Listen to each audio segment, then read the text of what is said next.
Su Chan stood in a daze, gazing at the ruins before him. Around him were the bustling police officers and firefighters. He remained motionless, his legs feeling as though they were weighed down by lead. This wreckage is Su Chen's home. Within the confines of that home was another person, his girlfriend, his everything. Su Chan felt an overwhelming loss of strength, his mouth slightly agape as his breathing grew increasingly labored.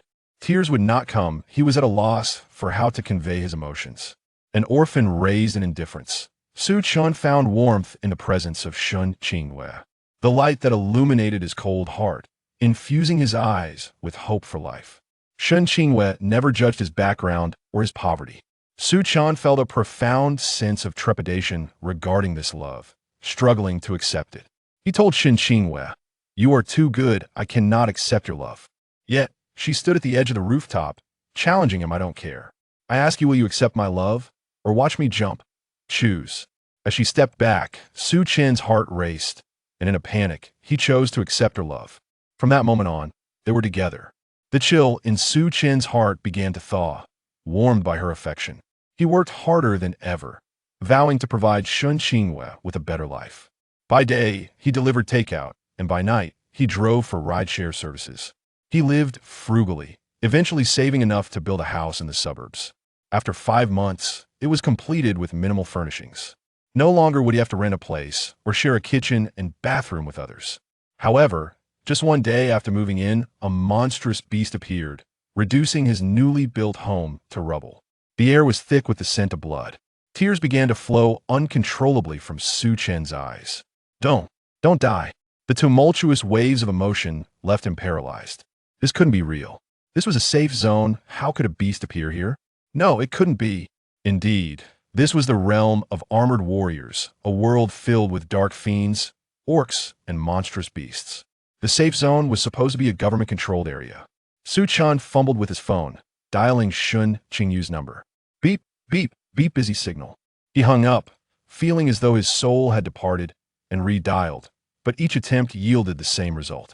His mind spiraled with memories of their time together, the woman who had brought light to his otherwise bleak existence. From this day forth, he would never see her again. The monstrous beasts, they would pay. Monsters, this is not over. Fury ignited within him, his eyes turning crimson as his blood surged to his head. Heartbroken and enraged, tears of blood spilled from his eyes. "Monsters, this is not over. I will tear you apart. You will pay dearly." His anguished cries echoed in the air. "Calm down, comrade. Death cannot be reversed. Accept your grief. Let it out. Crying may ease the pain." The officers attempted to console him. Bewildered, Su Chan complied, giving a statement at the police station. They mentioned that he could apply for relief funds. He declined and left the precinct alone. With Qingyue gone, the material world held no significance for him. At this moment, his heart was consumed by rage directed at the beasts. Su Chan resolved to acquire a fine blade and confront them. Just then, a cold, emotionless electronic voice echoed in his mind. Binding the Ultimate Revenge Mission System. The Ultimate Revenge Mission System has been bound. This system is designed to empower the host and assist in vengeance. The chilling voice sparked a flicker of hope in Su Chen's despondent eyes. Yes, his earlier words had been mere expressions of despair, utterly futile. How could a mere mortal inflict suffering on the beasts? Even if he located them, it would only lead to his demise. But now, everything had changed. He possessed a system. This system is the Ultimate Revenge Mission System. It can aid in your vengeance. Now issuing a novice gift pack. Would the host like to open it immediately? If not, it will be stored in the system's inventory. Snapping back to reality, Su Chan promptly replied, "Open it. Detected host needs. Opening novice gift pack. Congratulations. The host has acquired a 25 elemental bloodline injection. After injection, the host will gain a 25 elemental bloodline. This grants the ability to summon the Imperial Armor. Warning: injection may cause excruciating pain. One Imperial Armor summoner, no physical form required. It can manifest at the host's will. The Imperial Armor possesses immense power, but can only be safely used for 15 minutes. Exceeding this time requires the host to sacrifice life force. The armor can be summoned 5 times daily, with a cooldown period of 10 minutes. As the host's bloodline concentration increases, these limitations will soon be lifted. Note, without the elemental bloodline, summoning the armor is impossible. Instructions for the elemental bloodline injection are being transmitted. Transmission complete. As the electronic voice concluded, Su Chun understood how to use the elemental bloodline injection, and a vial shimmering with mysterious colors floated before him. He grasped the vial firmly and without hesitation, injected it into his left shoulder. As the serum coursed through him, an unbearable agony overwhelmed him, akin to having his flesh sliced by a razor. Su Chun collapsed onto the ground, writhing in torment, gritting his teeth to suppress any sounds. Monsters, dark fiends, orcs, you will pay. Though the transformation was painful, it paled in comparison to the agony of losing Qingwei. The suffering he endured today would be repaid 100-fold to those infernal beasts. With bloodshot eyes, Su Chun resolutely steeled himself. His distress naturally drew the attention of many onlookers, yet none dared to approach, fearing deceit and retribution. They merely stood by, spectating. 10 minutes later, the transformative pain ceased. Bathed in sweat, Su Chun halted his writhing. The agony vanished, replaced by an overwhelming sense of relief, akin to the stark contrast of ice and fire. With a sudden burst of energy, he sprang to his feet, feeling invigorated. His abrupt movement startled the gathered crowd. "Whoa, young man, what happened to you? You scare me to death. You really shouldn't be playing around on the ground in broad daylight. I thought you were infected with a zombie virus. I almost called the police." Su Chun paid no heed to the crowd, striding away with purpose. He needed to test whether he could summon the Imperial armor. Monsters, dark fiends, orcs, your end is nigh. Chapter 2. The emergence of the evil ginseng beast. After departing from the crowd, Su Chun made his way directly to a secluded clearing. Open the data panel. When the system was bound, the user manual was transmitted into Su Chun's mind. As his command echoed in the air, an ethereal, translucent panel materialized before him. Host, Su Chun. Age, 24. Physique, 25 of the 5 elements bloodline. Armor, Imperial armor. Skills, none. Gazing at the panel, Su Chun breathed a sigh of relief upon seeing the 25 status in the bloodline section. The bloodline transformation had indeed succeeded. Possessing a system and becoming an armor summoner should have been a moment of joy. Had it not been for Shen Qingwen and Amp, Apos, S misfortune, Su Chun would have felt elated. However, his heart was devoid of any happiness. Although a smile graced his lips, it harbored no joy, only malice. Damnable mutant beasts, Oxar, and the Nether Demon, your doom is imminent. When the system issued the beginner's gift pack, it also seamlessly transmitted the method to summon the Imperial armor into Su Chun's mind. With a mere thought, a golden light flickered at his waist, and the Imperial armor summoning belt materialized. In his hand, he also held a round Taiji seal. Inserting the seal into the belt and twisting it, the Imperial belt radiated with the 5 elements glow. Su Chun assumed a stance and shouted, "Imperial armor, merge." As if drawn by an unseen force, a beam of sunlight surged from the sun, racing toward Earth and enveloping Su Chun in its brilliance. "Armor merging," an electronic mechanical voice announced. As the mechanical sound faded, a layer of golden armor enveloped Su Chun. 2 tiger heads perched on his shoulders, their fangs bared, exuding a regal aura. Standing still, an invisible pressure emanated from him, spreading in all directions. Su Chun raised his hand to observe the armor, feeling a surge of power coursing through him. Overwhelmed with emotion, tears streamed uncontrollably down his face. "Qingwei, I shall avenge you. Those accursed mutant beasts, Oxar and the Nether Demon, will pay dearly. I will make them regret ever setting foot on Blue Star. I will make them wish they had never existed." In the Shadow Realm, within a dimly lit cave, a towering middle-aged man cloaked in darkness conversed with a masked figure before him. This sinister man was Shadow Tyrant. Bowing and scraping before him was the Ugly General. Ugly General, Rafazan possesses some strength. He even managed to jam the EPR satellite positioning system. Yesterday, he effortlessly destroyed a house radiating the aura of the descendants of the Light and Shadow Village. That house was within the safe zone. Those damned armor warriors were completely oblivious.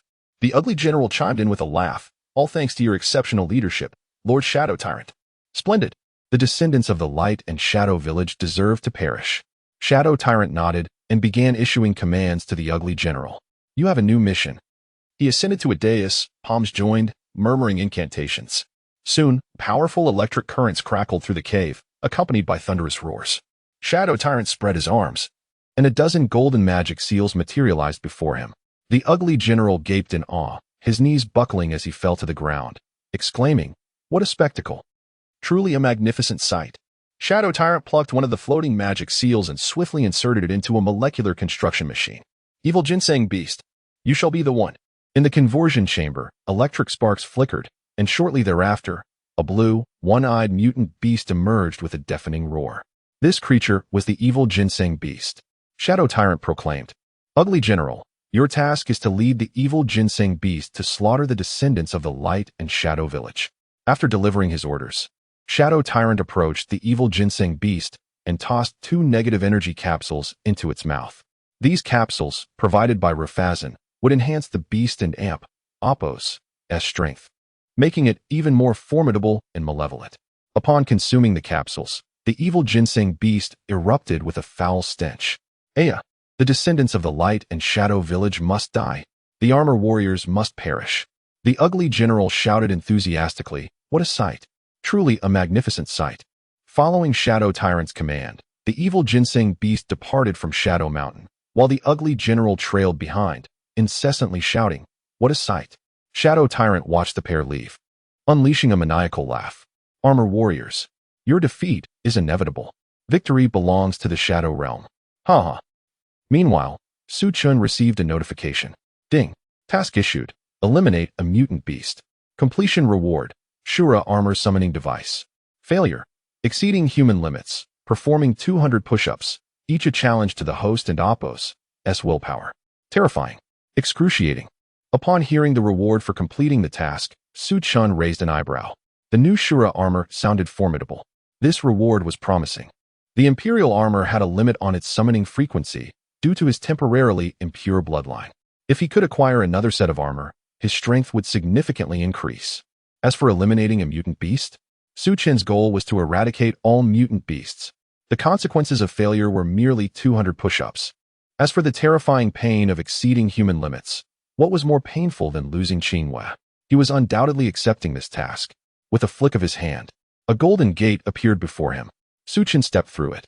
In the next instant, a golden gate emerged atop the tallest building in Happiness City.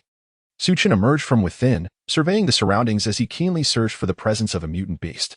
Before long, he pinpointed the aura of a mutant beast. This beast was none other than the Evil Ginseng Beast.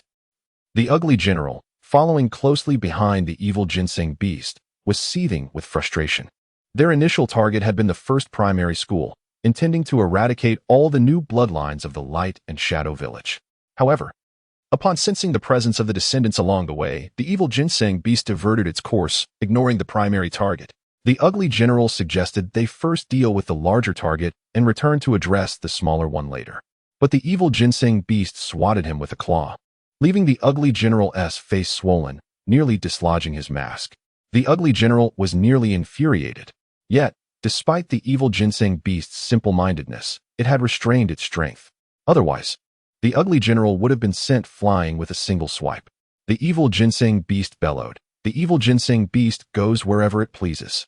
Black smoke billowed from its body as it dashed forward, arriving before a person of the Light and Shadow Village bloodline. The Evil Ginseng Beast's skin was covered in oozing sores and festering wounds, exuding a putrid, evil stench. The surrounding crowd was taken aback by the sudden appearance of the Evil Ginseng Beast. "Ah, help, help, call the police.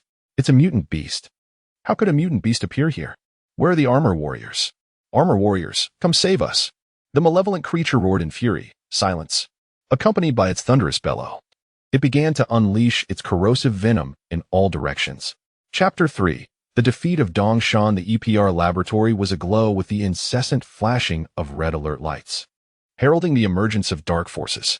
Meijin paced anxiously, exclaiming, "Brother, hurry. The mutant beasts have reappeared, and our positioning system remains ineffective. This cursed shadow organization has sabotaged the EPR satellite's tracking system, preventing us from dispatching the armored warriors for a precise strike. Today, in the safe zone, someone has been harmed." Meijin's distress was palpable, her eyes brimming with tears of frustration. Suddenly, the voice of Dr. Geru resonated in Meijin's earpiece. "Meijin, I have repaired the satellite positioning system and fortified the defense mechanisms. It is operational now. That's wonderful, brother. Mei Jun exclaimed with exuberance. She hurried back to the control panel, inadvertently pressing down too hard, causing her ample form to sink slightly into the seat. Once settled, she swiftly contacted the summoners of the fire armor, Yen Long, and the wood armor, Feng Ying, Dongshan. Yen Nan, Dongshan, the mutant beasts have returned. Quickly summon your armors. I will teleport you using the satellite transmission system. Understood. Fire Dragon armor, merge. Wind Eagle armor, merge. The malevolent mutant beast spewed its vile venom, infecting the surrounding populace with its dark essence. Those unfortunate enough to be caught in its grasp were swiftly corroded, letting out agonizing cries. The beast reveled in the suffering of the crowd, joyfully exclaiming, "Excellent. Your pain delights me." In the midst of chaos, two beams of light descended from the heavens, parting to reveal two figures. At the forefront stood Yin Nan in his Fire Dragon armor, followed closely by Dongshan in his Wind Eagle armor. The fleeing crowd halted in their tracks upon witnessing the arrival of the armored warriors. "Ah, we are saved. The armored warriors have come. Wind Eagle, defeat that wretched monster. Go, Fire Dragon." The mutant beast, upon seeing Yin Nan and Dongshan, pounded its chest vehemently, its malevolent aura intensifying. "Cursed armored warriors." Ha ha. The grotesque figure of the beast, upon sensing the arrival of the heroes, felt a twinge of panic and stealthily retreated into the crowd. What is happening? Did not Lord Ingba say the armored warriors' satellite positioning system was inoperative? How have they managed to arrive? Yin Nan wasted no time and summoned the flame blade, channeling fiery energy as he unleashed a flaming slash towards the mutant beast. The arc of flame collided with the creature, resulting in a thunderous explosion that enveloped the area in black mist. Dongshan shook his head. "Yin Nan, you didn't even let me get in a couple of hits." The crowd erupted in cheers. "Yes. The mutant beast has been repelled. Fire Dragon, you are the best." Yet, amidst the jubilation, Dongshan felt a weight on his heart. He knew all too well the strength of their foe. The beast and Apos' sinister presence lingered, and Yin Nan and Apos' keen senses detected something amiss. "Dongshan, it's not over yet." As the smoke cleared, the mutant beast emerged unscathed. "Ha ha. Fire Dragon armor? Is that all you can muster? Are you merely tickling me?" Dongshan sprang into action, leaping effortlessly 3 meters into the air, his Wind Eagle armor allowing for unparalleled agility. He unleashed a powerful knee strike, but the beast remained unmoved, causing Dongshan to gasp in disbelief. How is this possible? No reaction whatsoever. Yin Nan's voice crackled through the earpiece, warning, "Dongshan, be cautious. Do not underestimate this mutant beast." With a swift backflip, Dongshan landed gracefully, eliciting further cheers from the crowd. However, his heart was heavy, knowing the truth of their adversary's formidable strength. The beast roared defiantly, "Is this truly your best?" Dongshan clenched his teeth, determination igniting within him. "Just wait. You shall witness the might of the Wind Eagle armor." He activated his armor's mechanism, summoning a massive blue card from which he drew his weapon, the Wind Sword. Slashing with fervor, sparks flew, yet the beast merely laughed. "What are you, a sickly eagle?" In a moment of fury, Dongshan countered Yin Nan's interference, declaring, "Stay back. This is my fight." With a twist of his waist, he activated a lethal strike, channeling energy into his Wind Sword. Wind-piercing strike. Blue sword shadows erupted from his weapon, shooting toward the mutant beast, resulting in a series of spectacular explosions. However, to Dongshan's utter dismay, the beast remained unharmed. This cannot be." Ingba, addressing the mutant beast telepathically, commanded, "Quickly dispose of these 2 armored warriors." The beast unleashed a torrent of venom toward Dongshan. "Watch out, Dongshan," Yin Nan shouted, but the venom struck true, catching Dongshan off guard. Had it not been for the protection of his armor, the outcome could have been dire. Chapter 4. The emergence of the Emperor armor in Dongshan's heart. It felt as though fireworks were exploding. How could this be possible? It was faster than my Wind Eagle armor. The evil reference beast, having been fed 2 negative energy pills by Shadow Overlord, underwent a complete enhancement. Now, its stats surpassed that of the Wind Eagle armor. Seeing Dongshan falter, the evil reference beast laughed mockingly. "Sickly eagle armor. It's my turn now." With a sudden movement, the evil reference beast exuded a cloud of black smoke, almost teleporting to Dongshan's side. It extended its massive claws and struck Dongshan fiercely. Crash! 3 deep claw marks instantly marred the surface of the Wind Eagle armor. Dongshan, caught off guard, could hardly react. The evil reference beast seized the opportunity, grabbing Dongshan's hand, and began to smash him back and forth like Hulk smashing Thor. In an instant, it struck him 8 times before violently tossing him aside. Bang! Dongshan crashed into a power pole, snapping it in two. The ugly general watched in excitement as the evil reference beast ravaged the Wind Eagle armor and couldn't help but exclaim, "Well done." This sudden outburst naturally drew the attention of passers-by. "What did you say?" They questioned him fiercely. The ugly general awkwardly laughed. "I meant for the flame dragon armor to perform beautifully." Only then did the crowd release him, returning to their anxious watch of the battlefield. The ugly general, filled with resentment, resolved that once the evil reference beast dispatched the 2 armors, it should eliminate these insect-like mortals. Xiangnan wished to assist, but the speed of the evil reference beast was overwhelming, and Dongshan had forbidden him from intervening. Upon seeing Dongshan down on the ground, unable to rise, Xiangnan could no longer remain a spectator. The evil reference beast, reveling in Dongshan's plight, roared with glee, "Ha ha! Useless iron armor. I'll crush you." Xiangnan, shaking his wrist, retorted, "Don and Apos, get cocky. Your misfortune is imminent." Zen seal, a transparent wave swept through the space, rendering everything momentarily still. Mei Jun and Apos' voice echoed in his earpiece, urging, "Xiangnan, unleash your ultimate move." This aberrant beast and Apos' energy fluctuations seemed peculiar. Understood. Xiangnan swiftly adjusted the knobs. Summoning his ultimate technique, he raised the flame blade, slicing it against the fiery-colored seal. Sealing slash. In that moment, fiery energy surged forth from Xiangnan's entire being, converging onto the flame blade as if guided by an unseen force. The blade ignited in a colossal blaze. Xiangnan swung it with all his might towards the evil reference beast, the blade's energy transforming into a flaming dragon that surged towards it. Yet, the effects of the Zen seal faded at that instant. The sealing slash struck the evil reference beast with tremendous force, yet contrary to Xiangnan's expectations. It did not cleave the beast into a card. The evil reference beast remained unscathed. Xiangnan was left in shock, utterly incredulous. He had never encountered an aberrant beast capable of withstanding his sealing slash without sustaining any damage.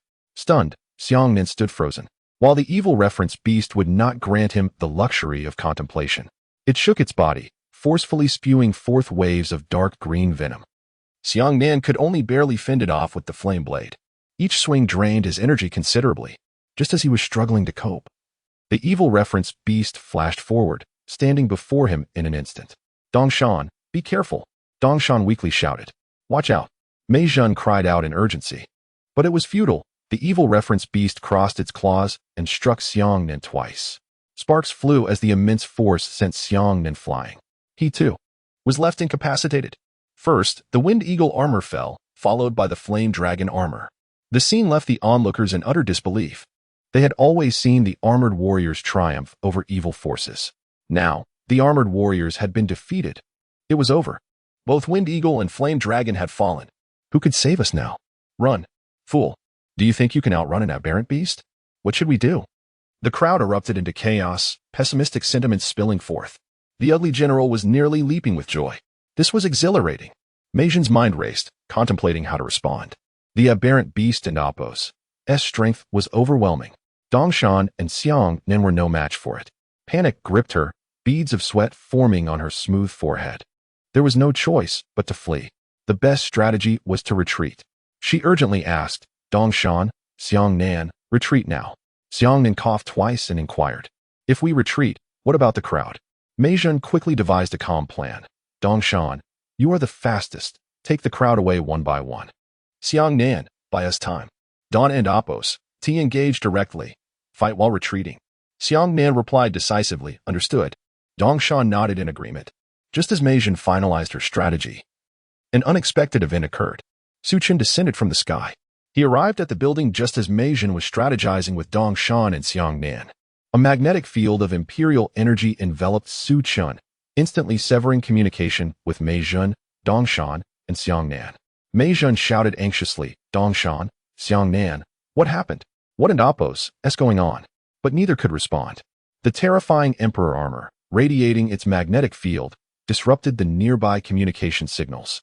cutting off Mei Zhen's connection with Dongshan and Xiangnan.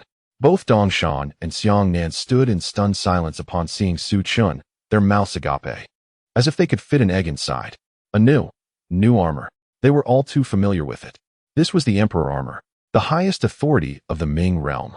They had been trained in the virtual training room by the Emperor armor's thought avatar, the Elder of the Divine Mountain. Goodness, could it be that I am not hallucinating? The Emperor armor. Dongshan and Xiangnan exchanged glances, bewildered.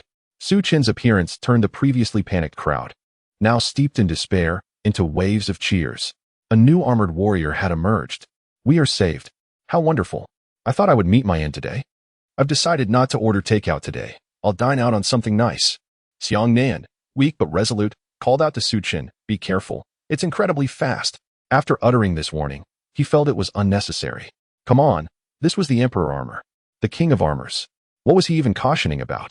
Su Chun merely twisted his wrist, disregarding Xiangnan's remarks, his gaze locked solely on the evil reference beast. Beep.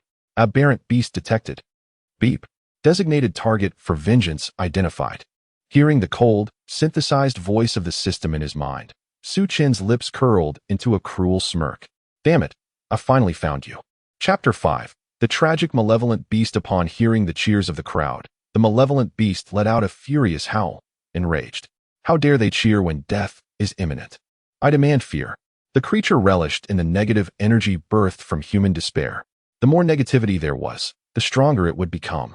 With a slightly pointed head and 2 concentrated capsules of negative energy infused by Shadow Overlord, the malevolent beast had swollen to an exaggerated size, its head even more pronounced. Thus, it remained oblivious to Su Chen's arrival. Meanwhile, the beast seethed with anger, irritated that the crowd's cheers did not generate the anticipated negativity. Though the beast and Apos' head was sharp, Shadow Overlord was not. Staring at the Imperial armor, Shadow Overlord was struck dumb. What is happening? How did the Imperial armor appear? Surely, I am not dreaming.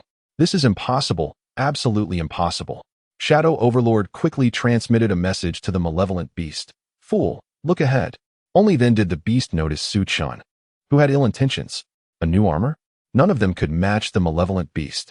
Venom attack. The beast unleashed a thick stream of venom, its color a disturbing black, revealing its formidable toxicity at a mere glance. Su Chun chuckled coldly, his body trembling with amusement, observing Su Chun and Apos' lack of evasion. Shadow Overlord concluded that Su Chen's Imperial armor was worthless. He barked, malevolent beast, tear this imitation armor to shreds. The ugly general had retreated a few meters back from the crowd. The imposing aura of Su Chun was simply overwhelming, descending from above, reminiscent of a divine being. The ground cracked under his feet, sinking a couple of centimeters. The grandeur was immense. Yet, the ugly general, though daunted by Su Chen, remained still, deeming him merely a fade, a paper tiger. Xiannan and Dongshan shouted in unison, be careful. The crowd echoed, be careful. Just as everyone anticipated that Su Chun would be struck by the malevolent beast's venom, he moved. He simply raised his right hand, and radiant sunlight erupted from his fist. The surrounding atmospheric pressure intensified, and Su Chun and Apos' punch altered the very laws of space in a confined area. What appeared slow was, in fact, swifter than the venom spewed forth by the beast. With a single punch, he dispersed the venom. The malevolent beast stood frozen, utterly paralyzed by the oppressive force of Su Chen's Imperial armor. An instinctual fear took root within the beast, accompanied by an inexplicable sense of regret. Su Chun advanced step by step toward the malevolent beast, each stride gaining momentum. Shadow Overlord, witnessing the beast and Apos' immobility, fumed. Useless creature, attack him. Seize his summoning device. The malevolent beast, gripped by fear and fury, could only resort to venom attacks. Frenzied venom, the beast swayed its upper body, spewing forth multiple streams of venom. Yet, it was futile. Su Chun merely countered with his fist, purifying the venom with the might of the imperial pressure. Su Chun sneered, too slow, too slow. Before long, he stood before the malevolent beast, seizing its claw with his left hand while delivering a crushing blow to its head with his right. Bang! A dull thud echoed. Ah! It hurts. The malevolent beast wailed in agony. It was terrified, genuinely terrified, stripped of the courage to retaliate. Yet, in its desire to flee, it found itself unable to do so. The oppressive weight of the imperial armor rendered its legs weak. Su Chen's left hand gripped like a vice. Pain. Do you, beast, even comprehend what pain is? With another wind-up, Su Chen delivered another punch. Bang. A quarter of the malevolent beast's head disintegrated into a cloud of dark mist. Ah, it hurts. Help. Someone save me. I want to go home. I want to go home. The cries of despair echoed. You wish to return home? My home has long been destroyed. Away with you. Su Chen's words dripped with fury, each syllable intensifying his rage. With ease, Su Chen tore off the malevolent beast's arm. Adu, my arm. Overlord, save me. Help me. Listening to the anguished cries of the beast, Su Chen smirked, malevolence radiating from him. Now you know fear? Now you plead for help? Ha ha. Overlord, do you fancy yourself a subordinate of Xiangyu? You might as well call out to the heavens. Su Chen's demeanor grew cold. Soon, the malevolent beast could no longer scream, for Su Chen had thrust its own arm into its mouth, its claws damaging its vocal cords. With a frigid expression, Su Chen unleashed a relentless barrage of punches upon the malevolent beast. Each strike was swifter and heavier than the last, driving the creature half a meter into the ground.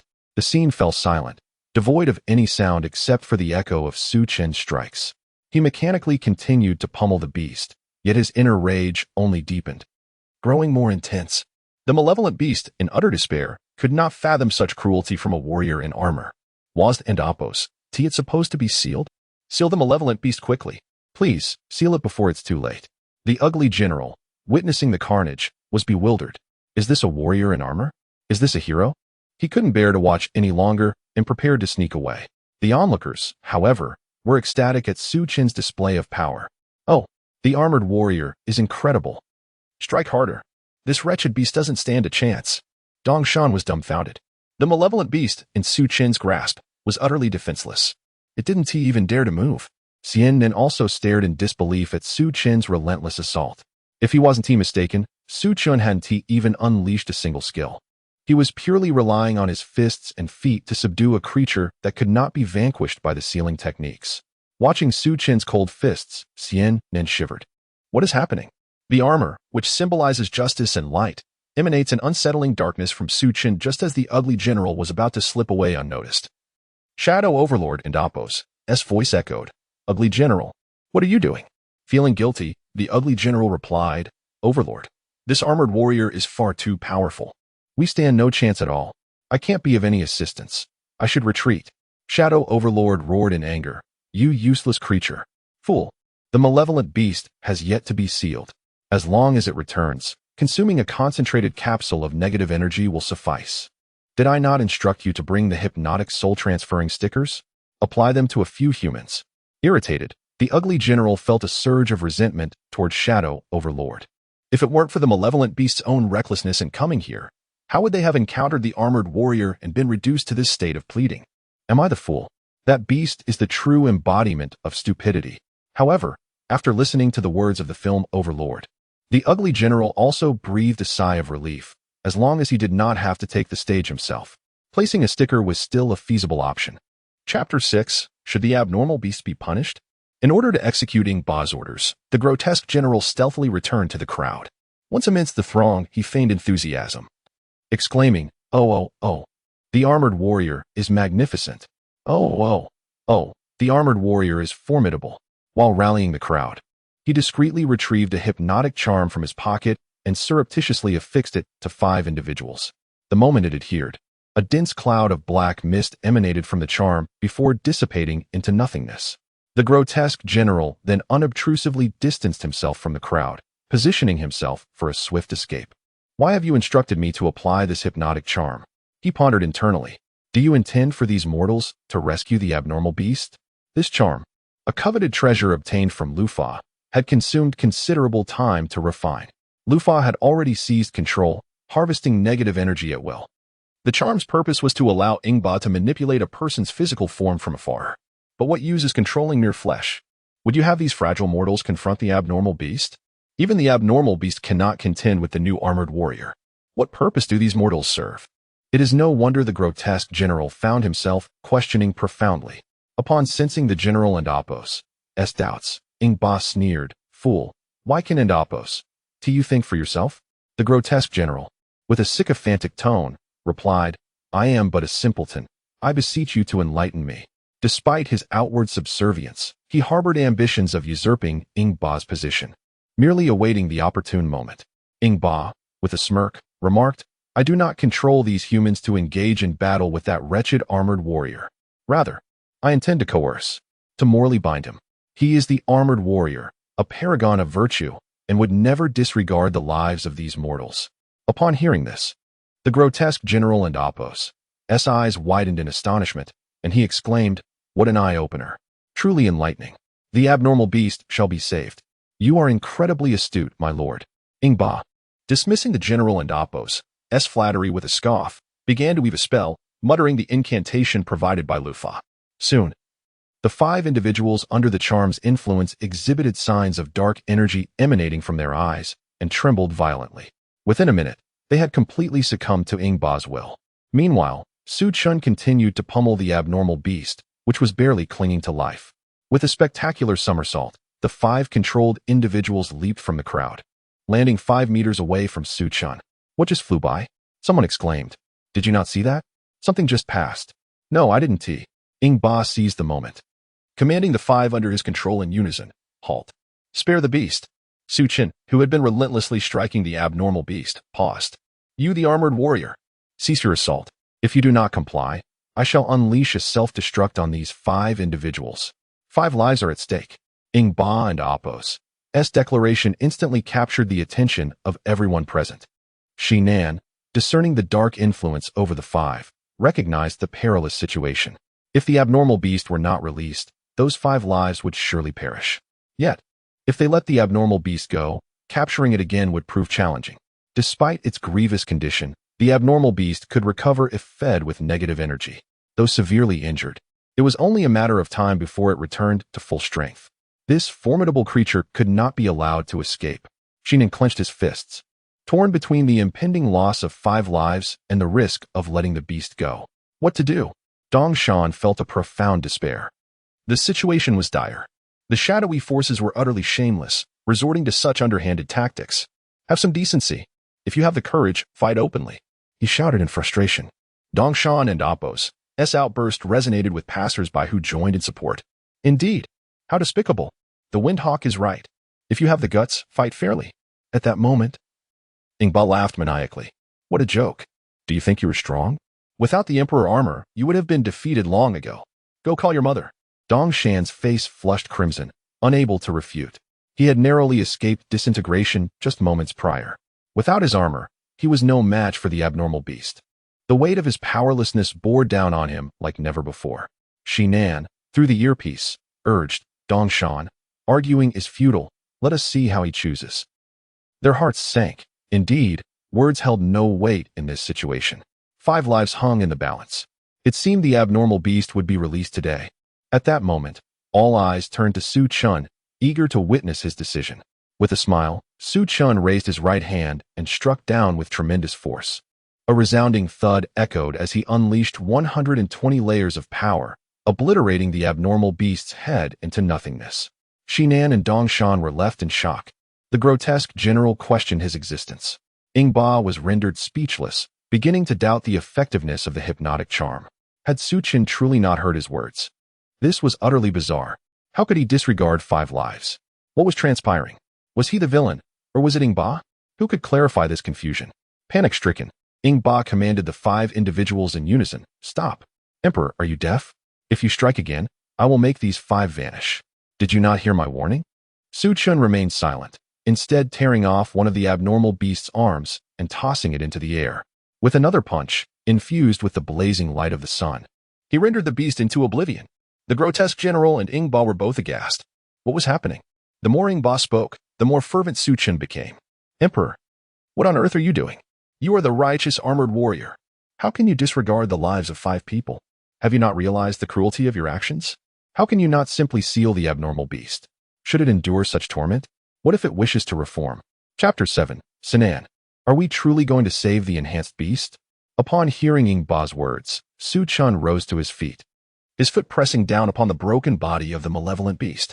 The creature struggled in vain to escape, but Su Chun's leg bore the weight of imperial pressure, rendering the beast utterly immobile. With a hearty laugh, Brimming with hatred and malevolence, Su Chun gazed at the 5 individuals controlled by Ingba. The laughter sent shivers down the spines of those present, causing their hair to stand on end. The grotesque general trembled in fear, exclaiming, "Goodness! Is this the hero or the villain?" That laughter is utterly terrifying.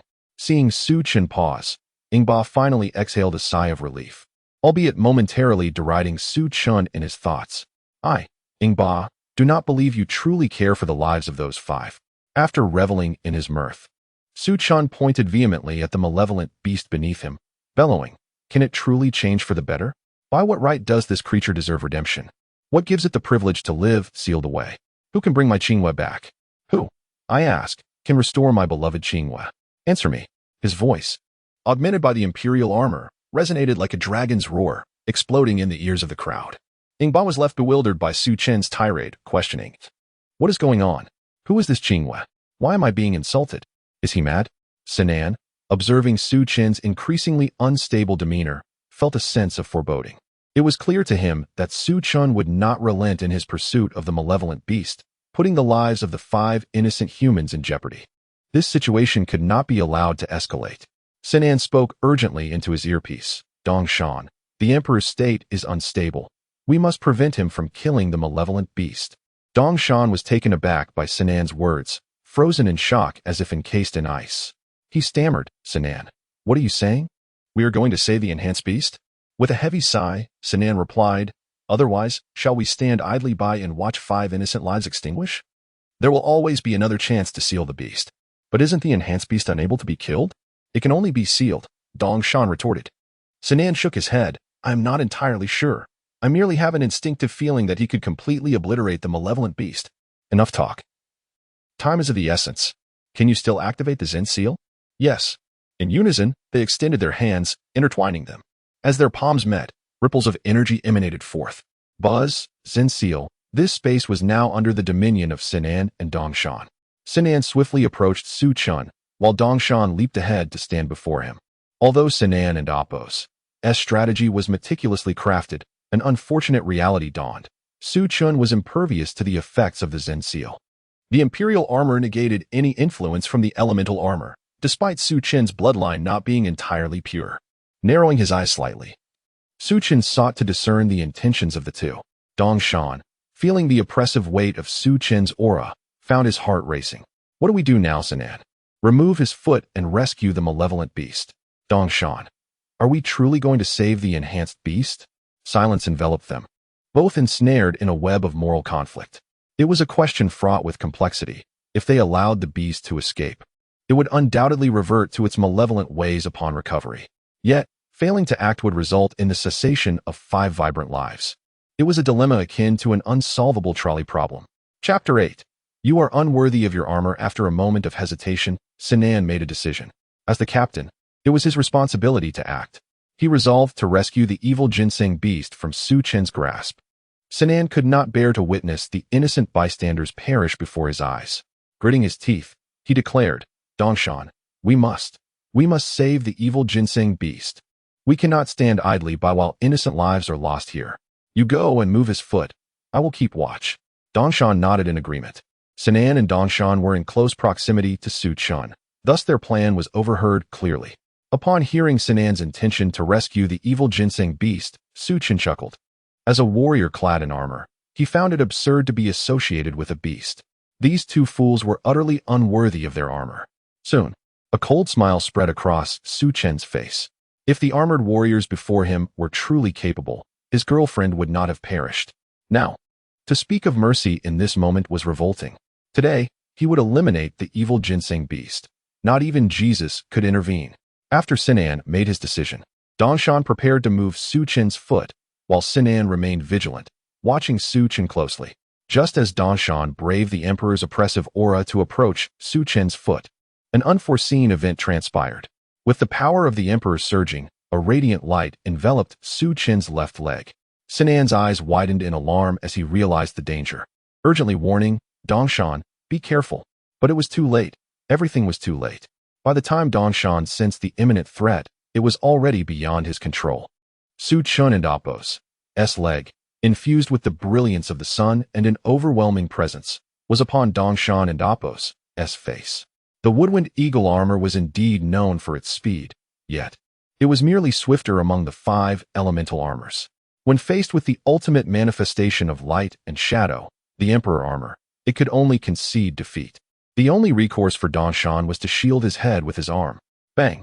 Su Chen's leg collided forcefully with Dongshan's arm, producing a thunderous sound. The impact sent Dongshan flying like a projectile, crashing heavily into a utility pole. Before losing consciousness, Dongshan's face was etched with agony and disbelief. Damn it. Today I'm going to have a reckoning with this pole. Then he succumbed to darkness, his armor disintegrating. At that moment, Sinan swiftly adjusted the dial at his waist. A transparent, floating flame card appeared before him. Flame blade. Sinan grasped at the card, wielding the flame blade in his hand. What are you doing? You cannot seal the evil ginseng beast. Otherwise, 5 lives will be lost. Su Chen sneered. Are you out of your mind? Do you really think that if I release this beast, it will spare those 5 lives? Besides, have you considered that if you let this creature go and it recovers, it won't come out to harm others? If you want me to set it free, have you thought about those who have already fallen victim to this beast? Do they deserve to die? I ask you. I damn well ask you. Su Chen's voice, amplified by the Emperor armor, resonated like the roar of a dragon, echoing in Sinan's ears. Sinan paled and attempted to defend himself. If we let the beast go, we can always recapture it. Lives are at stake. You must release the evil ginseng beast. Sinan remained steadfast in his choice. Su Chen pointed a finger at Li Sinan, declaring, You are unworthy of your armor. I will take down the evil ginseng beast today, and not even Jesus can save it. Mark my words. Upon hearing Su Chen and Apos' proclamation, Sinan grew even paler. It seemed that reason would not prevail. He would have to force an attack. Although Sinan believed he was no match for Su Chen, he refused to remain passive. His life creed was simple: better to err than to do nothing at all. Chapter 9. Meijin and Beimiao were en route. Sinan remained in his armored state. Thus the effects of the Zen seal persisted. Meanwhile, in the ERP research laboratory, Commander Meijin wore a worried expression as she gazed at the dimly glowing wood shadow stone. This is not good. The light of the wood shadow stone is so faint. Dongshan is gravely injured. What has gone wrong with the ERP satellite again? We are completely unable to establish contact. Sinan and Dongshan. Meijin and Apos' anxious face flushed a deep crimson. We cannot wait for my brother to repair the satellite. I must summon Beimiao to assist Dongshan and the others. With that thought, Meijin hurriedly set off to find Beimiao. At that moment, Beimiao was still indulging in a hamburger. Meijin rushed out of the restroom, grasping Beimiao's arm and pulling him outside. What is going on? Beimiao protested. Wait. Don't rush. I haven't finished my hamburger. Meijin, agitated, replied, Eat later. Sinan and Dongshan are in trouble.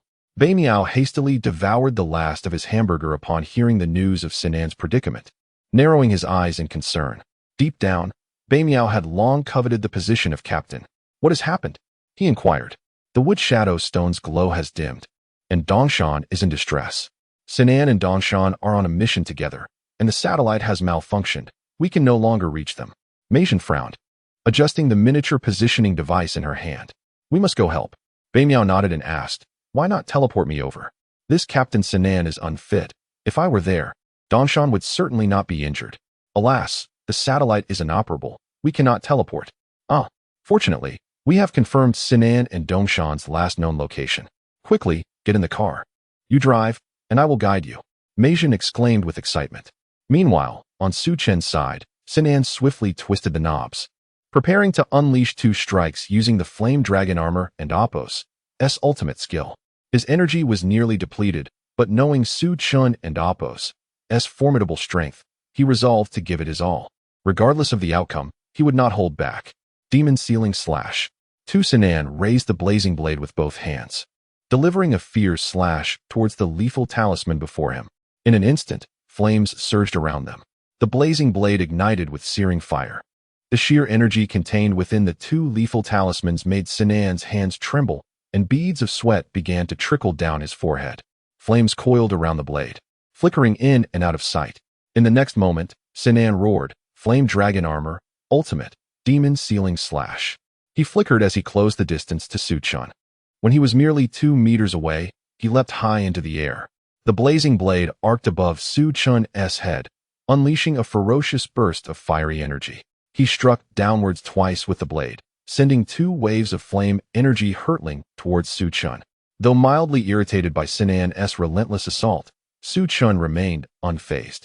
Calmly, he drew the Aurora shield from his chest and positioned it effortlessly before him. The 2 waves of demon sealing slash collided with the Aurora shield, resulting in no explosion. All the energy was absorbed by the shield. Sinan's full-force attack failed to make Su Chun budge even slightly. Kneeling on the ground, Sinan gasped for breath, bitterness filling his mouth. Su Chun was simply too powerful, far too powerful. His ultimate technique had not even managed to push Su Chun back. With his energy nearly exhausted and his armor flickering, it seemed he would vanish at any moment. Seeing Sinan collapsed, his armor fading, Su Chun realized that he was out of energy and that there was no longer any hindrance to his vengeance. He turned towards the evil ginseng beast. Panic surged within Sinan as he saw Su Chun approaching. No, I cannot let the evil ginseng beast perish. Struggling to rise, he twisted the knob at his waist. Flame fist. Flames erupted from Sinan's fists. This was his last reserve of energy. He yelled and charged at Su Chun. However, with a swift sidestep, Su Chun kicked Sinan, sending him hurtling through the air. Sinan crashed violently against a utility pole. Unable to hold on any longer, he succumbed to unconsciousness. With Sinan unconscious, the effects of the Zen seal dissipated, and the surrounding space returned to normal. The onlookers quickly noticed that the Wind Eagle armor and Flame Dragon armor had vanished, creating a stir of confusion. What happened? Where is the Flame Dragon armor? Indeed, the Flame Dragon armor is missing. Hey, it was just here. The ugly general rubbed his eyes in disbelief, suspecting he was seeing things. Dongshan and Sinan had been sent flying by Su Chun, and they lay among the injured, strewn across the ground near the utility pole, blending in and going unnoticed. Chapter 10. The annihilation of the evil participation beast. Ingba was utterly astonished. The Wind Eagle armor and the Flame Dragon armor had vanished without a trace. Suddenly, he furrowed his brow. In truth, Ingba was also a descendant of the Light and Shadow Village, but due to not gaining the recognition of the Earth Shadow Stone, he had joined the Shadow Realm. Ingba was indeed aware of some secrets regarding the Light and Shadow armor, such as the meditation seal. He observed a shift in Su Chun's position, and a notion began to form in his mind. The Flame Dragon armor and the Wind Eagle armor must have just employed the meditation seal in their confrontation with the Emperor. However, he quickly bit his tongue in frustration. These damned armored warriors had no bearing on him. What mattered most was that the evil participation beast must not be sealed. Ingba held only 15 magical talismans. If Su Chun were to seal the evil participation beast, it would deal a tremendous blow to Ingba, significantly diminishing his power. Ingba was inherently driven by a pursuit of strength, an insatiable thirst for power. Thus, the very thought of the evil participation beast being sealed was utterly unacceptable to him. At that moment, although the evil participation beast's head had been reduced to a cloud of black mist, its will to survive remained intact. It was slowly attempting to crawl out of the pit, striving to distance itself from Su Chun. Su Chun advanced step by step towards the direction of the evil participation beast. Ingba, in a state of panic, shouted once more, "You scoundrel! If you take another step forward, I will make these 5 individuals vanish from this world immediately." At this juncture, Meijin and Bei Miao arrived on the scene. Meijin gazed at Su Chun, her eyes widening in disbelief at the sight of his armored form. The Emperor armor. It felt as though explosives were detonating in her mind. She could hardly believe her eyes. Yet, the magnificent dragon head, eagle wings, tiger shoulders, mastiff back, and rhinoceros legs of the Emperor armor all confirmed its authenticity. It was indeed the Emperor armor. But wasn't Ziyang still too young to have developed fully? Among the descendants of the Light and Shadow Village, only Ziyang possessed the 5 elements bloodline, capable of summoning the Emperor armor. However, due to his tender age, he was unable to control its power and would lose consciousness within mere seconds of summoning it. Thus, Meijin was certain that the one beneath the Emperor armor could not possibly be Ziyang. The confusion swirling in her mind was finally resolved. She now understood why she had lost contact with Xian and Dongshan. The Emperor armor possessed a magnetic field that disrupted all communication signals. No wonder. Bei Miao was equally taken aback. The Emperor armor? How is that possible? Seeing Su Chun heedless of his warnings and approaching the evil participation beast, Ingba became frantic. Shouting furiously, "You wretched creature! I warn you, if you dare to seal the evil participation beast, I will kill these 5 people." Stop right there. Ding. Congratulations, host. On the verge of completing the task, you are now rewarded with the ability Beast Annihilator entry. With this entry, the ability Beast will not require sealing. It can be completely obliterated. As the electronic synthesized voice of the system echoed, a series of violet auras began to manifest upon Su Chen's armor. This unexpected reward ignited a joyous laughter within Su Chen. Haha, I was initially disheartened about only being able to seal the ability Beasts, but now, a delightful surprise has arrived. I have obtained the ability Beast Annihilator entry, allowing for complete annihilation of the ability Beasts. With a grin, Su Chen turned and declared, "When did I ever say I intended to seal it? Just watch closely." He twisted the knob at his waist, and the 5 elements will begin to spin wildly, unleashing beams of golden light. These rays, as if guided by an unseen force, converged into the Emperor Battle Halberd. Su Chen then slashed down towards the remnants of the evil Participation Beast, unleashing 2 waves of sword energy. The evil Participation Beast, which had still been writhing, ceased its movements after being struck by the 2 waves of energy. Points of golden light erupted from its remaining form, intertwined with hints of violet mist, an effect of the ability Beast Annihilator entry. After the 2 strikes, Su Chen's visor radiated with golden brilliance. Emperor Earth Splitter / boom. A colossal explosion resounded as the remnants of the evil Participation Beast detonated on the spot, reduced to ash and leaving nothing behind. Ingba spat out a mouthful of blood in fury. Chapter 11. Task completed. The Shura armor acquired in the fleeting moment when the evil Ginseng Beast transformed into a cloud of ash, an electronic synthesized voice resonated in Su Chen's mind. Ding. Congratulations, host. On successfully completing the task, the evil Ginseng Beast has been utterly vanquished. Ding. Calculating rewards. Issuing Shura armor. Ding. Armor has been issued. The Shura armor summoner has been stored in the system space. It will manifest automatically when the host wishes to summon it. Ding. Please note, host, that the Shura armor is the treasured artifact of Ares, the king's armor of the galaxy. The summoner must possess the strongest righteous or malevolent energy in existence with unwavering will. Otherwise, the armor's duration will be severely compromised. As the system elaborated, it also transmitted the summoning method for the Shura armor to Su Chen. He exhaled deeply, feeling worthy of summoning the Shura armor, for he was filled with resentment and hatred. His vengeance against the anomalous beasts, Oxar and the Nether Demon, was not rooted in justice, but rather in spite. From that hatred arose boundless malevolence. The Shura armor could indeed transform him into a deity, and evil could become a demon. The constraints of the Emperor armor were numerous. While the Shura armor seemed tailor-made for Su Chen, his strength had received a significant enhancement. Mei Zhen and Bei Miao were bewildered at this moment. Mei Zhen, in astonishment, gazed at Su Chen and shook Bei Miao's arm. Bei Miao, am I seeing this correctly? That anomalous beast didn't turn into a card. It wasn't sealed by the Emperor armor. Instead, it was obliterated into ashes? Bei Miao, eyes wide, nodded in affirmation. Although the notion of obliterating the anomalous beast seemed fantastical, the evidence lay before them, and Bei Miao witnessed it firsthand. The anomalous beast had indeed been annihilated. Bei Miao questioned Mei Zhen. Mei Zhen, can the Emperor armor truly eradicate anomalous beasts? Mei Zhen shook her head. No, they must be sealed. The dark forces of the Shadow Realm are the antithesis of light and shadow. The two coexist, unable to be exterminated, only sealed. Even the Emperor armor cannot accomplish this. It can only seal. Bei Miao, anxious, retorted. But we just saw with our own eyes that the anomalous beast was obliterated. Mei Zhen, perplexed, shook her head. I'm not sure either. While Mei Zhen and Bei Miao conversed, Ingba was seething in fury. Damn it. How dare you? How dare you? My evil Ginseng beast. My reliable aide. Bastard, you will pay for this. I will kill these 5 people immediately. You wretched being.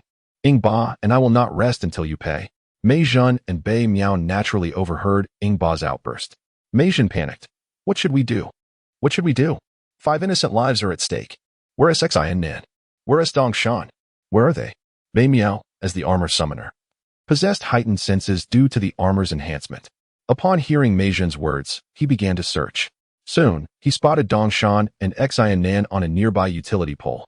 Bei Miao tapped Mei Zhen and indicated the direction where Dong Shan and Xi and Nan were located. Look, their armors have disintegrated, but they seem to be only slightly injured. They still have a pulse.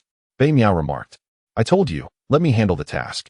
Xian Nan is indecisive and useless. Upon seeing Dongshan and Xian Nan, and hearing that they were still alive, Mei Jun sighed in relief. Thank goodness they're okay. You scared me. I thought something terrible had happened. But what about those 5 innocent civilians? Mei Jun quickly took out her phone to contact the safety department, urging them to clear the area and evacuate any unrelated personnel.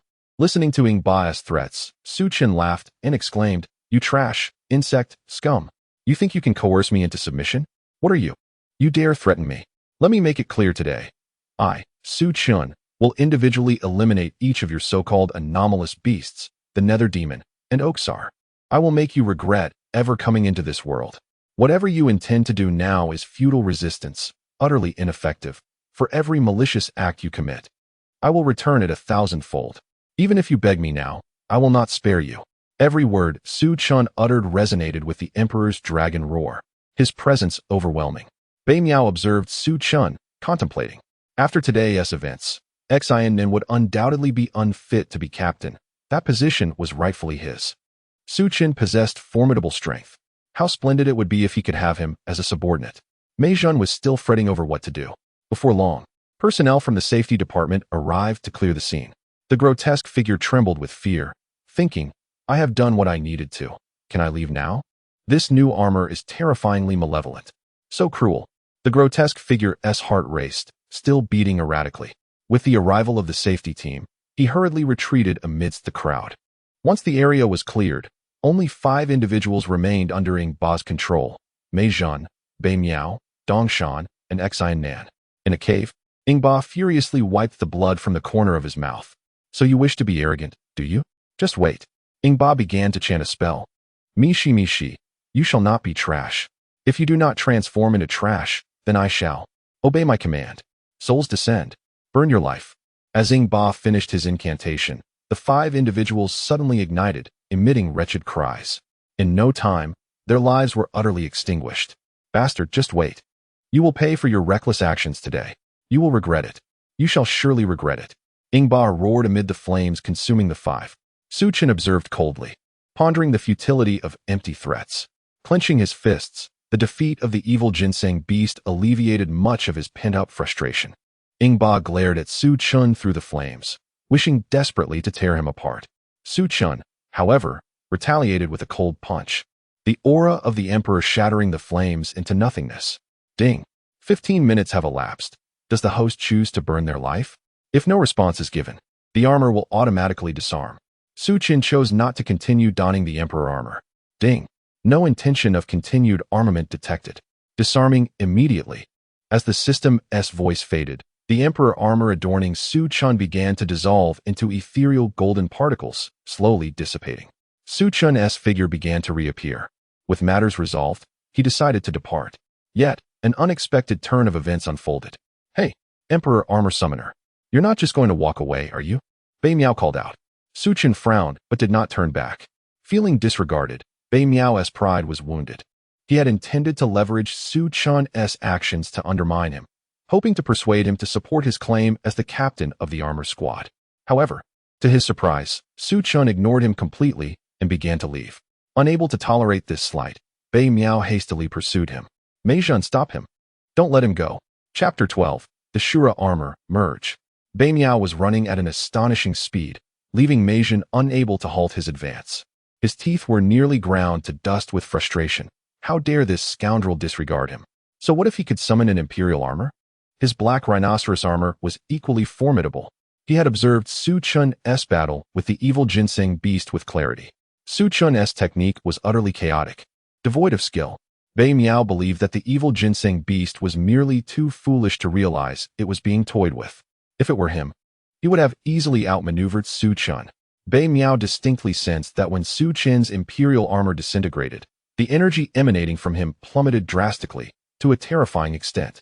It was evident that Su Chen did not initiate this disintegration. Rather, it was a passive result of energy depletion. His eyes narrowed. Su Chen's hurried retreat undoubtedly indicated his inner trepidation. He had exhausted his energy and could no longer don his armor.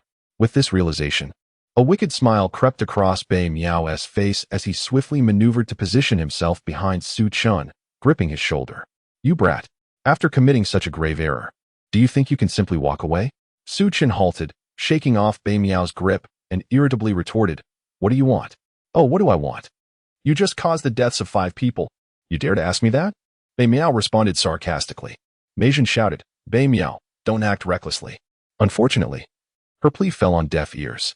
Su Chen laughed. "Are your eyes blind? Did I kill those people? Did you forget to bring your eyes when you stepped outside?" Su Chen's words infuriated Bei Miao, who was not particularly bright to begin with. Upon hearing Su Chen's remarks, his fury erupted. He lunged forward, seizing Su Chen by the collar. "You bastard! After committing such a heinous act, you still dare to provoke me." At that moment, Mei Zhen finally arrived, panting heavily. Being merely a mortal without the 5-element bloodline, and as a woman, her stamina was lacking. Bei Miao, don't be impulsive." Mei Zhen's attempts to intervene were futile as Bei Miao forcefully pushed her aside. "Mei Zhen, stay out of this. He has killed 5 people and still has the audacity to argue. I suspect he is from the Shadow Realm, acting in collusion with them." "Mei Zhen, you are not an armor warrior summoner. You wouldn't understand. I just observed this scoundrel. His energy was completely depleted. That's when I realized he is merely putting on a show. It is common knowledge that only sealed beasts exist. Mei Zhen, this scoundrel is acting." Su Chen, now irritated, felt a surge of malevolent energy coursing through him. He slowly uttered, "Let go." Upon hearing this, Bei Miao chuckled, "What if I refuse?" Su Chen's eyes began to redden, his hostility intensifying. This fool, who had repeatedly sought trouble, was pushing him to his limits. "I'll tell you once more. Let go. Do not force my hand." For reasons unknown, a bloodthirsty impulse surged within Su Chen, which he fought to suppress. However, Bei Miao, lacking any discernment, was convinced that Su Chen was now vulnerable due to his depleted energy. Bei Miao extended his hand, clutching the summoning device for the black rhinoceros armor. "Bastard. I hope you can maintain your arrogance for a while longer." Black rhinoceros armor. Merge. Waves of energy began to emanate from Bei Miao, accompanied by the resonant sounds of armor merging. The black rhinoceros armor rapidly adorned his form, dark as night, complete with a horn atop its head. A water attribute armor capable of being both gentle and unyielding. Once armored, Bei Miao towered over Su Chen, who now appeared diminutive in comparison. Ding. Host's malevolent energy has reached critical levels. Evil energy has surpassed 50. The host can summon the Shura armor without a summoning device. Hearing the system's voice, Su Chen's eyes turned crimson, a sinister smile spreading across his face. "You forced my hand, these deluded armor warriors. Had they only directed their energies towards the malevolent forces, how could my Qingyue have perished?" Shura armor. Merge. In the next moment, to the astonished gazes of Mei Zhen and Bei Miao, Su Chen was enveloped in a swirling aura of malevolence, directly donning the Shura armor. Unlike the light and shadow armor, the Shura armor exuded a peculiar aura, a blend of chaos, evil, and righteousness. Bei Miao's lips turned pale. He could sense the immense energy radiating from Su Chen. His heart raced with fear. What was happening? What kind of armor was this, one he had never seen before? Mei Zhen's eyes widened in astonishment. She had not anticipated that Su Chen could summon 2 armors. The Imperial armor was already astonishing, yet he could summon another that was equally formidable. Though Mei Zhen was unfamiliar with this new armor, the aura emanating from Su Chen conveyed overwhelming strength. In that instant, a thought surged within Mei Zhen's mind. If only Su Chen could join the ERP, their strength would be greatly enhanced. "Stop. Don't fight any longer," she exclaimed anxiously. Chapter 13. The unbridled fury of Bei Miao. Yet no one heeded Mei Zhen's pleas. In Su Chen's perception, a data point loomed above Bei Miao's head. Black Rhino Armored Summoner, Bei Miao Combat Power, 50 Weapon, Meteor Gun, Water Armor Shield. Overall Combat Power Rating, Moderate. Su Chen nodded, surprised to discover this capability of the Shura armor. However, his nod was interpreted by Bei Miao as a provocation. "You insolent fool, dare you remain so audacious? Clearly, you have yet to encounter true power." With that declaration, Bei Miao launched a fierce punch towards Su Chen. Bang! Sparks erupted where his fist met the armor. Yet, Su Chen stood his ground, unwavering. Bei Miao realized that his strike had inflicted no damage whatsoever. Su Chen chuckled. "Is this truly all the strength you possess?" Bei Miao and Oppo's mind was clouded with disbelief, convinced of his supremacy within the armored squad, boasting pure bloodlines and exceptional talent. Yet, the fact that his punch had failed to budge Su Chen was incomprehensible. Impossible. Again, Bei Miao quickly threw 2 more punches at Su Chen. Su Chen moved, appearing slow to the onlookers, and even to Bei Miao himself. However, despite the apparent sluggishness, Bei Miao's fists were effortlessly caught by Su Chen. Slow. You were painfully slow. I expected more from you, Su Chen remarked with a light laugh. Before Bei Miao could muster his anger, Su Chen delivered a powerful kick to his abdomen. Zing, boom, sparks ignited, followed by a resounding thud. Bei Miao cried out in agony as he was sent flying. The force of Su Chen and Appo's kick was overwhelming, causing the remnants of his previous meal to erupt within the confines of the black rhino armor, releasing a nauseating odor. He retched again, gasping for breath. He struggled to rise. Yet, Su Chen would not grant him respite. He had already allowed Bei Miao a chance, which the latter squandered with repeated provocations. In a flash, Su Chen transformed into a streak of dark light, appearing before Bei Miao in an instant. A series of relentless punches rained down upon Bei Miao's head. Each impact forced his skull against the ground, creating a web of cracks beneath him.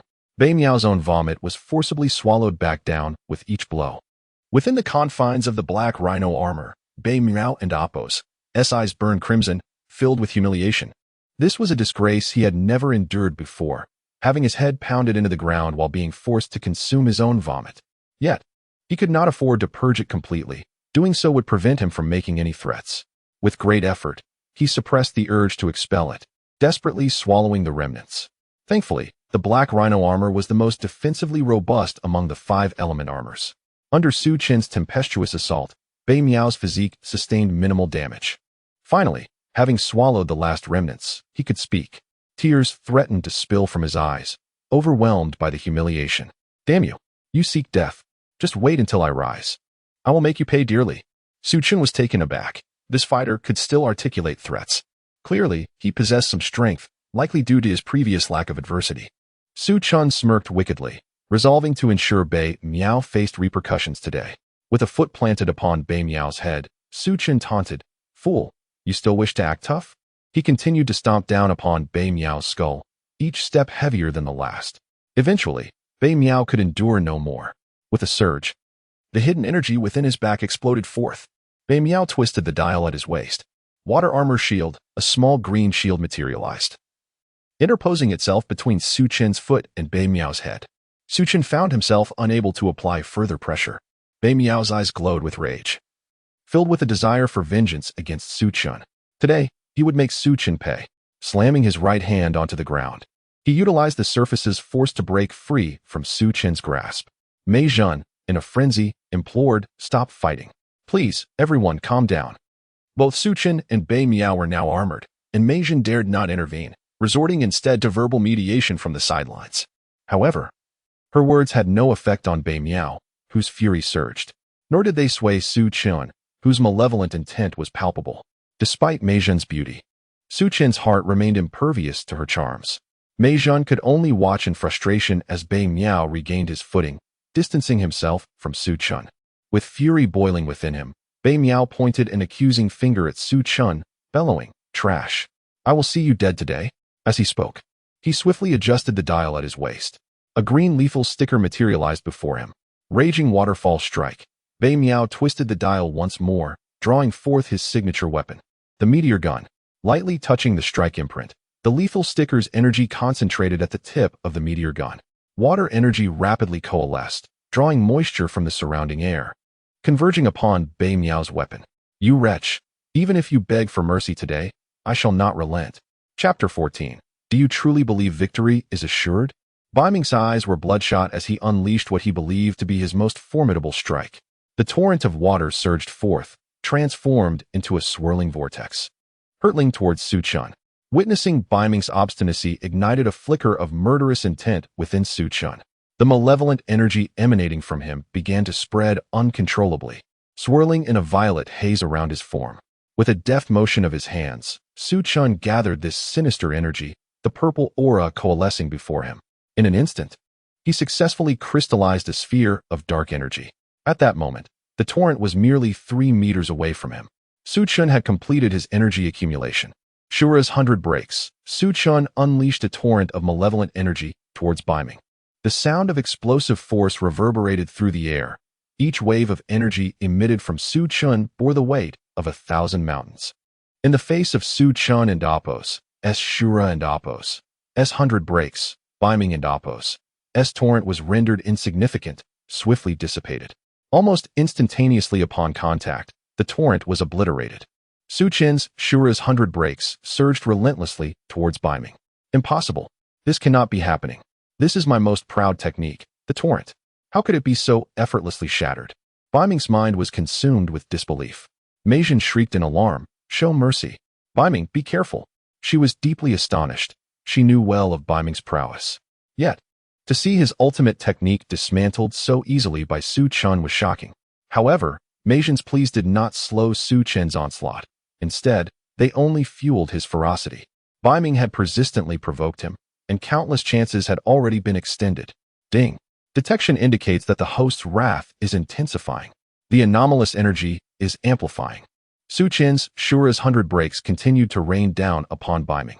The sound of impact echoed as sparks flew from Biming's black rhino armor. His vision was filled with ominous red warning signs.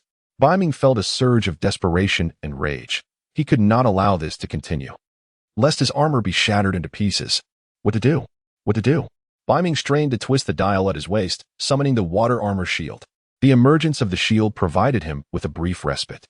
Although Biming's ultimate technique had been so easily dismantled by Su Chun, this shield possessed some merit. It could indeed withstand Su Chun and Appos, Shura and Appos, 100 breaks. Yet, this defense was only a temporary reprieve, as the water armor shield began to show fine cracks. Unable to hold out for long. At this moment, Biming's mind was consumed with a singular thought. He could not lose to Su Chun. In this dire hour, a strategy sparked in Biming's mind. He would employ the Zhangding seal. Su Chen's anomalous energy was formidable, and his armor was peculiar. However, Biming possessed a skill of extraordinary caliber, the Zhangding seal. Once invoked, it would render him the sole mover within this space. Although Biming and Appos' strength paled in comparison to Su Chun and Appos', he could outmaneuver him like a kite, gradually whittling away at Su Chun and Appos' vitality. Biming believed it improbable that Su Chun could maintain such energy indefinitely. If he could merely endure until Su Chen's energy was depleted, the tides of battle could shift in his favor. With this thought, Biming assumed his stance, calming his heart like still water, attuning himself to the energy of the universe. His hands clasped together. Waves of energy began to ripple outward. Zhangding seal, in that moment, the wind ceased its howling. The clouds halted their drift. Even the birds soaring through the sky came to a standstill.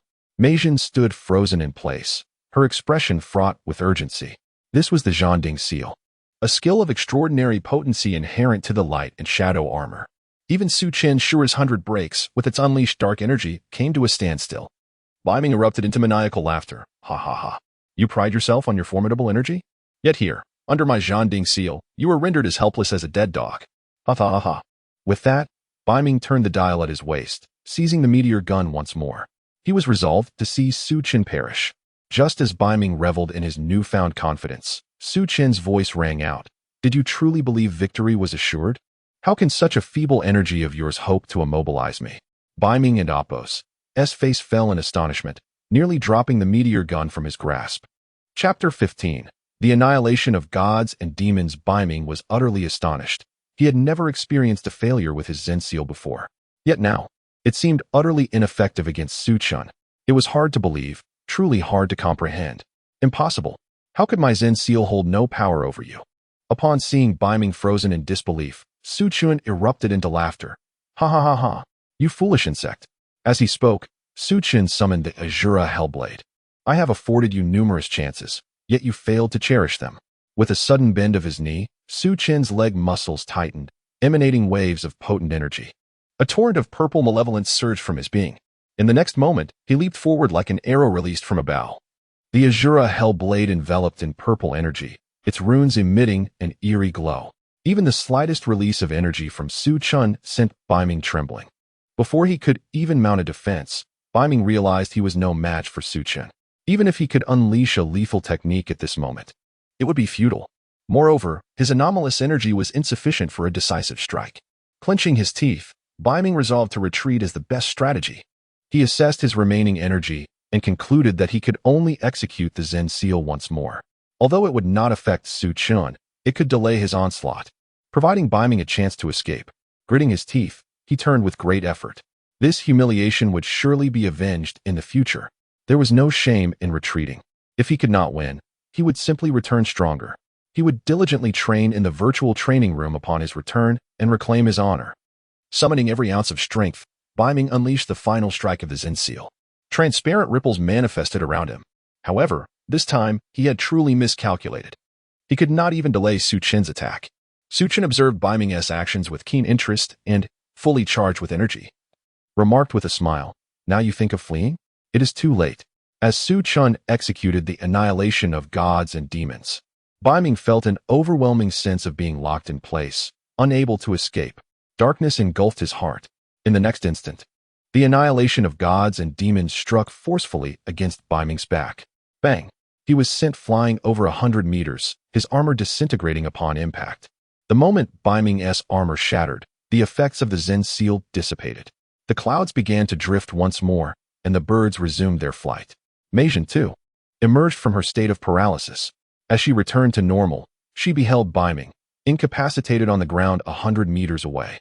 Su Chun descended slowly from the air, sheathing the Azura Hellblade. Ding! Congratulations, host, on defeating the Black Rhino Armor Summoner. You have received an interactive reward. Black Rhino Armor Summoning Qualification, Permanent and Unlimited Usage. The host's water bloodline has been enhanced to 80. You have acquired the Evil Energy Sensation entry. 1 Anomalous Beast Shell Summoning Card. Capable of summoning the lifeless shell of an anomalous beast you have killed. The summoned beast shell will become a servant utterly loyal to the host, complying with all commands. As the system's voice echoed, Su Chen felt his blood surge rapidly, radiating an oceanic blue light. At that moment, he could clearly sense the moisture in the air. Raising an eyebrow, he was pleasantly surprised to discover the unexpected bounties: an enhanced water bloodline, new armor, and a summoning card for an anomalous beast shell. Such a fruitful harvest. Fortunately, the anomalous beast shell lacked vitality. Otherwise, Su Chun would have no use for it, opting instead to send it straight to hell. He decided to keep the shell for now, as it might prove useful in the future. With a myriad of thoughts swirling in his mind, Su Chun recognized that now was not the time for contemplation. He had pressing matters to attend to. The malevolent energy within him surged, overwhelming his rationality. The dark energy roiled around him as he approached Bai Ming step by step. Mei Jin, witnessing this, felt a surge of alarm. Bai Ming was vulnerable now. If Su Chen attacked again, Bai Ming would be in grave danger. Currently, the armor team was in disarray, and if Bai Ming fell, only Kuan would remain as the summoner. Should the anomalous beast stir chaos once more, there would be insufficient manpower to contend with it. Therefore, it was imperative to protect Bai Ming. Mei Jin positioned herself before Su Chen, arms outstretched. Chapter 16, The Black Rhinoceros Armor, Fusion. Seeing Mei Jin standing firmly in front of him, Su Chen spoke with a hint of impatience. Step aside. As he uttered these words, a malevolent aura surged within him, the purple winds tousling Mei Jin's hair. Mei Jin bit her lip, determined not to yield. Bai Ming could not suffer any more harm. Bai Ming. He was merely acting on impulse. Please, do not hold it against him.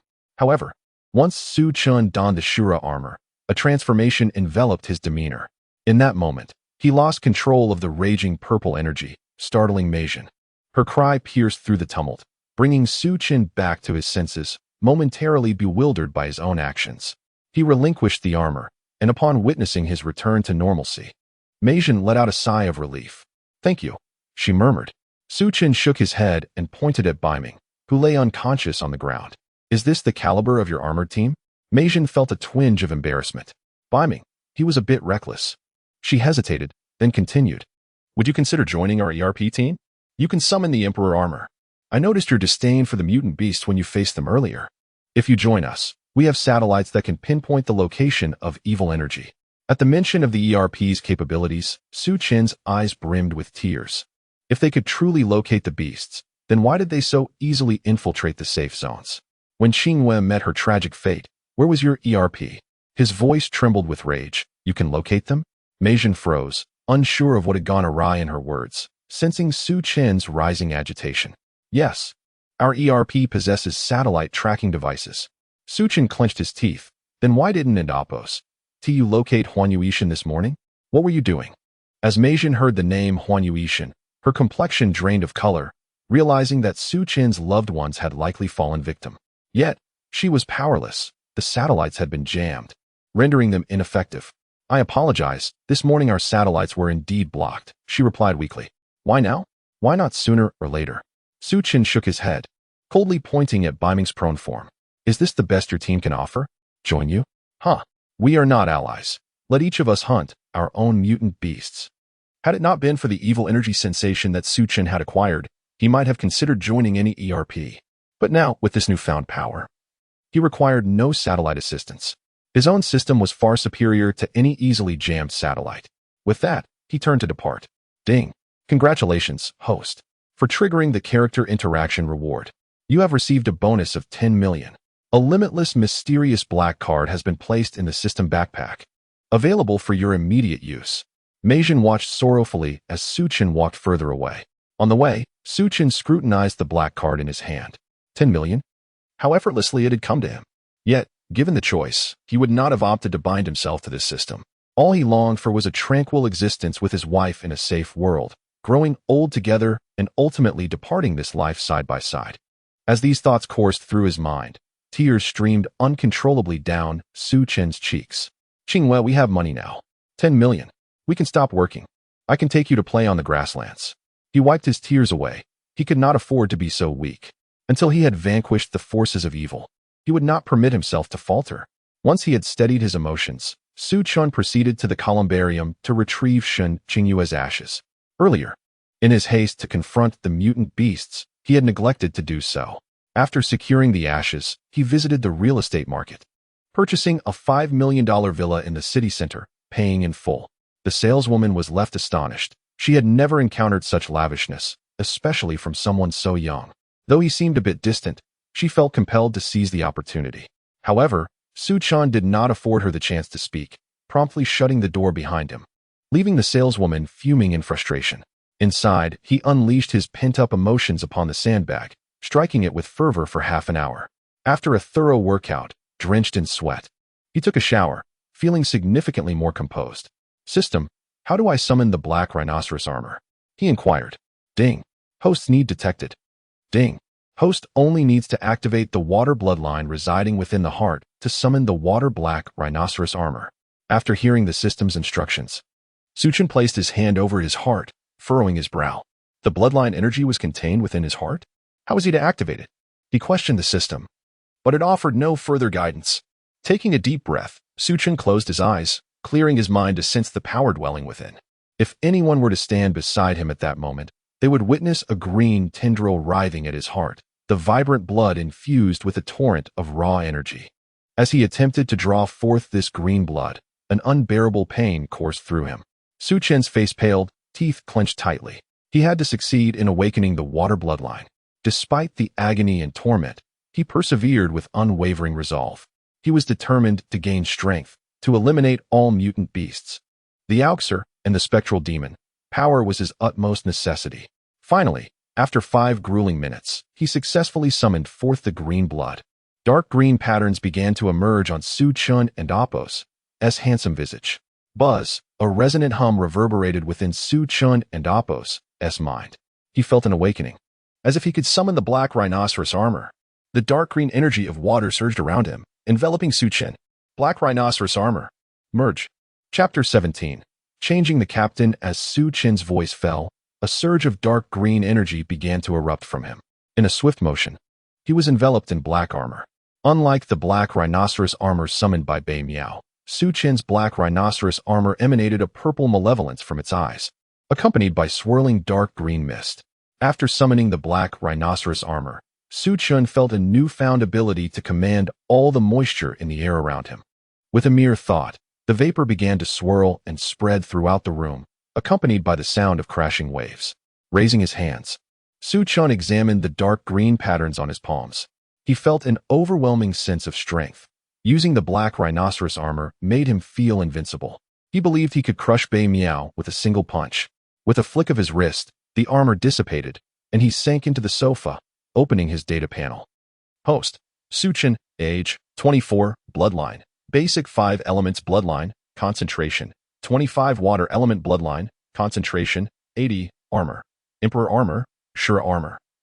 Black rhinoceros armor. Skills, Zen seal, data rating, 60, strength, 62, defense, 200, stamina, 100, speed, 260, anomalous energy, 40, evil energy, 600, positive energy, 50.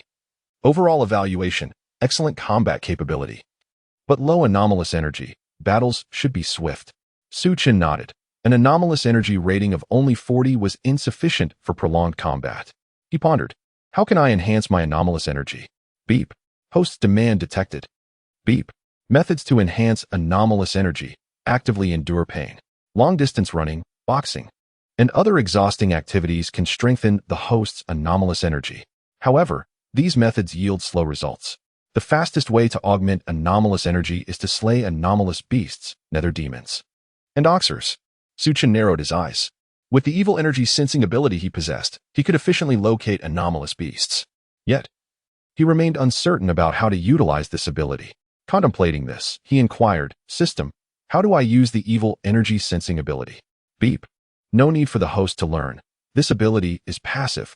Su Chen nodded and approached the sandbag, throwing punches and sweating profusely. One conviction resided in his heart. As long as he could enhance his anomalous energy, pain was inconsequential. With his current low anomalous energy, if anomalous beasts became more cunning and outnumbered him, he would be in grave danger. Therefore, he must grow stronger, until he eliminated the anomalous beasts, oxers, and nether demons. He would not allow himself to falter. Thud, thud, thud. The room echoed with the sound of Su Chen's fist striking the sandbag.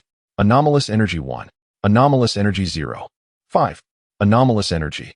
Listening to the continuous prompts in his mind indicating the increase in anomalous energy, Su Chen felt immense satisfaction.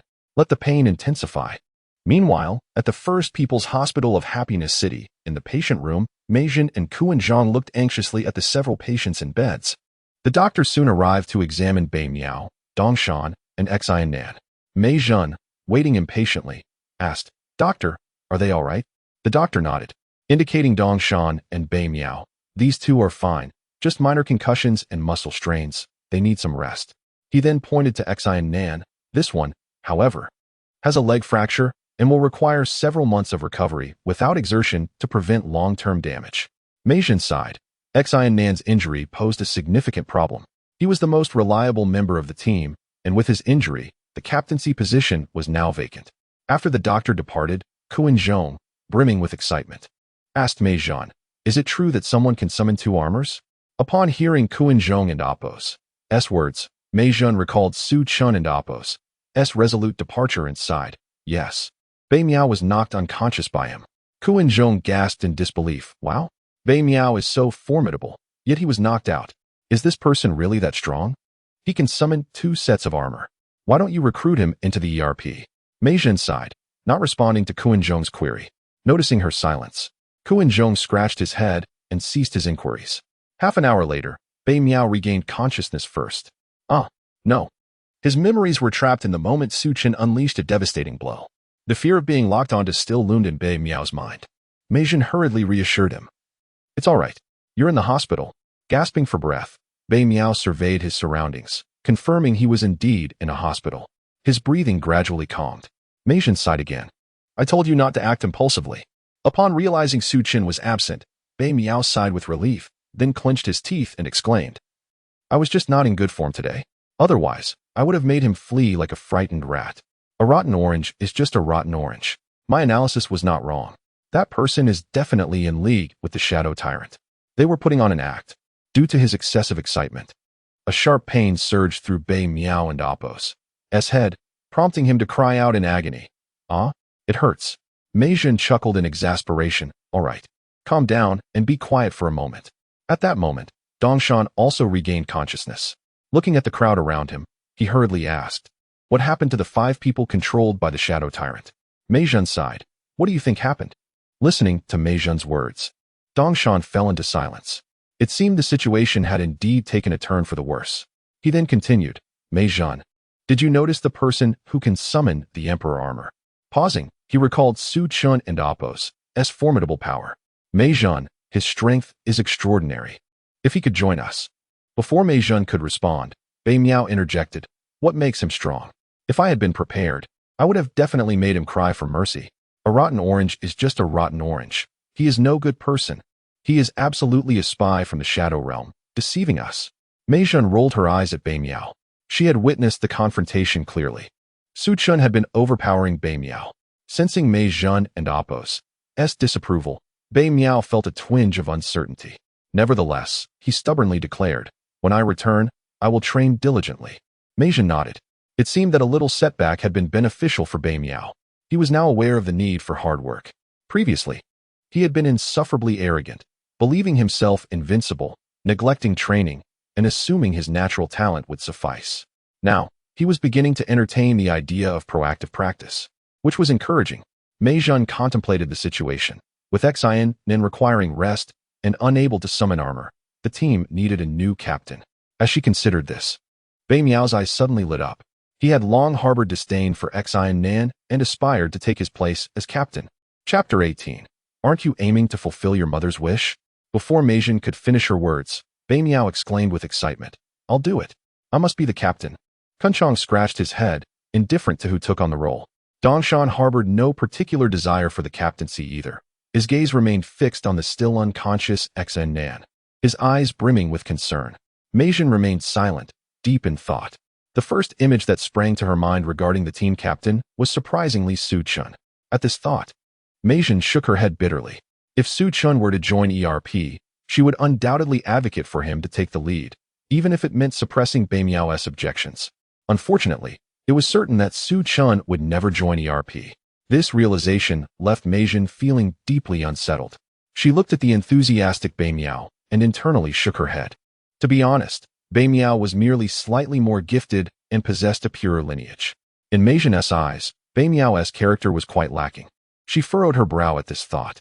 Kun Chong showed no intention of contesting the captaincy against Bei Miao, while Mei Jun continued to hesitate. Bei Miao, on the other hand, was ecstatic, believing he was the only candidate left for captain. At that moment, Xian Nen regained consciousness. "Ouch, it hurts." Xian Nen struggled to sit up. Kun Chong quickly intervened. "Xian Nan, what are you doing? Lie down. Your leg is fractured. You need to rest. Don't move." As Kun Chong spoke, he supported Xian Nan. Mei Jun gently added, "Please, take care of yourself and don't move." Bei Miao's eyes narrowed involuntarily. Xian Nan held a higher standing within the team than himself. With a pale complexion, Xian Nan remained silent for a moment before asking, "What about the 5 innocent civilians? Were they rescued?" Dongshan shook his head. Mei Jun remained silent, and Bei Miao frowned. Sighing, Xian Nan felt a lump in his throat. If only he were stronger. He could have stopped Su Chun and saved those 5 innocent bystanders. The pain in his leg caused beads of sweat to form on his forehead. Noticing Xian Nan's distress, Mei Jun hurriedly instructed Kun Chong to fetch a doctor. Kun Chong nodded and quickly exited the room to find a physician. Xian Nan attempted to shift his leg, but found it impossible. The doctor arrived, examined Xian Nan, and determined that it was merely pain. He promptly arranged for a pain relief pump. After its administration, Xian Nan's complexion improved considerably. Once the doctor left, Xian Nan weakly said, "I'm sorry, everyone." At that moment, Bei Miao stood up, patting Xian Nan on the shoulder. "Oh, we're all brothers here. There's no need for such formalities. Your injury is actually a blessing." Bei Miao's words caused Mei Jun to raise an eyebrow. "Bei Miao, what are you talking about?" Dongshan also frowned, finding Bei Miao's comment rather inappropriate. How could an injury be a good thing? Bei Miao chuckled heartily. "It truly is a blessing." Xian Nen never had a passion for being a mechanized warrior summoner. Wasn't he his dream to win a piano competition? Now, he can wholeheartedly pursue music. Then, Bei Miao added, "By the way, Xian Nan, weren't you aiming to fulfill your mother's wish?" He patted Xian Nan's shoulder. Xian Nan nodded, feeling a sense of inadequacy for having failed to prevent Su Chun from acting and save the innocent bystanders. He also contemplated his mother's wish. And a thought emerged within him. Perhaps he was not suited to be a mechanized warrior. Chapter 19. Sinan withdraws from ERP. Sinan pondered for a moment before saying, "Perhaps I truly am not suited to be a knight of armor." Mei Jun shot a glare at Bei Miao and comforted Sinan, saying, "It's all right. With a few months of recuperation, you'll recover. For now, let Bei Miao temporarily assume the role of captain." Upon hearing Mei Jun designate him as captain, Bei Miao was overjoyed. Yet he was displeased by the notion of temporarily. Sinan's prestige within the team was far too high. He had to be ousted. Sinan shook his head and said, I lack the capability. Those 5 individuals perished because of me. I am unfit to be the summoner of the flame dragon armor. Meijin sighed inwardly as Sinan continued to shoulder the blame. If only he could be a bit more decisive. In her heart, Meijin deeply resonated with Suqing's approach. Compromise with the malevolent forces of the ability beasts was utterly futile. As the old saying goes, today, sacrifice 5 cities, tomorrow, 10 cities, and then have a peaceful night's sleep. Such an approach was entirely inadvisable. There was no point in negotiating with the ability beasts. Figures like Ingba were unworthy of any terms. If Suqing compromised, would those 5 innocent lives be saved? It seemed highly improbable. Placing hope in one's enemies was the most foolish endeavor. Yet, if it were up to her to decide, could she truly make the cold and rational decisions that Suqing did? Reflecting on this, Meijin couldn't help but smile wryly. It was likely impossible. After all, those were 5 lives at stake, not merely a video game where one could restart after a loss. They each had families awaiting their return. Alas! Yet, if the ability beasts were released, their next rampage would not only concern those 5. As for Beimiao and Appo's remarks about acting, Meijin dismissed them without a second thought. She was perceptive enough to sense Suqing's deep-seated hatred for the ability beasts. Meijin greatly admired Suqing's ruthless decisiveness, while she felt Sinan, despite his many virtues, lacked the critical edge. How wonderful it would be if Suqing could join ERP. He would make an excellent captain, and he was so strikingly handsome. This thought caused Meijin's cheeks to flush uncontrollably. Just as Meijin's mind began to whirl with thoughts, Beimiao interjected, Indeed, Sinan, you are quite right. You are indeed unworthy. You are certainly not fit to be a knight of armor. Had I been present at the time, I would have saved those 5. Sinan felt a surge of guilt upon hearing Beimiao's words. His statement jolted Meijin back to reality. Was Beimiao truly oblivious to how he had been thoroughly defeated by Suqing? Unable to restrain herself, Meijin sought to curtail Beimiao's arrogance. Beimiao, have you forgotten how you ended up in the hospital? Beimiao, taken aback by Meijin's rebuke, retorted, That was because I wasn't prepared. If I had been ready, I would have taken him down easily. I'll train hard when I get back. Sinan listened to the exchange between Beimiao and Meijin. Realizing that both had already encountered Suqing. Meijin, have you met the summoner of the Emperor armor? Sinan asked weakly. Meijin nodded. After a moment of contemplation, Sinan remarked, That individual is formidable. If only we could have him join ERP. Beimiao shouted, Formidable, my foot. Not even worthy of my little finger. Meijin ignored Beimiao and shook her head. He won't join us. Sinan sighed, expressing his regret. Meijin continued, Sinan, please stop blaming yourself. Focus on your recovery. Let Beimiao temporarily take on the captaincy. Once you're healed, you can return. Upon hearing this, Beimiao protested, Meijin, you are disregarding Sinan's wishes. He has already stated that he does not wish to be the summoner of the Knight of Armor. As he spoke, Beimiao patted Sinan on the shoulder. Your aunt has high hopes for you, right? Meijin widened her eyes in disbelief. Beimiao, don't be reckless. Without Sinan, where will we find a summoner for the flame dragon armor? Dongshan chimed in. Indeed, Sinan is merely injured. He is not incapable of recovery. Seeing the tension escalate, Kunchong stepped in to mediate. All right, everyone, let us not argue. Humph. Beimiao scoffed. I know someone who can summon the flame dragon armor. He is a descendant of the Fire Shadow village. His lineage is not inferior to Sinan's. Plus, I'm considering Sinan's interests. His mind is solely on practicing the piano. Have you ever respected his wishes? Beimiao turned to Sinan, extending his hand. Sinan, hand over the flame dragon armor summoner's device. Sinan took a deep breath and made a decision. He retrieved the summoning device from his pocket and placed it in Beimiao's hands. Well then, I leave everything in your hands. Ha ha ha ha. Sinan, you can rest easy. Beimiao exclaimed joyfully as he secured the summoning device. Dongshan cautioned, Sinan, don't act impulsively. Those 5 people have nothing to do with you. The words of the shadow forces cannot be trusted. Kunchong sighed heavily. Meijin's chest rose and fell with agitation. Sinan smiled gently. I believe that the next summoner of the flame dragon armor will perform far better than I ever could. Chapter 20. The Shadow Overlord's theft of electricity in the spacious apartment. Su Chun was drenched in sweat, the speed of his punches diminishing with every strike. Salty sweat stung his eyes as the system notifications indicated a meager gain in supernatural energy. With a final, powerful punch to the sandbag, Suchin collapsed onto the floor. Utterly exhausted, gasping for air, the system prompted a query in his mind. Why had the increase in supernatural energy become so negligible? Beep. Host inquiry detected. Beep. Searching database. Beep. Search complete. The supernatural energy gained through physical pain has a limit. As the host and Oppo's stamina approaches depletion, the acquisition of supernatural energy diminishes. Suchin sighed, realizing the implications. No wonder the energy gain had dwindled. Clenching his fist, he acknowledged the necessity of seeking out supernatural beasts. Everyone understands the merits of consistent exercise. However, the physical agony and fatigue that follow can deter even the most determined individuals. At that moment, Suchin was indeed weary. In fact, he was in a precarious state. His rigorous training had begun to induce rhabdomyolysis, yet he remained blissfully unaware. As fatigue enveloped him and he teetered on the edge of slumber, the system activated. Beep. Host's physical condition nearing collapse. Beep. Rhabdomyolysis detected. Beep. Host condition is critical. Beep. Activating medical functions.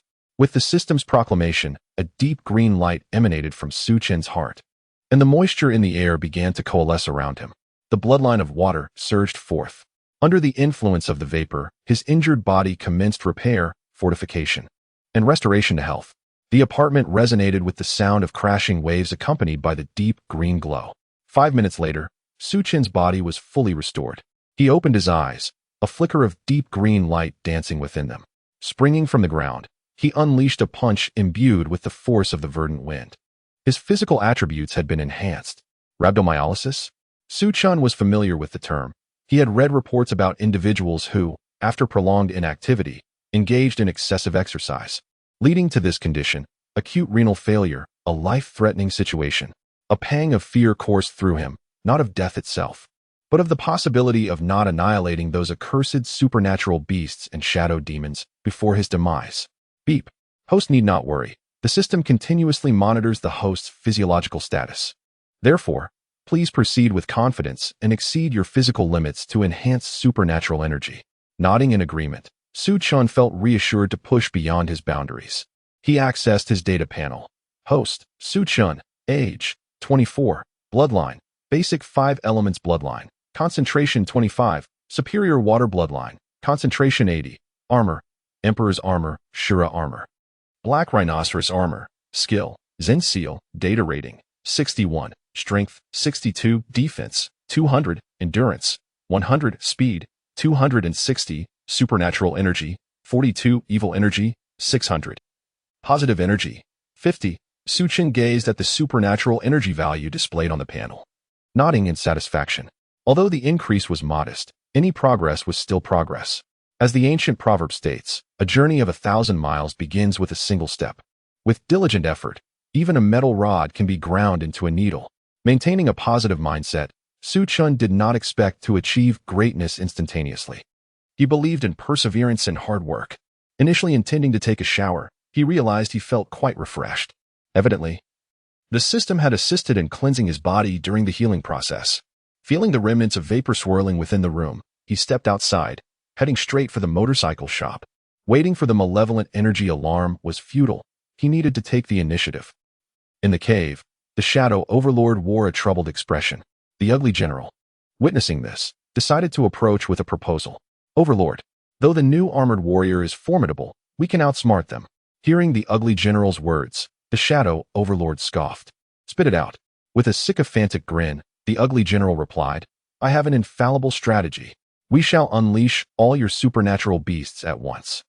Even the strongest armored warrior would surely falter against your legion. Fool, I thought you had a brilliant plan, yet this is your idea? Do you think I desire to summon more supernatural beasts? They are sealed within cards by the Lord of the Bright Realm. Releasing them requires human negativity and a vast amount of electricity. While negative emotions can be substituted with capsules provided by the route, we currently possess only one, and we still need to steal electricity. The shadow overlord bellowed, his frustration palpable. The loss of the evil ginseng beast pained him profoundly. Truly, a case of losing the chicken while attempting to steal the rice. You useless wretch. If you could have persuaded the evil ginseng beast to attend school, we would not be in this predicament. Fleeing would be an option too. Unseen by the shadow overlord, the ugly general clenched his fist in fury. masking his emotions with a facade of loyalty. I am to blame. I failed to prevent the evil ginseng beast from escaping. Overlord, let us proceed to steal electricity. Afterward, you can summon another supernatural beast while I gather human negativity. With a resigned sigh, the Shadow Overlord recognized the futility of further deliberation. Very well. We shall proceed to the power plant and steal electricity together. Chapter 21. The Arrival of the Realm King, Power Plant Ugly General. How should this wire be connected? Shadow Tyrant inquired, gazing at the array of wires within the box before him. Ugly General scrutinized the colorful assortment of wires and then glanced at the ones leading to the cave. Lacking any electrical expertise, he could only speculate. Perhaps we should remove the wires of matching colors and replace them with the cave's wires, he mused, growing increasingly confident in his deduction. He promptly flattered, my liege. I believe we should disconnect the yellow and green wires in this transformer box and substitute them with ours. Smack. A resounding slap echoed. Instead of praise, Ugly General received a stinging blow from Shadow Tyrant. You imbecile! Shadow Tyrant hissed, his voice low and furious. Why didn't you say so sooner? Stunned by the slap, Ugly General suppressed his anger. Forgive me, my liege. It won't happen again. Humph. Shadow Tyrant scoffed and proceeded to disconnect the yellow and green wires. As Shadow Tyrant busied himself, Ugly General subtly retreated a few steps. With the original wires removed, it was time to connect the cave's wires. Just as Shadow Tyrant decided to take charge, he noticed Ugly General's withdrawal. Recalling Ugly General's cowardly escape during the assault on the evil ginseng beast, Shadow Tyrant's eyes narrowed. He had almost done it himself. This Ugly General was untrustworthy. Ugly General. Hearing Shadow Tyrant's summons, Ugly General scurried over obsequiously.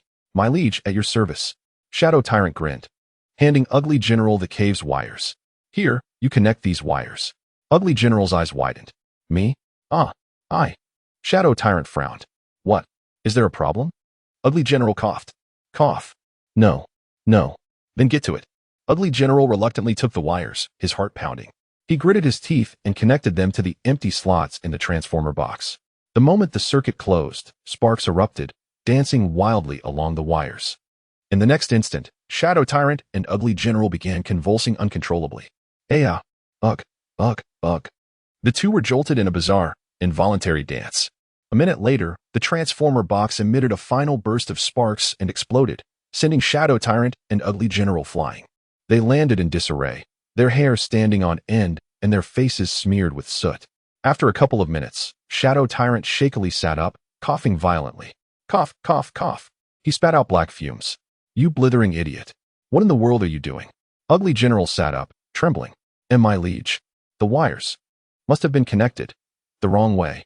Shadow Tyrant let out a mirthless laugh and kicked Ugly General. Now he understood why Ugly General had subtly retreated. Hurry up and reconnect them. If anyone comes, neither of us will escape. Ugly General nodded, staggered to his feet, and rushed to reconnect the wires. This time, Shadow Tyrant wisely distanced himself by 20 meters. Fortunately, no mishap occurred. Ugly General successfully swapped the wires. Shadow Tyrant sighed in relief and then burst into triumphant laughter. Ha ha ha. Power. The armor warriors are doomed. Ugly General smoothed his hair and fawned. The armor warriors will soon prostrate themselves before your might, my liege. Spare the flattery, Shadow Tyrant retorted. Close the transformer box. Inside the cave, light flooded the space. Shadow Tyrant nodded in satisfaction. Power is indeed a boon. Seeing Shadow Tyrant's delight, Ugly General seized the opportunity to ingratiate himself further.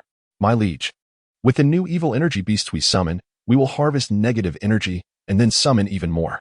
Those wretched armor warriors will all be sent to hell. Their summoners will be yours, my liege. Hearing Ugly General's implication that the armor summoners would belong to him, a glint of avarice flashed in Shadow Tyrant's eyes. Excellent. Ha ha ha ha. As Shadow Tyrant roared with laughter, a figure emerged. A mechanical left eye, a mechanical right hand, and a mechanical right leg. This person was the Realm King. You seem quite pleased, the Realm King observed. Upon hearing the Realm King and Apos' voice, Shadow Tyrant shuddered and immediately knelt. Greetings, Realm King. The Realm King's eyes glowed with a vivid crimson light. Humph. Useless trash. Shadow Tyrant immediately apologized. It's all my fault. I'm useless. I failed to protect the evil ginseng beast. I'm sorry. The Realm King frowned and waved his hand dismissively. Enough. I'm not here to punish you or to investigate your murky dealings with the Dark Lords. I've made a new breakthrough in my molecular construction technology. I'm here to upgrade the conversion chamber. Shadow Tyrant dared not raise his head. Thank you, Realm King. The Realm King ignored him and strode to the entrance of the conversion chamber, opening the cover on the doorframe. He removed a vivid crimson gem from his pocket and placed it inside.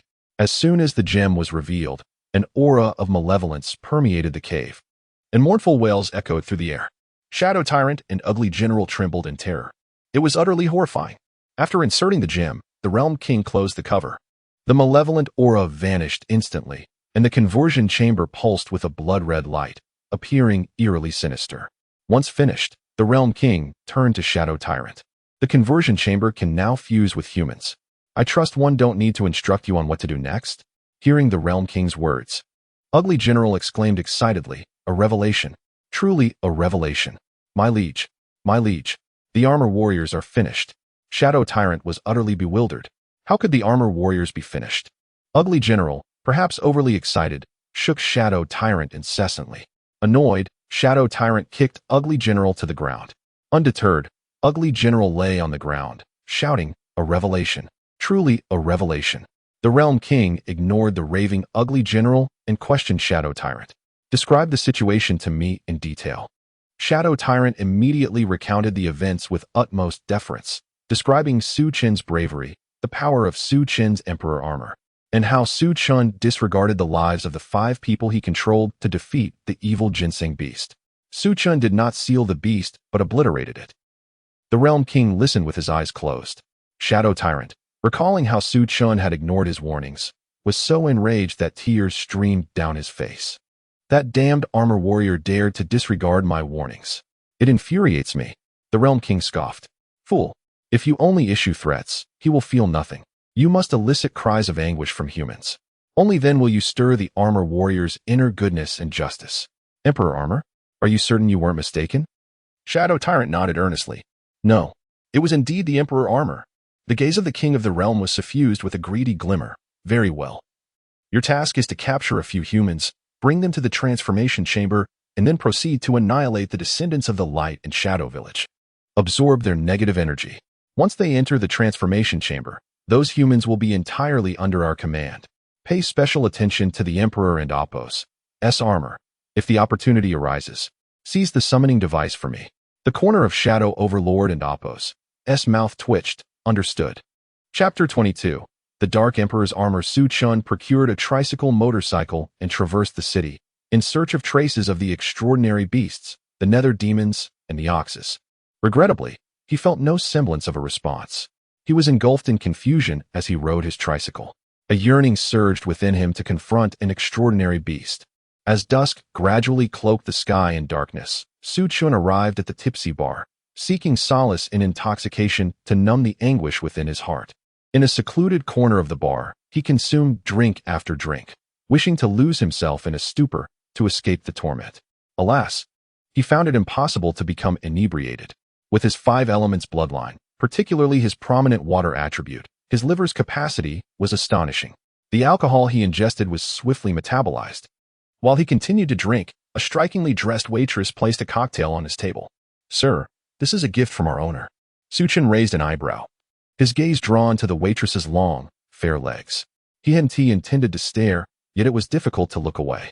As his eyes ascended, he admired her slender waist and generous proportions, ultimately resting on a remarkably exquisite face. This enchanting woman was Qin Lu, the proprietor of the tipsy bar. She raised her glass towards Su Chen from afar. He nodded and downed the drink before him in one gulp. Qin Lu smiled, intrigued. It seemed he was a man with a story. For the first time, someone showed no interest in her beauty, which caught her off guard. Qin Lu scrutinized Su Chen. He was unlike the others, restless and filled with a melancholic aura that set him apart. He exuded a unique charm. Unbeknownst to Su Chen, Qin Lu was lost in thought about him while he merely sought to drown his sorrows. Although she was beautiful, he remained unmoved. His heart was small, capable of harboring only one person, Shen Xinghua. Frustrated, Su Chen realized the alcohol had no effect on him. He felt the alcohol escaping through his pores, his skin shimmering as the substance was expelled. With the realization that he could not become intoxicated, he resolved to leave. Yet, just as he prepared to depart, Chaos erupted within the bar. A raucous young man, seemingly spoiled and reckless, had ensnared the waitress who had delivered his cocktail, dragging her toward the exit. This young man was Lu Ziqing, the heir of the Jia Group. The Jia Commercial Plaza in Xingfu City belonged to his family. Su Chun had shared many leisure outings with Shen Qingwei at that plaza. Lu Ziqing's father, Lu Goxing, was undoubtedly a titan of commerce in Xingfu City. As a pampered scion, Lu Ziqing's interest lay not in the waitress, but in Qin Lu, using the situation as a pretext to make his move. Upon encountering Lu Ziqing, Qin Lu sighed, placing a hand on her forehead, and instructed her staff to turn off the music and illuminate the room before striding toward him. Lu, please, do me a favor and refrain from causing a scene. Upon her arrival, Lu Ziqing immediately released the waitress's wrist, his gaze fervently examining Qin Lu from head to toe. Qin Lu's eyes narrowed, and though she found his scrutiny unsettling, she had to endure. Lu Ziqing was not the issue, but his father, Lu Goxing, was a formidable challenge. Give me face? Lu Ziqing grinned maliciously. That could be arranged, if you agree to be my girlfriend. Qin Lu smiled gently. You're joking, Lu. What status do you hold that would allow you to look my way? How about this, Lu? Today I'll cover your tab. At her words, Lu Ziqing's expression turned fierce. What if I told you I'm not joking? At that moment, a bodyguard appeared behind him. Qin Lu felt a chill run down her spine. Today's events were indeed troublesome. Ding. Task triggered. The beauty offers a drink, and now finds herself in peril. How can the host not play the hero? Task option 1. Help Qin Lu resolve her predicament. Reward. Dark Emperor's armor, summonable without bloodline, with all skills unlocked. The host may use all skills without limitation. With their power dependent on the host's extraordinary energy, greater energy equates to greater power. Usable for half an hour daily. Task option 2. Turn a blind eye and leave alone. Reward, 100 yuan. Su Chen chuckled softly. There was no need for deliberation. Naturally, he chose the first option. Even without the task, he would intervene. If only for that drink. At that moment, he spoke decisively. I'll give you 5 seconds to leave, or I shall let you go. His words plunged the room into an eerie silence. After half a minute, the bar erupted with excitement. Did I hear that correctly? Did he just tell Lu to leave? My heart. Lu is going to unleash hell today. Laughter filled the air as patrons speculated on the absurdity of his challenge. Qin Lu's eyes widened in disbelief. She had thought this man different from the rest, only to discover he was just as foolish. With Su Chen's proclamation, the situation escalated. Qin Lu hurriedly pleaded with Lu Ziqing. Lu He's just drunk. Please, don't stoop to his level. I'll drink with you. Lu Ziqing, keenly observing Qin Lu and Appo's distress, felt a surge of anger. What did you say? Su Chen, exuding an aura of menace, repeated. 5. Lu Ziqing bellowed. Old Huang. Break his legs. The crowd murmured in shock. Lu Ziqing was ruthless, threatening to maim without hesitation. This fool has lost touch with reality, drinking too much. Indeed. 2 legs? What will he do if he becomes disabled? Qin Lu frantically begged. Lu, please, don't. The man known as Old Huang eyed Su Chen nervously. For reasons he could not articulate, he sensed a formidable aura emanating from Su Chen. While ordinary individuals might overlook it, a seasoned fighter like him could easily perceive it. Su Chen was no ordinary man. Old Huang hesitated, stepping closer to Su Chen. You should apologize to my young master. Ignoring Qin Lu, Lu Ziqing shouted, I want to apologize. Old Huang, break his legs. Su Chen struck. Bang. A dull thud echoed as Old Huang was sent flying, crashing heavily against the bar counter. The glass shattered into countless fragments, leaving the audience in a state of shock. Chapter 23. The one who owes an apology is not me. Old Huang lay slumped against the bar, utterly incapacitated, his body limp. His mind was a whirlwind of shock. Su Chen's punch, though seemingly slow, had been unavoidable. Moreover, the force behind it was astonishing. Coughing, Old Huang spat out a bit of blood. Su Chen and Appo's casual punch had somehow injured Old Huang and Appo's lung. The onlookers, eager for entertainment, became increasingly animated. Goodness, did I just see that right? Lu Xiao and Appo's bodyguard was sent flying? No, I saw it too. No wonder he and Appo's so arrogant. It turns out he has some strength. But strength alone won and Appo's save him. Lu Xiao has more than just Old Huang as a bodyguard. Indeed, this kid is in grave danger. Qin Lu's beautiful eyes were filled with astonishment, quickly followed by fear. This reckless act had undoubtedly offended Lu Ziqing. The Lu family had more than one bodyguard like Old Huang. A bitter smile crept onto Qin Lu's lips. This was a dire situation. Lu Ziqing was taken aback by Su Qin's sudden outburst, his complexion paling. Everyone present assumed Old Huang was merely an ordinary bodyguard. Yet, only Lu Ziqing knew of Old Huang's formidable prowess. He was among the few core bodyguards under his father and Appo's command. Although not as strong as those closest to his father, Old Huang had always been Lu Ziqing and Appo's trump card, allowing him to act with impunity. With Old Huang around, he had nothing to fear. However, at this moment, the seemingly invincible Old Huang had been felled by Su Chun with a single punch. Lu Ziqing found it impossible to accept, his eyes reflecting fear, shock, and fury, a tempest of conflicting emotions. At that moment, Su Chun remained expressionless, methodically counting. Gritting his teeth, Lu Ziqing realized that with Old Huang down, he stood no chance against Su Chun. As Su Chun counted down to 2, Lu Ziqing's face turned an unsightly shade, a mix of green and pale. Rage boiled within him. No one had ever humiliated him like this. Yet, no matter how furious he was, he had no choice but to flee and seek help. With Old Huang down, staying put would be tantamount to seeking death. Though Lu Ziqing was a spoiled rich kid, he was not devoid of intelligence.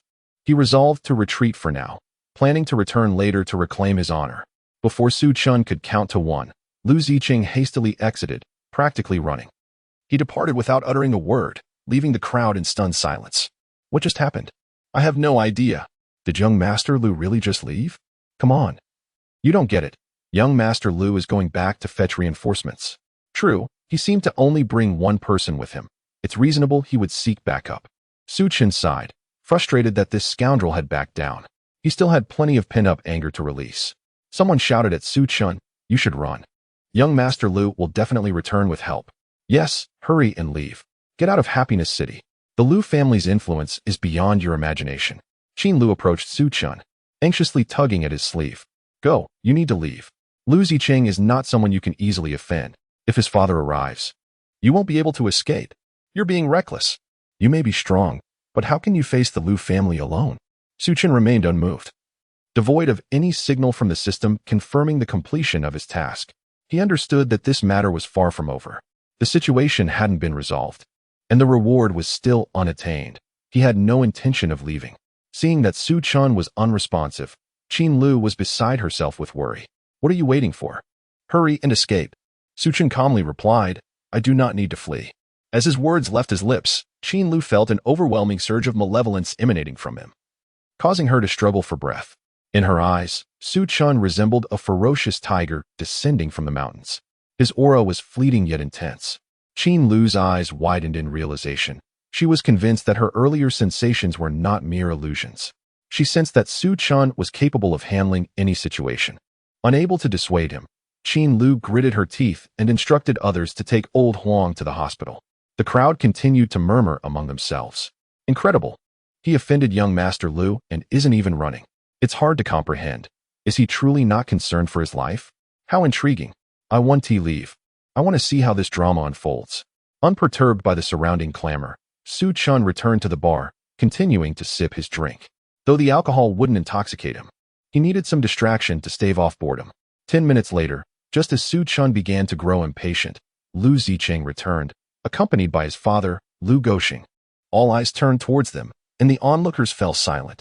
Lu Goxing was a notable figure in Happiness City. At the bar's entrance stood 4 individuals. At the center was a middle-aged man exuding a profound aura. Though he appeared ordinary, a mysterious presence surrounded him, drawing attention from the crowd. This man was Lu Goxing, the chairman of the Jiahe group. Lu Ziqing stood at Lu Goxing's right, shouting towards Su Chin's back, "Dad, it's him." He knocked Old Huang down. Su Chin finished his last drink, calmly observing the troublesome duo of Lu Goxing and his son. The man to Lu Goxing and Appo's left cast a discerning glance at Su Chun, his expression shifting to one of gravity. He sensed an oppressive aura emanating from Su Chin, and as a practitioner of the inner strength realm, he was unable to discern Su Chin's true capabilities. Su Chin merely watched in silence, curious about Lu Goxing's intentions. Should he act foolishly? Su Chin would not hesitate to unleash his wrath. Those who preyed on the weak were unworthy of being called human. With such prowess, why not confront the supernatural beast instead? only bullying the defenseless? As this thought crossed his mind, a purple mist began to swirl in Su Chen's eyes. The expert beside Lu Goshen immediately perceived the ominous purple hue. Eyes filled with purple mist, a sign of mastery and inner strength, absolutely not to be trifled with. He whispered urgently to Lu Goshen, who looked incredulous. So young, yet a master of inner strength? However, Lu Goshen, having risen from humble beginnings to establish a formidable corporation, quickly composed himself. Seeing Lu Goshen's arrival, Qin Lu nearly fainted. Lu Ziqing had really brought his father. She composed herself and approached Lu Goshen, addressing him, Mr. Lu. Yet, Lu Goshen ignored her, striding directly towards Su Chen. Su Chen raised an eyebrow. What do you want? A broad smile spread across Lu Goshen's face as he extended his hands towards Su Chen. Hello, sir. I'm Lu Goshen. Su Chen was taken aback, unsure of the man's intentions. Oh, hello. Lu Goshen replied amiably. I have come to apologize. Su Chen shook his head and said, You need not apologize to me. Your apologies are owed to them. Su Chen pointed towards the waitress who had been teased by Lu Ziqing, as well as to Qin Lu. Chapter 24. Kneel and apologize. Lu Goshen was momentarily taken aback, gazing in the direction pointed out by Su Chen. Lu Ziqing's eyes nearly popped from their sockets. Just moments ago, Lu Goshen had spoken to Su Chen in an excessively obsequious tone. What was happening with his father, who usually commanded the winds and the clouds, wielding immense power? Lu Ziqing had longed to speak, yet he was swiftly silenced by Chen Tao, the foremost master beside Lu Goshen. This very individual had just realized Su Chen had reached a significant level of inner strength and, standing to Lu Goshen's left, discreetly sealed Lu Ziqing's acupoint with a silent strike of his internal energy. In an instant, Lu Ziqing found himself unable to utter a word. The shock within Lu Ziqing was profound. He recognized that Chen Tao had indeed rendered him mute. He was acutely aware of Chen Tao's formidable skills. Staring incredulously at Chen Tao, he received a mere shake of the head, the meaning unmistakable. Lu Ziqing was to remain silent. Receiving this signal, Lu Ziqing's astonishment deepened. Chen Tao, the foremost warrior by his father's side, was inextricably linked to the rise of Jia Group. To see such a formidable figure display a grave expression today was beyond comprehension. What was the situation? Lu Ziqing found himself questioning everything. Who was this Su Chen? A being capable of eliciting such concern from Uncle Chen, who was entrenched in the realm of internal cultivation. Lu Goshen, seasoned from years of experience, swiftly regained his composure. Approaching Qin Lu with a warm smile, he sincerely stated, Miss, I sincerely apologize. My reckless son has caused you trouble. As he spoke, Lu Goshen produced a black card from his pocket, naturally placing it into Qin Lu's hand. I shall compensate for the losses incurred by the establishment. I hope you will graciously accept it. After addressing Qin Lu, Lu Goshen similarly approached the waitress who had been harassed by Lu Ziqing, expressing nearly the same sentiments. Both Qin Lu and the waitress stood in stunned silence, momentarily forgetting to refuse, merely nodding in response.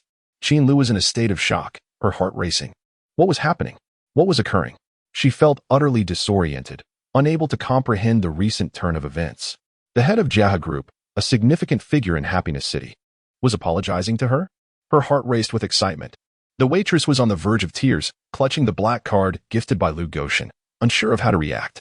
Finally, Lu Goshen glared at Lu Ziqing, proclaiming, You worthless spendthrift.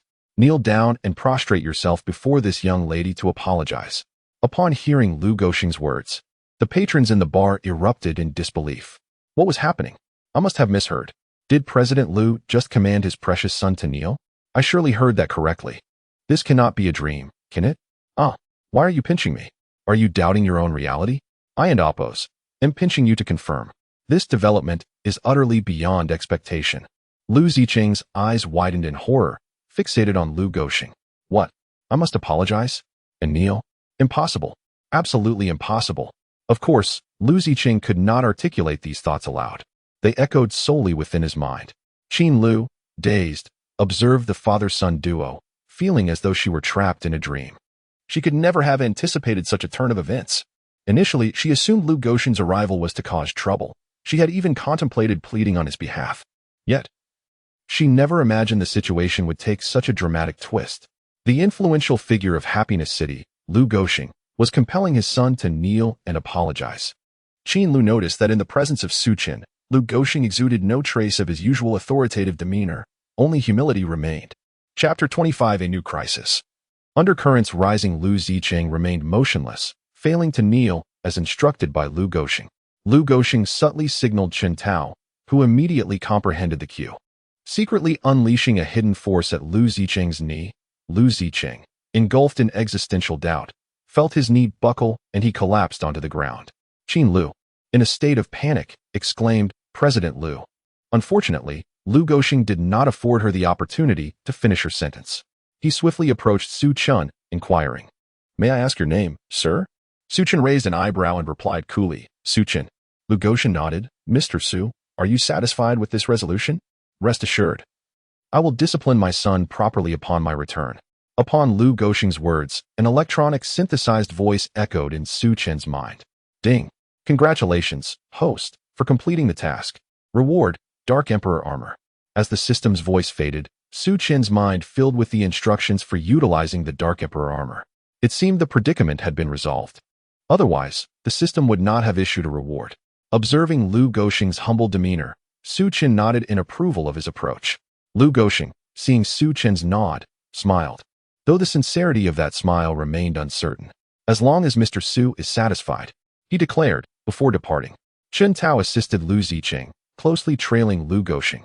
The onlookers in the semi-drunken bar erupted in astonishment. "Good heavens! Young Master Lu has knelt down? You did not missee it. Young Master Lu truly knelt."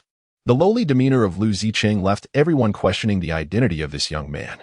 Today was indeed an eye-opener. Little did they expect matters to conclude in such a fashion. They had anticipated Lu Goxing to intimidate Su Chun, but this outcome was utterly unforeseen.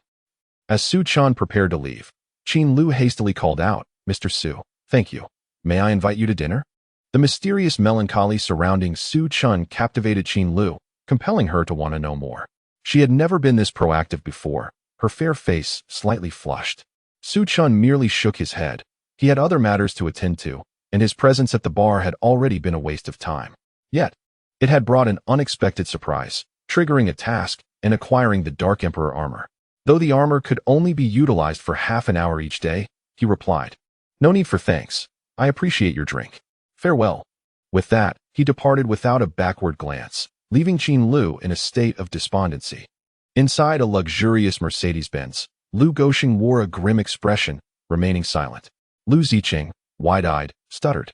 Observing this, Chen Tao promptly unsealed Lu Zicheng and Appo's pressure points. Once freed, Lu Zicheng gasped for breath. "Dad, what are you doing?" Lu Goxing ignored his son and turned to Chen Tao, asking, "Xiao Chun, is that Su Chen quite formidable?" Chen Tao furrowed his brow, nodding. His eyes contained a purple aura, indicating profound inner strength. "He is terrifyingly strong." Lu Zicheng, incredulous, questioned, "Uncle Chun, can and Appo's, to you defeat him?" Chen Tao shook his head in resignation. Lu Goxing closed his eyes and cautioned, "You heard what your Uncle Chen said. Steer clear of that bar. If a master with such inner strength truly wishes to act, none of us would survive. Avoid provoking Qin Lu." Lu Zicheng, filled with resentment, protested, "Dad, are you just going to stand by and watch your son being bullied?" A sharp slap echoed within the confines of the Mercedes. Lu Goxing struck Lu Zicheng hard. "Bullied? Do you have any idea how close you came to losing your life? Stay away from Qin Lu. There are plenty of women out there. Distance yourself from her, or I shall not be responsible for your fate." Lu Goxing's countenance darkened. Su Chen was indeed a master of profound inner strength, and if he were to lose control, Lu Goxing dared not entertain the thought further. Lu Zicheng's expression soured. He recognized the truth in Lu Goxing's words, yet he could not swallow his pride. He had never endured such humiliation. "Su Chen, I care not for your inner strength. Should I find an opportunity, I shall not let this matter rest." He seethed inwardly. Inside the opulent extended Mercedes, a heavy silence prevailed, the atmosphere thick with tension. After 3 minutes, Lu Goxing seemed to recall something. "Xiao Chun, you are to visit Nanjing City shortly, and pay a visit to General Manager Ma of Tianhao Group."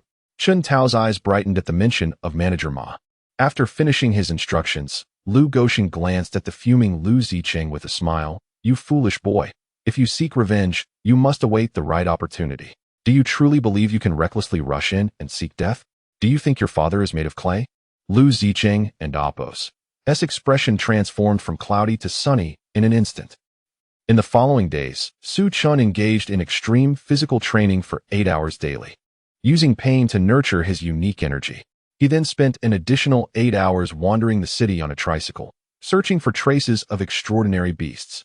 Regrettably, he found no sign of such creatures during this time. The sole achievement was that his energy value reached 46.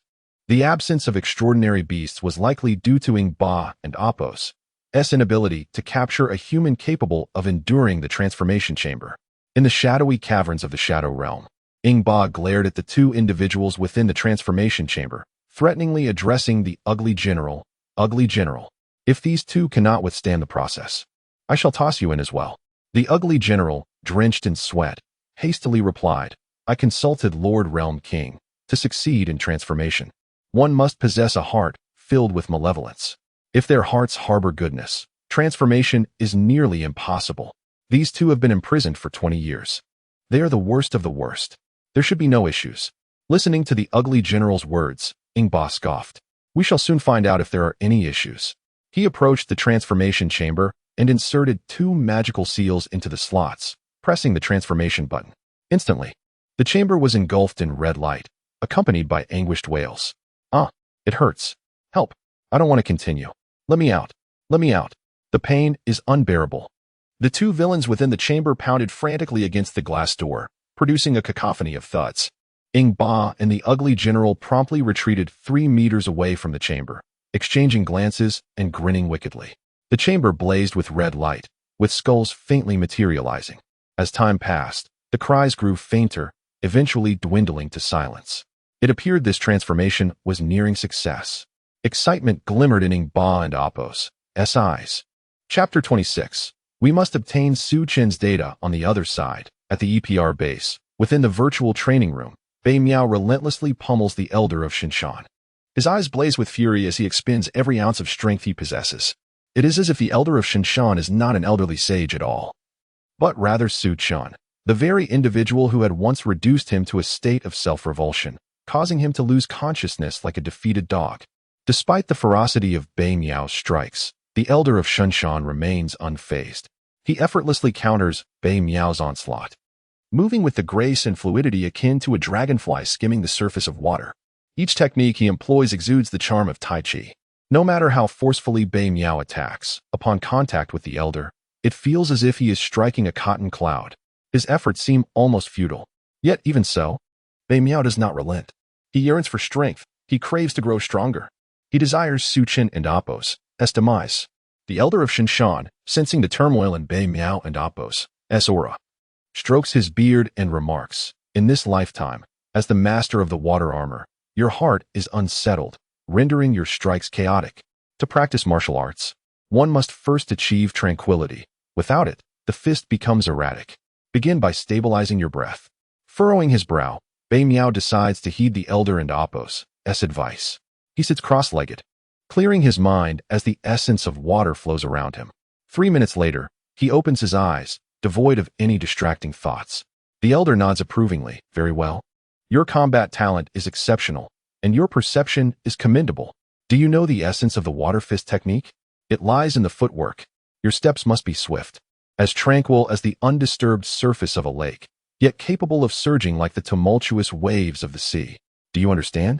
After a moment of contemplation, Bei Miao clenches his fists, enveloping his legs in the essence of water, and advances towards the Elder with a mysterious footwork. 15 minutes later, Bei Miao emerges, drenched in sweat. He makes a beeline for the body data testing machine to commence his assessment. Mei Zhen observes the results, nodding in approval. Impressive. You and Apos' VE increased your endurance by 6 minutes compared to last time. The flow rate of your water bloodline has accelerated. Your compatibility with the Black Rhino armor has improved. Well done. Hearing Mei Zhen's praise, Bei Miao cannot help but smirk. Of course, I am a genius. It would be strange not to progress. The next time I encounter that Su Chen, I will make him regret ever crossing paths with me. Initially pleased, Mei Zhen's expression shifts as Bei Miao diverts the topic back to Su Chen. She raises her elegant eyebrows in exasperation, shaking her head. All right, enough about him. If you're feeling offended, just go take a shower. You reek of sweat. With a huff, Bei Miao heads off to wash, dismissing her remarks. The next encounter with Su Chen will serve as proof of his progress. Mei Jun watches his retreating figure, sighing. Despite Bei Miao and Appo's flaws in character, he surpasses Xin Nan in many respects. This is not to say Xin Nan is weak, but rather that his focus lies elsewhere, entirely in music. Beep, beep, beep. The EPR control screen emits a series of sounds, interrupting Mei Jun's thoughts. She glances at the screen and sees an incoming call from Dr. Gallo. Quickly, she answers. A refined middle-aged man, adorned with silver-rimmed spectacles and cascading hair, appears on the screen. This gentleman, exuding an air of intellect and sophistication, is Dr. Gallo, the founder of the EPR Research Institute and the director of the Cosmic Star Navigation Bureau. His expression is one of palpable excitement. Mei Jun, you were right. That individual named Su Chun can summon the Emperor armor. Moreover, he can permanently eliminate the ability beasts without sealing them. It's utterly astonishing. Why did our satellites fail to detect the energy fluctuations of the Emperor armor? This is unfathomable. Are you certain you didn't misinterpret? Mei Jun shakes her head. Brother, I did not err. He truly annihilated the ability beast. It resembles the Emperor armor summoned by Xiang, but no. It is even stronger. The most terrifying part is, he can summon another armor. That armor emanated an ominous chill, and its power is certainly on par with the Emperor armor. At this point, Mei Jun looks around to ensure Bei Miao is absent before continuing. He practically toyed with Bei Miao. Dr. Gallo is left in sheer shock. His eyes gleam with astonishment. Bei Miao faltered against Su Chun? This is astounding. Bei Miao's combat talent, battle data, and the purity of his bloodline are all eclipsed. I've always lamented that Bei Miao lacked the 5-element bloodline. Though Xiang possesses it and can summon the Emperor armor, he still pales in comparison to Bei Miao. Mei Jun, I have an immensely important task for you. We must bring Su Chun into the virtual training room. Let him meet the Elder of Shinshan. We need to extract his data and uncover the secret behind his ability to annihilate ability beasts. This is crucial for us. 8 days later, at the magazine office, Xiao Song anxiously calls out to the editor-in-chief. Old editor, the opportunity has arrived. Our magazine has a chance. This is explosive news. The editor, irritated, sets aside his work and responds, don't tell me that again. Every time you claim to have exclusive news, a golden opportunity. But what is the result? He gestures toward the magazine on his desk. Take a good look at that. That's what exclusive news looks like. Xiao Song glances at the magazine. Noting it features gossip, he dismisses it. Old editor, what is this? I've discovered an opportunity that could send our magazine soaring. Intrigued by Xiao Song's enthusiasm, the editor asks, oh, what do you mean? With confidence, Xiao Song declares, the Armor Warriors. If I manage to capture images of the Armor Warriors and conduct an exclusive interview with them, how could our magazine possibly fail in sales? The editor bursts into laughter. Have you lost your mind? We're after celebrity gossip. Armor Warriors? Do you think you can catch them? They're constantly flitting about, even if you wanted to. Do you know the risks involved? The appearance of Armor Warriors coincides with the emergence of ability beasts. If things go awry, it could cost you your life. Can you not think for a moment? Do you believe other magazines don't desire to capture them? They're terrified. Undeterred, Xiao Song retorts, I'll be careful. The editor, exasperated, replies, fine. If you're not afraid of death, go ahead. If you fail to capture any images of the Armor Warriors, then you'll obediently serve as a tabloid reporter. The editor dismisses Xiao Song's words as mere folly, not taking them seriously. Unbeknownst to him, Xiao Song has already resolved to pursue this path. Chapter 27. The Peril of Wu Qidong at the Shadow Realm Base. A torrent of mist and steam erupted from the transformation chamber. Seeing this, Shadow Overlord rejoiced. The transformation had succeeded. He hastily pressed the button to open the chamber door. With a series of beeps, the door swung open. 2 nightmarish creatures emerged from the chamber. On the left stood the Thornwood Beast, towering and grotesque. Its rough body covered in a bark-like exterior, exuding a foul stench. On the right was the Grasshopper Beast, nearly as tall, retaining the basic outline of a grasshopper. These 2 extraordinary beasts were not perpetually in their monstrous forms. They occasionally transformed into ethereal human shadows, swirling with blood-red light, emanating an aura of terror. Shadow Overlord erupted in laughter, nodding vigorously. Excellent. Truly splendid. The grotesque attendant, Mouth Agape, raised a hand to his mouth and stammered, oh, truly. What an eye-opener. Thornwood Beast roared, while Grasshopper Beast echoed with a growl. Shadow Overlord swung his fist towards the sky with fervor. The battle between light and shadow is about to commence anew. This victory shall undoubtedly belong to us of the Shadow Realm. Ha ha. The attendant, eager to curry favor, chimed in. Indeed, my lord. Your wisdom and might are unparalleled. Summoning two extraordinary beasts at once. How could we possibly lose? Victory is ours. Especially with these beasts possessing human shadows. Shadow Overlord nodded, acknowledging the utility of the blood-red stones bestowed by the Realm King, enhancing the obedience and cunning of the summoned beasts. How could we possibly fail? We shall eradicate all descendants of Light and Shadow Village and seize their armor summoners. He approached a hovering, transparent crystal orb, trembling with anticipation as he harnessed electrical energy. Descendants of Light and Shadow Village, you shall not escape. With this declaration, the lights flickered ominously. The eerie energy orb radiated a mystical glow, projecting an information panel. On the left was a photograph, on the right, identity details. Descendant of Wood Shadow Village, Wu Qidong gender, male age, 22 occupation, student. The attendant scoffed at the image of Wu Qidong, who wore glasses. Oh, just a bespectacled nerd. Having a lead makes it easy. My lord, I shall take the extraordinary beasts and handle this matter. Meanwhile, by the seaside, Wu Qidong sat on the beach, leisurely flipping through the records of history, enjoying the sea breeze, blissfully unaware of the impending danger. On the other side, Xiaosong spent the entire morning searching for traces of the armored warriors, but to no avail. Hunger began to gnaw at him, and he noticed a nearby hamburger joint, Happy Burger. Upon entering, he found the place deserted. Is anyone here? Boss. No response. Furrowing his brow, Xiaosong muttered, what a strange establishment. No one at this hour. How can they conduct business like this? Feeling fatigued, he sat at the counter, planning to rest before seeking food elsewhere. He noticed a bell and rang it twice.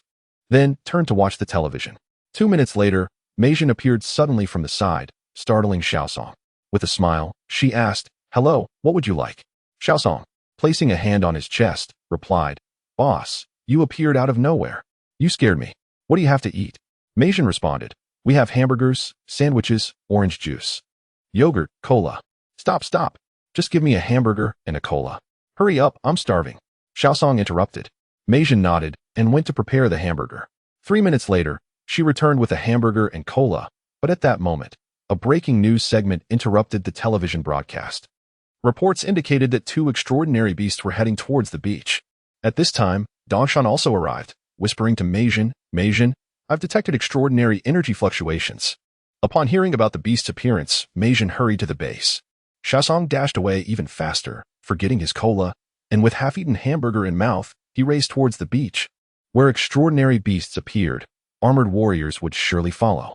This was the big news Xiaosong had been waiting for. He had no intention of being a paparazzo capturing dull, mindless celebrity antics. The beach was bustling with more than just Wu Qidong. This area was deemed safe, attracting many visitors. Initially, the atmosphere was joyful, but with the arrival of the grasshopper beast and thornwood beast, that joy dissipated, replaced by screams of terror.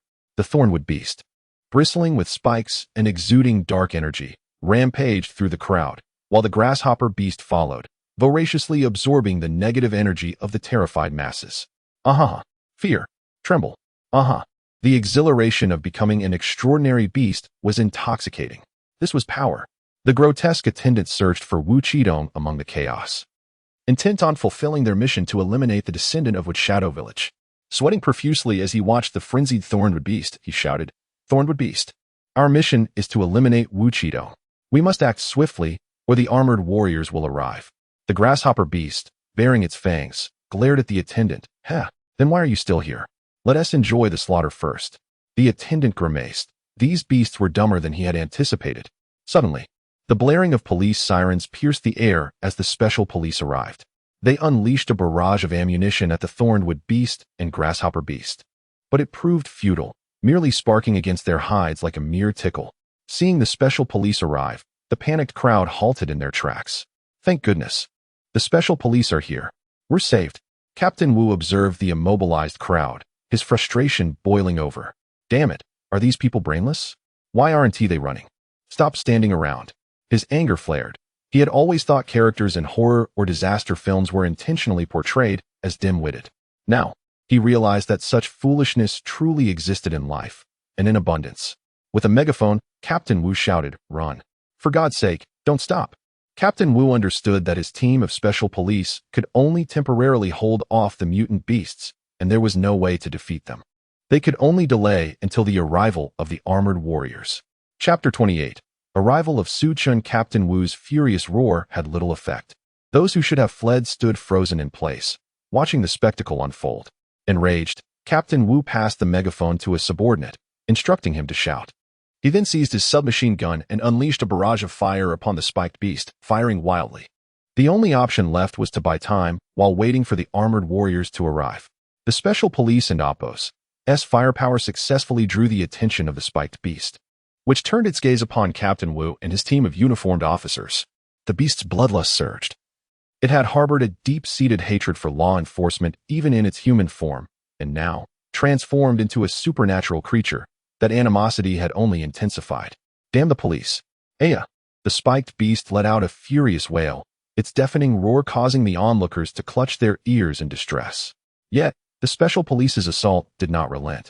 Equipped with high-grade industrial ear protection specifically designed to counteract the roars of supernatural beasts, they remained undeterred, continuing their offensive.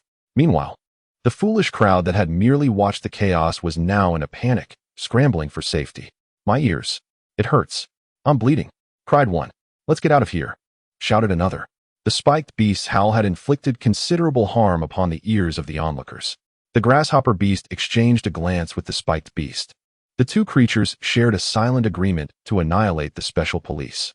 At that moment, the ugly general located Wu Qidong, who was inexplicably seated on a distant rock, engrossed in a book while wearing headphones. The ugly general was both amused and infuriated that amidst such chaos, this individual remained utterly oblivious. Upon discovering Wu Qidong's whereabouts, the ugly general quickly communicated with the grasshopper and spiked beasts. With the special police present, he dared not act too overtly, lest he reveal his identity. "Lord Spiked Beast. Lord Grasshopper Beast. I've spotted Wu Qidong, the one reading with headphones. Please, act swiftly to eliminate the descendant of the Wooden Shadow Village. Otherwise, the armored warriors will arrive, and it will be too late." However, the unfolding events did not align with the ugly general and Oppos' intentions. The grasshopper and spiked beasts, in a flash, charged toward the special police unit. In an instant, the two beasts were upon the special police team. The grasshopper beast swung its sharp claws, creating a piercing sound as it sliced through the air. 5 officers armed with specialized shields were instantly cleaved in half, their defenses crumbling like tofu under the might of the grasshopper beast's talons.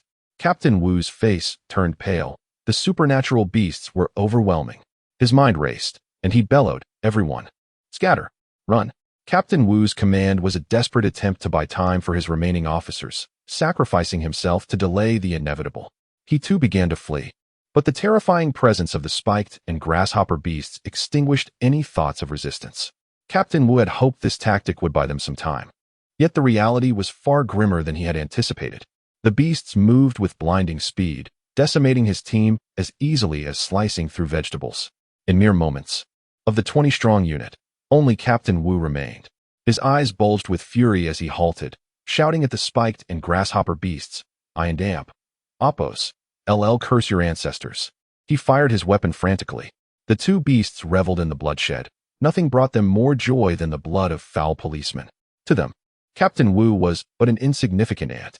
The ugly general continued to urge, "Lord Spiked Beast, Lord Grasshopper Beast, quickly deal with that descendant of Wooden Shadow Village." At last, the beasts nodded and zeroed in on Wu Qidong, still lost in his reading, with his ammunition exhausted and his eyes blazing with rage. Captain Wu drew a dagger from his pocket, shouting as he charged toward the spiked and grasshopper beasts. "You beasts, I will see you dead. I swear. I will kill you." The spiked beast regarded the howling Captain Wu with a mixture of disdain and cruel amusement, summoning a spiked mace. Its body a blur as it lunged at Captain Wu.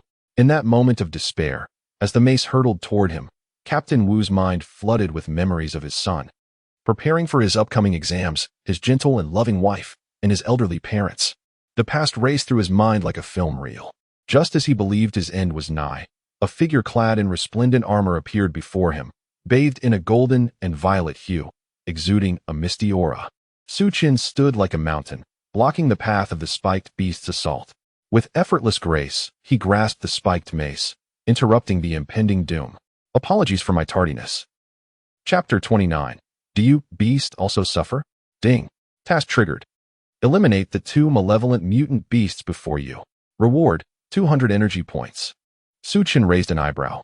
The most effective way to gain strength was, indeed, by vanquishing mutant beasts. This offered a direct reward of 200 energy points. Naturally, such a generous bounty was not to be missed. In truth, Suchin possessed an evil energy sensing ability, which should have been active. However, the system had not disclosed that during the process of restoring Suchin's body, the ability would automatically deactivate when his physical form approached its limits and his life energy waned. For several days, Suchin had been unable to sense any mutant beasts. Thus, he had devoted all his energy to enhancing his strength and increasing his energy through suffering. By sheer coincidence, the Thornwood beast and the grasshopper beast appeared just as the system was repairing Suchun and Amp, Appo's body, leading to his delayed arrival. Captain Wu and Amp, Appo's eyes brimmed with tears. Armored warrior, please avenge us. Suchun nodded. Captain Wu wiped his tears, saluted Suchun, and quickly retreated. The task was now in Suchin's hands. His presence would only hinder Suchin's efforts. At that moment, Xiao Song, munching on a hamburger and carrying a camera, rushed to the scene. Upon spotting Suchun, his eyes widened in astonishment. He hurriedly swallowed his food and began snapping photographs of Suchun. Ha! What fortune! To witness the armored warrior battling mutant beasts so soon. The sound of the camera shutter clicked incessantly. Xiao Song's face flushed with excitement. This armor has never been reported officially. It appears to be new. Haha. Editor, our magazine is about to thrive. This is an exclusive report, an absolute scoop. Meanwhile, the panicked crowd, upon seeing Suchun, ceased their flight and began to gather, eager to watch the spectacle. The armored warrior has arrived. I'm not mistaken. He truly is here. Armored warrior. Defeat them. Eliminate these vile mutant beasts. Woe is me. Avenge my husband. And for my wife. At this juncture, the special police force also arrived, swiftly dispersing the crowd. The grotesque figure, observing Wu Qidong still reading atop the rocks, felt a twitch at the corner of his mouth. Unbelievable. I've urged him to focus on the task at hand. Yet he persists in his distractions. With the armored warrior here, this is a calamity. In a hushed tone, the grotesque figure communicated with the Thornwood beast and the grasshopper beast. If you cannot win, retreat swiftly. After uttering these words, he removed his earpiece and hastily followed the crowd away, not wishing to expose his identity.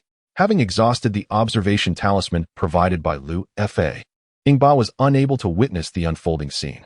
The grotesque figure pondered. How would he explain this to the overlord? The Thornwood beast's dimly glowing eyes fixated on Suchun, attempting to retrieve its thorny wooden club, yet it found itself unable to reclaim it. As Suchun had it firmly in his grasp. Roar! The Thornwood beast bellowed in fury, but to no avail.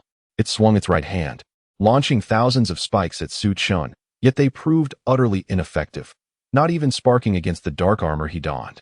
After a brief moment of shock, the Thornwood beast erupted in rage. Damn it! Die! Perish, you foul armor! Despite its relentless attacks, the Thornwood beast found no success. Suchun, at that moment, tightened his grip around the wooden club, dark purple energy swirling around his hand. The once indomitable weapon shattered into fragments. Watching the Thornwood beast in its grotesque form, a surge of wrath erupted within Suchun. His right hand, like a blade, wielded the purple energy as he struck the beast and Appo's head repeatedly. The resounding slaps echoed through the air. You beast! Is it only ordinary people you bully? With another strike, a portion of the beast's head was torn away. Before the Thornwood beast could react, Suchun delivered a punch that landed squarely on its body. Fueled by rage, Suchun's toes erupted with deep blue vapor, embodying the power of oceanic waves. With a thunderous crash, he kicked the beast in the abdomen.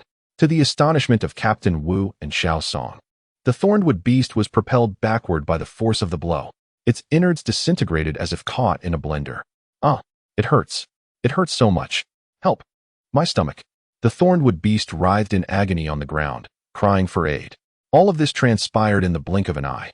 The grasshopper beast, stunned, marveled at the ferocity of Suchun's armor. Gazing down at the writhing Thornwood beast, Suchun felt no trace of pity. So fragile? You were so arrogant when preying on the weak, yet now you suffer? You, beast, can feel pain? You, Beast can know fear? Call for help. Ha ha. Who will you call upon? You wretched scum. Do not feign suffering. I shall not let you escape. Su Chen's words reverberated like thunder in the ears of all present. Xiao Song stood bewildered, questioning, who is truly the villain here? Why does the armored warrior seem somewhat villainous? Captain Wu, filled with fervor, raised his fist, exclaiming, well done. Let us not allow this beast to find solace. Chapter 30. Arriving late, once more the ugly general departed, yet not entirely. He pondered the implications of slipping away without a proper explanation to the Shadow Overlord. Thus, seizing an opportunity while the special police were distracted, he stealthily returned. Concealed behind a rocky outcrop, he clandestinely observed the situation involving the Thornwood Beast and the Grasshopper Beast. Su Chun was relentlessly striking the Thornwood Beast, delivering a powerful kick that sent it flying. The ugly general witnessed this spectacle from over 400 meters away, his vision surprisingly sharp. He could clearly see that Su Chun had knocked a small chunk off the Thornwood Beast's head. To his astonishment, Su Chun's kick had created a gaping hole in the creature, though the Thornwood Beast was the one harmed. The ugly general felt a chill run down his spine, as if he could almost feel the pain himself.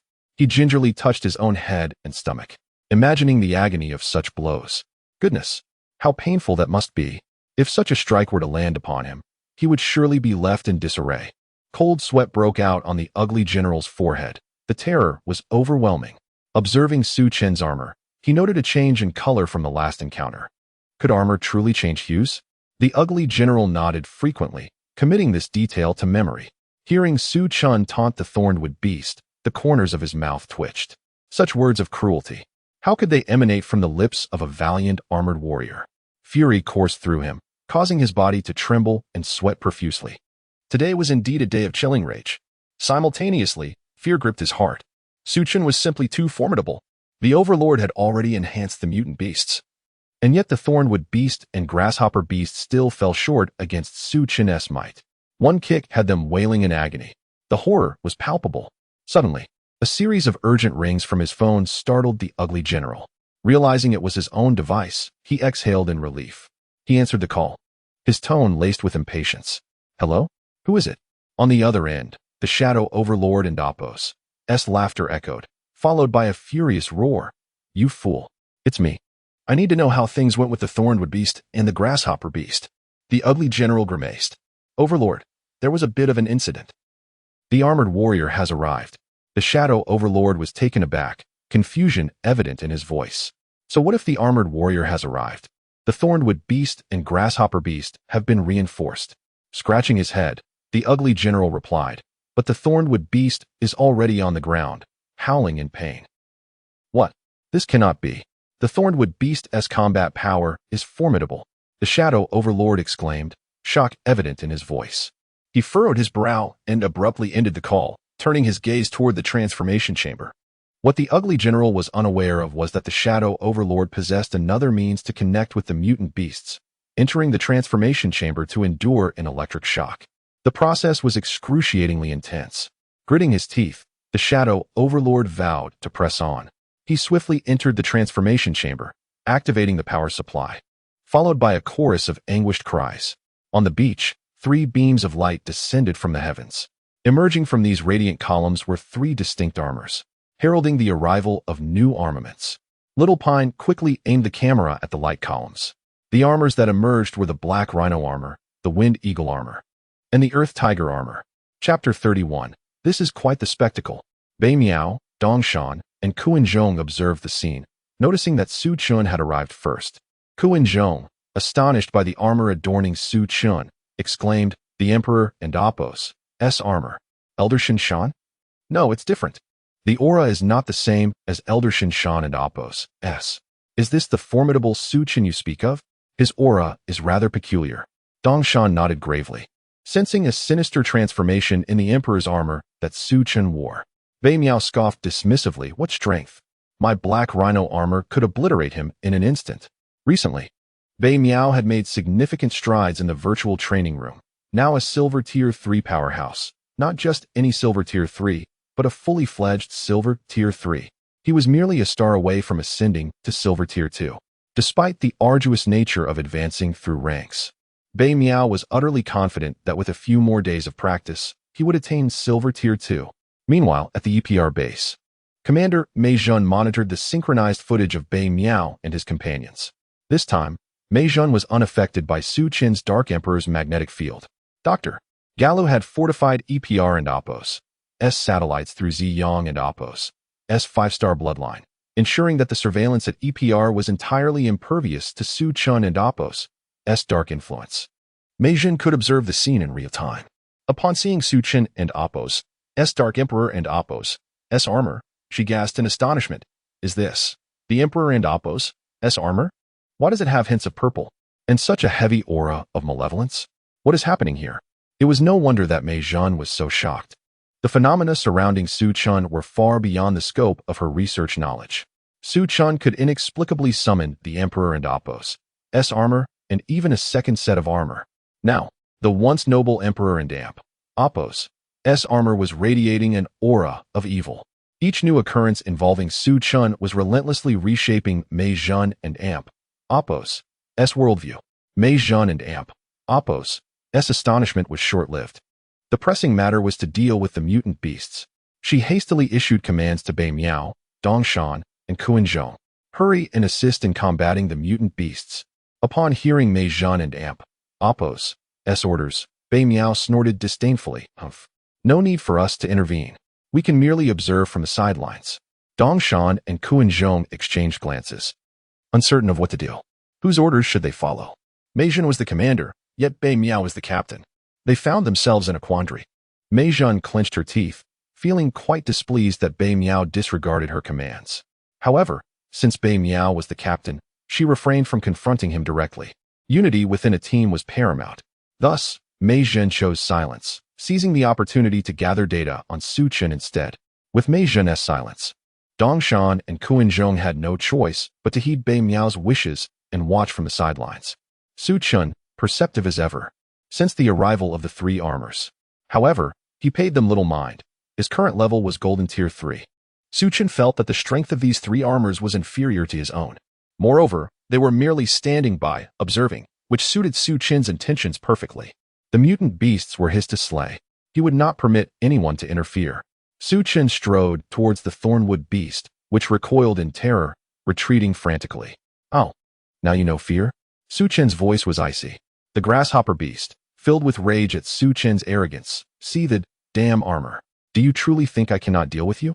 Poisonous tongue thrust. The grasshopper beast and Apo's body swayed, its mouth opening wide to unleash a tongue bristling with spikes. Coated in venom, it looked utterly terrifying and was indeed quite alarming. The venom on the grasshopper beast's tongue could incapacitate 1,000 elephants. With a flick of its tongue, it shot towards Su Qin. Regrettably for the grasshopper beast, its attack did nothing to impede Su Qin's advance. He continued to approach the thornwood beast as if nothing had happened. Captain Wu, witnessing Su Qin's obliviousness to the grasshopper beast's assault, could not help but exclaim, "Be careful, armor warrior." Meanwhile, Bei Miao, observing Su Qin's lack of defense, wore a smirk of schadenfreude, hoping to see Su Qin meet his demise at the hands of the grasshopper beast. Yet, the unfolding events were not as Bei Miao had envisioned. Just as the grasshopper beast's tongue was about to reach Su Qin's head, Su Qin moved his left hand. Violet mist spread from his hand, causing the space within a meter around him to ripple uncontrollably. In this realm, Su Qin had effectively activated the 0 time of this spell. The grasshopper beast sensed the anomaly, but it was too late. Su Qin's hand clamped down on the grasshopper beast's tongue. The violet mist surged, enveloping the tongue in a frenzy. The mutant beast crusher attribute activated, rendering the grasshopper beast's venomous attack utterly ineffective. Truly, it was a case of trying to steal a chicken and losing a rice grain instead. The tip of its tongue was completely obliterated. Ah, my tongue. The violet mist continued its relentless advance, shredding the grasshopper beast's tongue as it spread further. The violet mist was terrifyingly potent. The grasshopper beast, realizing the gravity of the situation, promptly severed its own tongue with its massive pincers. This scene was breathtaking. Xiao Song and Apo's camera captured it incessantly. Kuan Zhong marveled. What kind of technique is that? What is that violet mist? It actually forced the mutant beast to harm itself. Bei Miao, brow furrowed in silence, was equally astonished by Su Qin's technique. This move was something even his black rhino armor lacked. At the EPR base, Mei Zhen was left in utter shock. What kind of technique is this? It can actually shatter a mutant beast's body and weaken its abilities. The grasshopper beast trembled in agony, its mind racing to a singular conclusion: escape. This armor warrior was insurmountably powerful. It was futile to fight. Damn armor. Next time, I will take your life. With that, the grasshopper beast swayed, exhaling a cloud of black mist and vanishing within it to flee. Though the grasshopper beast's tongue was severed, it did not hinder its ability to speak. Dongshan, witnessing the grasshopper beast's attempt to escape, urged, "The mutant beast is trying to flee. We should take action." Bei Miao narrowed his eyes, interrupting Dongshan. "I am the captain. I call the shots. It is not yet time for us to intervene." Dongshan sighed in resignation. Su Chun, observing the grasshopper beast attempting to vanish into the black mist, smiled. "Do you truly believe you can escape, you beast?" Su Chun swiftly pressed the red-black Taiji emblem on his belt. The belt spun, and a purple aura enveloped and expanded around him. Void split fist. When utilizing this skill, the purple energy coalesced into his fist. In the next moment, Su Chun comfortably swung a punch towards the void where the grasshopper beast was retreating. As the purple energy left Su Chun's fist, it transformed into a colossal purple dragon, hurtling forward with tremendous force. At that moment, the very fabric of space was torn asunder by the dragon's might. The grasshopper beast, spewing green blood, was cast out from the black mist. A cloud of dust was raised. The air resonated with the muffled groans of the grasshopper beast in agony. Chapter 32. No one can save you. The scene was filled with the mournful cries of the grasshopper beast, alongside the piercing silence that enveloped everything, a silence as profound as death itself. Dongshan, originally fraught with anxiety, found himself speechless, mouth agape in disbelief. Just moments ago, the grasshopper beast had vanished into the void, leaving no trace of its presence. Yet, just as Dongshan assumed the creature was escaping, Su Chun executed a stunning move. Dongshan could clearly observe how Su Chun's abyssal rift fist tore apart the void into which the grasshopper beast had fled. The methods to affect space had indeed been taught by the Elder of the Divine Mountain in the virtual training room. However, such feats required a formidable control of extraordinary energy, attainable only by those who could summon armor. To achieve such precise manipulation of extraordinary energy, one must endure an excruciating pain, a torment not easily borne by an ordinary individual. In the virtual summoning chamber, the Elder of the Divine Mountain wielded a long whip of extraordinary energy, mercilessly striking the body again and again. With each lash, the armor summoner was subjected to immense suffering, and only by enduring this agony could they comprehend the laws governing the flow of extraordinary energy. In truth, the virtual training room served as a mental training ground, inflicting no real physical pain. The torment experienced was entirely illusory. Yet, such a fade of suffering proved overwhelmingly difficult to withstand. Dongshan had also trained in this, but after enduring just 5 lashes, he succumbed to the pain and was forced to withdraw from the virtual training room. Even Bei Miao, one of the more gifted members of the EPR armor team, could only endure 15 lashes. Sinan, the summoner of the Fire Dragon armor, managed to withstand 14. Yet, even Bei Miao could not manipulate extraordinary energy to achieve the effect of tearing space apart. Su Chun's prowess was nothing short of astonishing, leaving Dongshan utterly astounded. How much suffering must one endure to control extraordinary energy to such a degree? Indeed, Su Chun and Appo's mastery of the abyssal rift fist was the result of relentless effort and determination. While the system's rewards in the form of dark and evil armor bore no restrictions on power, this world maintains a sense of balance. There are no free lunches. Every gain requires an equivalent sacrifice. Su Chun's ability to wield the Dark Emperor armor stemmed entirely from his relentless pushing of his own limits to the brink of death. Over the course of 7 days, he had forced himself to the edge of mortality 3,000 times, an endeavor that no ordinary person could achieve. Su Chun possessed a will of iron. Most would hesitate even at the mere thought of pricking their finger to draw blood with a blood collection pen. Thus, Su Chun could wield the Dark Emperor armor with such finesse. Bei Miao, meanwhile, wore a face of disbelief. How was this possible? Why could his skill tear the fabric of space? Why could he not perceive the values of Su Chun's extraordinary energy? It was inconceivable, absolutely inconceivable.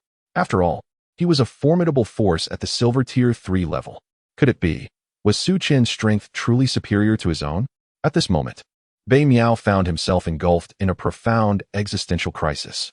The ability to influence space was knowledge he had acquired from the Elder of the Divine Mountain. After enduring a full 15 lashes, he had barely managed to cause a minor distortion in space. Yet, there was no comparison to Su Qin's capability of outright tearing it asunder. According to the knowledge Bei Miao had gleaned from the Elder, the only path to influencing space through extraordinary energy was through suffering, enduring lash after lash of torment. If Su Qin could now directly use his skills to rend space apart, did that not imply that he had endured far greater agony than Bei Miao? Impossible. It could not be. With such a high level of talent, how could Su Qin and Appo's willpower surpass his own? I refuse to believe it. Bei Miao muttered to himself in a neurotic daze. Meanwhile, Kuan-Zhong scratched his head, exclaiming, Su Qin is simply too powerful. This is utterly astonishing. He has directly ripped through space. It's simply outrageous. Hearing Kuan-Zhong's words, Bei Miao's expression twisted in anger as he scolded, Shut your mouth. Dong Shan discreetly patted Kuan-Zhong on the shoulder, prompting him to fall silent. The reality of Su Qin's strength was undeniable. It was evident to all. How much better it would be if Sinan were captain, Kuan-Zhong thought to himself, while Bei Miao remained fixated on Su Qin, searching for any sign of vulnerability. He had previously noticed the peculiar disappearance of Su Qin's extraordinary energy, leading him to believe that there must be something amiss with Su Qin. In the EPR laboratory, Mei Zhan and Appo's fingers danced across the keyboard with fervor. This time, she had successfully gathered Su Qin's combat data. Mei Zhan was ecstatic, sensing that Su Qin had grown stronger. However, the exact measure of his power would require evaluation through the supercomputer. Inputting line after line of code into the specially designed EPR supercomputer, Mei Zhan pressed the Enter key after 3 minutes of anticipation.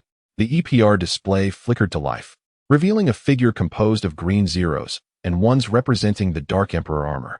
The Dark Emperor armor figure spun wildly before disassembling, leaving only 2 lines of information on the screen. Extraordinary energy level, Tier 3 gold. Extraordinary energy control level, Tier 2. Mei Zhan covered her mouth in astonishment. Tier 3 gold? This was significantly more powerful than Bei Miao. What shocked her even more was that Su Qin's extraordinary energy control level was rated as Tier 2. This was unacceptable. Their team needed someone of Su Qin's caliber. But Su Qin's girlfriend's death. Oh dear, I could be your girlfriend instead. I could make it up to you. With this thought, Mei Zhan's face flushed crimson. How embarrassing. Thankfully, she hadn't activated the team communication mic. Mei Zhan quickly slapped her face to regain composure, then opened the microphone to contact Bei Miao, Dong Shan, and Kuan-Zhong. Bei Miao, do not confront Su Qin. Our team needs him. The laboratory analysis indicates that Su Qin's strength has reached Tier 3 gold. Dong Shan and Kuan-Zhong were left in shock at Mei Zhan's revelation. Tier 3 gold? That meant his strength surpassed Bei Miao's? Truly terrifying. The two gasped in disbelief. Bei Miao's expression darkened as he replied, Mei Zhan, that Su Qin is definitely from the Shadow Realm. Extraordinary beasts can only be sealed, not exterminated. I and Appo's am sure you understand this well. As the team captain, I will act as I see fit. Do not attempt to influence my decisions, understood? Tier 3 gold. Huh. Mei Zhan, you were present when his extraordinary energy vanished completely. Did you not witness it? As captain, I will determine how to proceed. Mei Zhan felt a surge of anger rising within her chest. She nearly blurted out how Su Qin had thoroughly thrashed Bei Miao. However, after careful consideration, she refrained. Bei Miao was vengeful and impulsive. It was best not to speak directly. Fine, you do as you see fit, but I hope there won't be any conflict. Bei Miao snorted coldly, offering no response. At that moment, Su Qin and Appo's figure flickered, disregarding the grasshopper beast, and directly appeared before the thorny wooden beast. With a seemingly delicate step, she landed upon the leg of the spiked wood beast. A resounding thud echoed through the air. Su Qin's leg, enveloped in swirling violet mist, forcefully shattered the beast and Appo's limb. The creature howled in agony. It hurts. So much pain. Help. The spiked wood beast writhed in distress. Yet Su Qin's foot remained firmly planted upon its right leg. Any movement was sheer torment. It continued to cry out, exerting greater strength, and screamed louder. Today, not a soul would come to rescue this wretched creature. Was it merely a broken leg? Was such a commotion truly warranted? Su Qin remarked coldly, her words dripping with disdain. Chapter 33. Show mercy. I am human then, with great force. Suchin brutally crushed the right leg of the spiked wood beast beneath his foot. The severed limb was enveloped in swirling purple energy, which, in an instant, obliterated it to nothingness. Ouch! Ouch! I was wrong. I truly made a mistake. Spare me. Please, I beg you to spare me. I will no longer be a mutant beast. Just let me go. The spiked wood beast howled in agony, nearing the brink of insanity. Suchin sneered, "You worthless creature. So you know pain? Now you're frightened? Did you ever consider your fate while you recklessly harmed ordinary people? Huh. It seems you're not just afraid. You understand that death is imminent." The spiked wood beast lay sprawled on the ground, clawing frantically at the earth, attempting to crawl away from Suchin.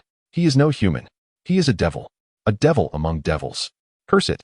Mother, I want to go home. Clearly, the spiked wood beast had no chance of escape. In a swift motion, Suchin appeared before it, grasping its neck and lifting it effortlessly.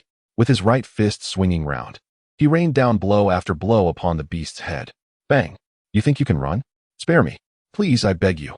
Bang! What can you do to escape? I want you dead. I want you dead. Bang! How Navi? You desire my death? Are you dreaming? Bang! If I let you flee, would I not suffer in vain? With each punch, Suchin's strikes grew more rapid and powerful.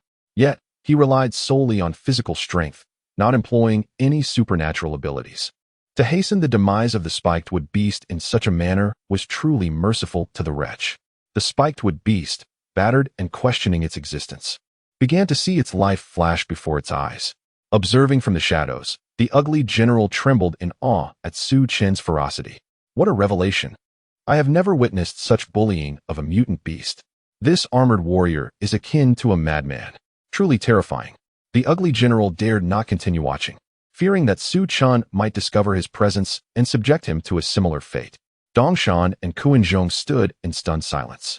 Kuinzhong remarked, "This Suchin. Something is off. Why not simply seal it? Is it really necessary to torment a mutant beast so?" Dongshan shook his head, remaining silent. Meanwhile, Bei Miao continued to observe intently, his eyes wide as he scrutinized the fluctuations of Suchin's energy. He noted that Suchin was not utilizing any supernatural power while pummeling the spiked wood beast. Could it be that Suchin's energy was depleted? Bei Miao held Suchin's actions in disdain. A low-level mutant beast wasting time here was utterly foolish. At that moment, Ingba finally established a connection with the grasshopper beast and then with the spiked wood beast. Ouch! What the hell is happening? Ingba trembled as he quickly shut off the sensory connection. Phew, the pain has finally ceased. He closed his eyes and resumed connecting with the spiked wood beast. A second later, he accessed the spiked wood beast's perspective.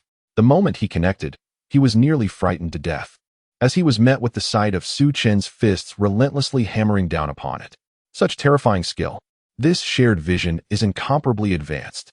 Through this shared vision and information from the ugly general, Ingba swiftly analyzed the situation. Suchin was effectively overpowering both of his formidable generals. Ingba felt a surge of anger and disbelief. How could he encounter Suchin again? How was it that two mutant beasts could not subdue him? The strength of this Suchin was utterly terrifying. His mind raced with confusion. I do not understand. However, the most pressing matter remained, safeguarding the two mutant beasts. Ingba could not fathom losing two generals. He steadied himself and urgently reached out to the battered spiked wood beast. Spiked wood beast. Spiked wood beast. Battered and near collapse, the spiked wood beast replied in its mind, "Overlord. Overlord, save me. This armored warrior is not human. I no longer wish to be a mutant beast. Spare me. Please, spare me. It hurts so much." Ingba and Appo's frustration was palpable. Spiked wood beast. Your immediate priority is to transform back into a human. Then, let out a wail of agony. Afterward, declare that you have been harmed by the Shadow Realm. That way, this damned armored warrior will hesitate to harm you. Your injuries are trivial. As long as you return, you can be restored in the transformation chamber. You fools.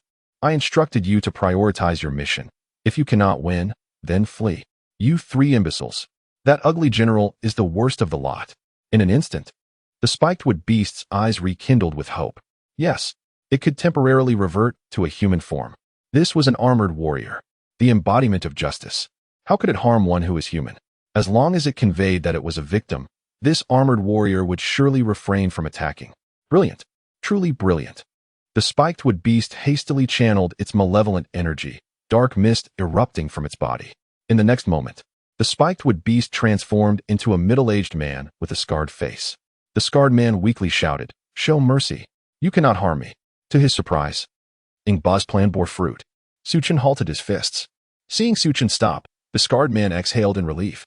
"Overlord, you are truly wise." However, the scarred man soon realized that, although he had transformed into a human, Suchen had yet to release him. Desperately, he implored, "Armored warrior, save me. I am human. I was controlled by a mutant beast. You cannot continue to strike me. Destroying the mutant beasts will also eliminate me." The abrupt turn of events left everyone in shock. Dongshan felt as though he had plunged into despair. The Shadow Realm's minions were truly despicable, using ordinary people as leverage. They were hardly worthy of honor. Kuinzhong, ever blunt, vocally condemned, shameless, despicable, unprincipled. Bei Miao's gaze remained fixed on Suchen, unconcerned for the fate of the scarred man. What truly mattered was whether Suchen would dare to act. If Suchen made a move, it would provide Bei Miao with justification to take him down. Mei Zhan wore a worried expression, fearing that Suchen would not hesitate to strike. The last time he acted so decisively was when the Shadow Realm had been speaking. This time, the situation was different. Surely Suchen would not act so recklessly. Yet, releasing the mutant beasts would inevitably lead to greater harm. What should be done? The cunning machinations of the Shadow Realm were insidious, now managing to intertwine mutant beasts and humans. What would be the course of action moving forward? Sealing the mutant beasts would undoubtedly put humans at risk as well. Mei Zhan's heart was in turmoil. Mei Zhan hurriedly saved the collected data and information onto the computer for analysis. Chapter 34. For a day, a beast of power, for a lifetime. A beast of power, the scarred man chattered incessantly. "Warrior, please release me. My neck is in agony. Please let me down." Captain Wu felt as though he might shatter his teeth in frustration. This wretched beast of power had resorted to such despicable tactics. Deep within, Captain Wu was tormented by the belief that Suchen would never resort to violence against a human. How could a warrior clad in armor harm a fellow human? It defied logic. It was simply unrealistic. Yet, should he allow the beast to escape, recapturing it would prove exceedingly difficult. Memories of his comrades, lost to these two beasts of power, flooded his mind, and tears welled in his eyes. A man seldom sheds tears, but now he found himself utterly alone, having entered the fray with companions only to emerge solitary. Although they had prepared for sacrifice upon joining the special police, the moment it arrived was still overwhelmingly painful. At that moment, the scarred man continued to writhe in Suchen's grip. Suchen neither released nor tightened his hold.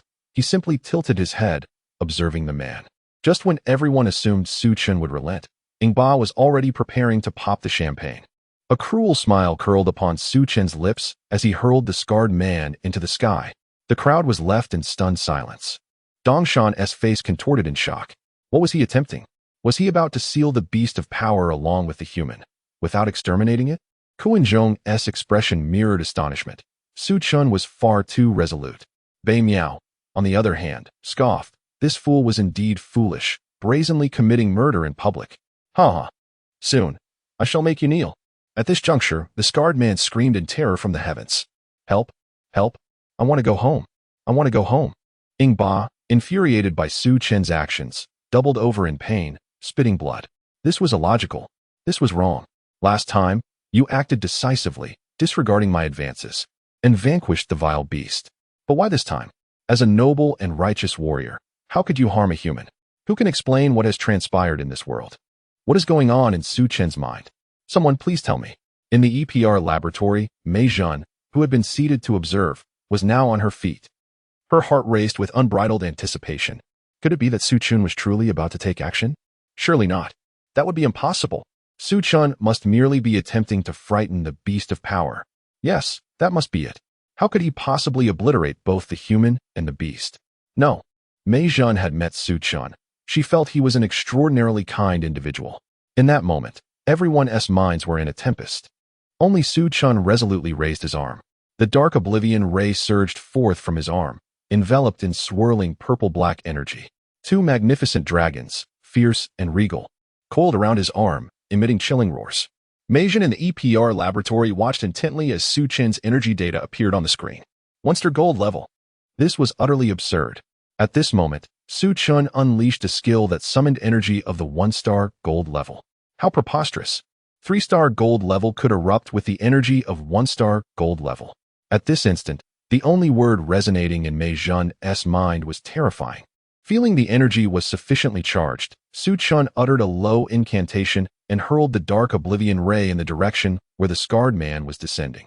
The two dragons, now fused into a single purple-black behemoth, surged toward the scarred man with incredible speed. In less than 2 seconds, they struck him. The moment the skill connected, a brilliant explosion of purple-black light erupted, forming a colossal energy vortex above. The scarred man let out a horrific shriek within the maelstrom of energy. But mere seconds later, all was tranquil. The wood-spiked beast, the scarred man, vanished from existence forever. Kuan Zhong stood agape, astounded. Good heavens, it truly unfolded just as you said. Without a card, he was simply annihilated. How outrageous. Dong Shan, unable to contain his fury, bellowed at Su Chun. Su Chun, what on earth are you doing? How can you lay hands on an ordinary person?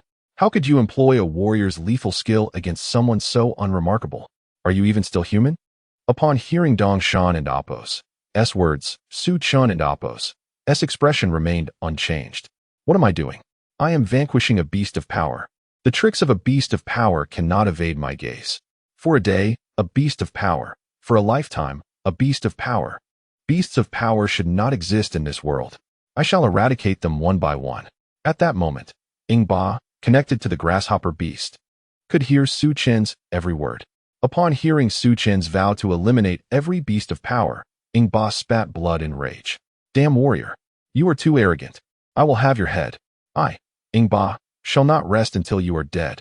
The grasshopper beast found itself utterly immobilized, having borne the brunt of Su Chen's attack. The abyssal cleave fist. Enveloped by the Dark Emperor's magnetic field, it could not move an inch.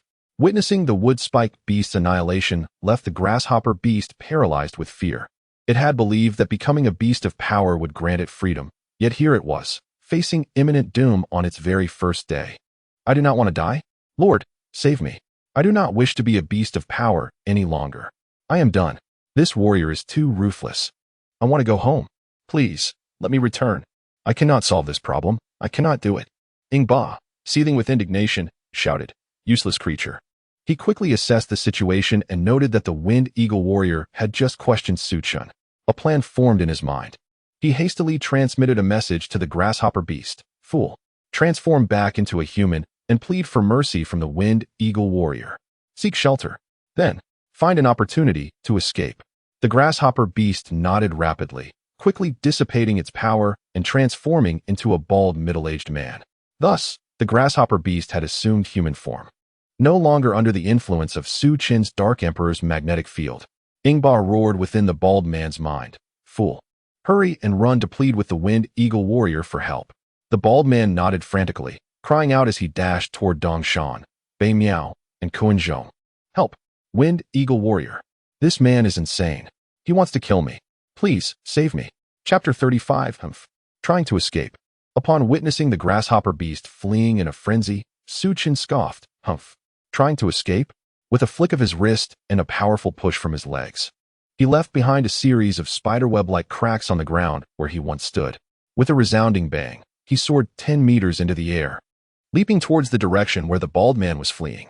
In midair, Su Chen locked onto his target, raising his right foot. From his knee, a succession of purple-black energy erupted forth. Emperor's heart-piercing strike. At his knee, the black energy coalesced into the menacing phantom of a tiger with a gaping maw. Su Chen's intention was unequivocal, to strike the escaping bald man directly at the head. He paid no heed to the fact that the bald man was, at that moment, still human. In Su Chen's mind, he held one conviction. An ability beast is an ability beast, even when it takes on human form. Su Chen was no saint. All ability beasts must perish. Seeing Su Chen's resolve to take lethal action, Dong Shan's expression contorted in fury. Su Chen, do not make a grave mistake. He is human. Open your eyes and see clearly. Su Chen's countenance remained unyielding, unaffected by Dong Shan's words. Just as Dong Shan made a move forward, Bei Miao swiftly blocked his path. Wait, this might be a scheme from the Shadow Realm. Dong Shan, exasperated, retorted, but Bei Miao shoved him back 2 steps. No buts. I am the captain, and my word is final. Mei Jun remained silent, internally aligning with Su Chen's decision. After cross-referencing data at the EPR base, she concluded that both the bald man and the scarred man were criminals who had just been released from prison. Ability beasts are inherently malevolent creatures, born from evil and destined for corruption. Additionally, based on the information from Aux and Nambwa City, Mei Jin deduced that anyone capable of being invaded by an ability beast must possess an evil core. Truly wicked individuals deserve no mercy. Yet, expressing such sentiments might not be entirely appropriate, so Mei Jin chose to remain silent, allowing Dong Shan, Kuan Zhong, and Bei Miao to attempt to stop Su Chen. Coincidentally, Bei Miao was not inclined to halt Su Chen either. Their thoughts aligned, creating a strong sense of unity. However, Bei Miao merely sought to gather leverage against Su Chen, while Mei Jin had a deeper desire to prevent the ability beasts from escaping. As the group was engulfed in their myriad thoughts, Su Chen and Appo's Emperor's heart-piercing strike pierced through the bald man and Appo's body with devastating force. The bald man's face contorted in despair. No. Please, no. Terror etched across his features as he found himself ensnared by a black and purple taijutsu. He was helplessly caught in the throes of transformation between the grasshopper beast and his human form, the scene chilling to the bone. After a mere 2 seconds of struggle, boom, the bald man exploded, leaving no trace of ash behind. Inside the cave, with the grasshopper beast's detonation, Ingba lost all connection with it. He exited the transformation chamber in a fit of rage, his breath ragged and his body trembling. This was a devastating loss. Wu Qidong had failed to eliminate the threat, and instead had squandered 2 ability beasts. Damn it. At that moment, Su Chun's Dark Emperor armor's duration expired, cascading off him like flowing sand. Ding. Congratulations, host, for completing the task of slaying 2 ability beasts. Ding. Congratulations, host, for acquiring 200 ability energy points. Ding. Congratulations, host, for advancing to 1-star gold level 2. As the system and Appo's voice faded, Su Chen felt his blood surging with newfound vigor. His heart and Appo's pumping capacity had significantly increased, and the flow of his 5 elements bloodline accelerated remarkably. Clenching his fists, he reveled in the sensation of power coursing through him, fulfilling his immediate need for strength. Upon witnessing Su Chen's armor, Xiao Song's eyes nearly bulged out of their sockets. My goodness. He hastily snapped photos. This was the true visage of the armored warrior. This was undoubtedly a sensational news story. He would surely become famous and perhaps even secure this year's Pulitzer Prize.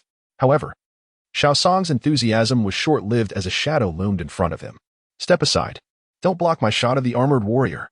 Captain Wu coughed twice, interjecting. You can take photos of anything else, but not of the armored warrior's true form. He has family.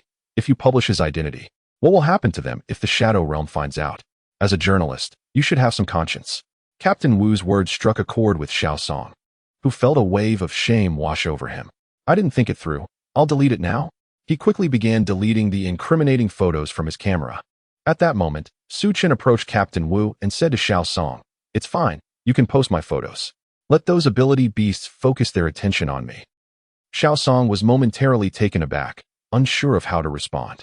Captain Wu, surprised, asked, Armored Warrior, are you not concerned about your family being harmed by the ability beasts? With a sigh, Su Chen replied, I have no family left. So it matters not. If the ability beasts are drawn to me, it might be for the best. Officer, I apologize for being late, Su Chen said. Captain Wu's eyes glistened with unshed tears. You've done enough, it's not your fault. The moment we chose to be police officers, we prepared for this moment. Su Chen sighed, understanding now why the EPR had a satellite positioning system yet failed to arrive in time at Happy Pastures. Even he couldn't arrive in time. The blame for Qing Yue's death lay not with EPR, but with the ability beasts. I swear, I will do everything in my power to eradicate all ability beasts. At Su Chen and Appo's declaration, Captain Wu clenched his fists and stood tall, solemnly saluting Su Chen. Su Chen nodded in acknowledgement. Xiao Song asked eagerly, Armored Warrior, can I really publish your photo? Su Chen affirmed, feel free to publish. Xiao Song leaped with joy. Meanwhile, Bei Miao, sensing the moment was ripe for confrontation, prepared to act. He had intended to challenge Su Chen the moment the armor dissipated. But at that time, Su Chen had gained 200 ability energy points and leveled up, making him exceptionally formidable. However, after a brief period, Su Chen's bloodline stabilized, and the ability energy dissipated. Bei Miao's eyes sparkled with opportunity. This time, He had ample justification and 3 accomplices. Today was surely the day he would reclaim his dignity. Bei Miao thundered from behind Su Chen. You dare to strike against ordinary people. Do you realize the gravity of your crime? Just as Xiao Song and Captain Wu were about to defend Su Chen, he shook his head and said, You both should leave. With heavy hearts, Captain Wu and Xiao Song departed. This was an internal matter of the armored warriors, and as ordinary individuals, they should not interfere. Seeing Su Chen disregard him ignited Bei Miao's fury. He summoned his meteor gun, pointing it at Su Chen. What trickery is this? Do you think your silence absolves you of your crimes? I see you as colluding with the Shadow Realm. We 3 did not witness any ability beast cards. 2 ordinary people perished. You must be guilty of murder. What a performance.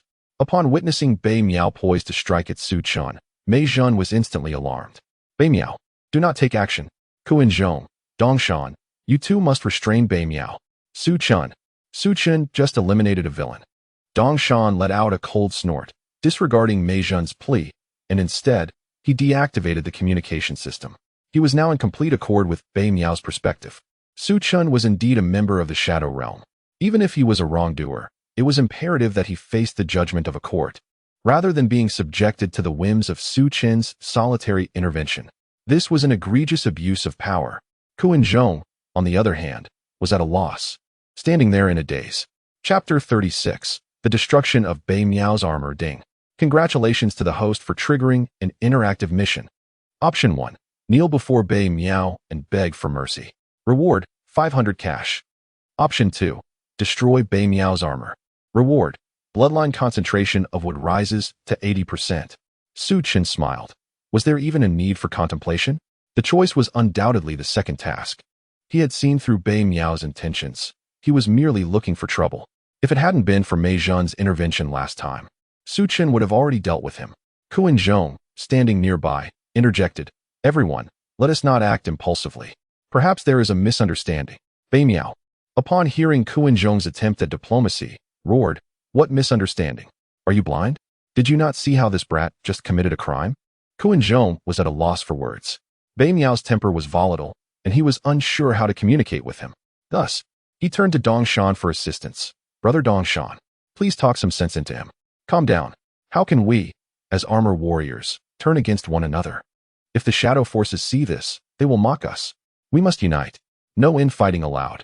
At the EPR base, Mei Zhen was frantic. She realized that Dongshan had shut down the communication system. Bei Miao, don't act rashly. Bei Miao coldly replied to Mei Zhen, I am the captain, and I will dictate what happens here.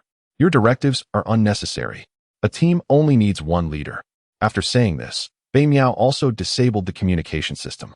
Mei Zhen was infuriated. These 2 individuals were incessantly shutting down communication. Bei Miao, you are unfit to be captain. At that moment, Mei Zhen found herself missing Xian Nan. Under his leadership, such a situation would have been unthinkable.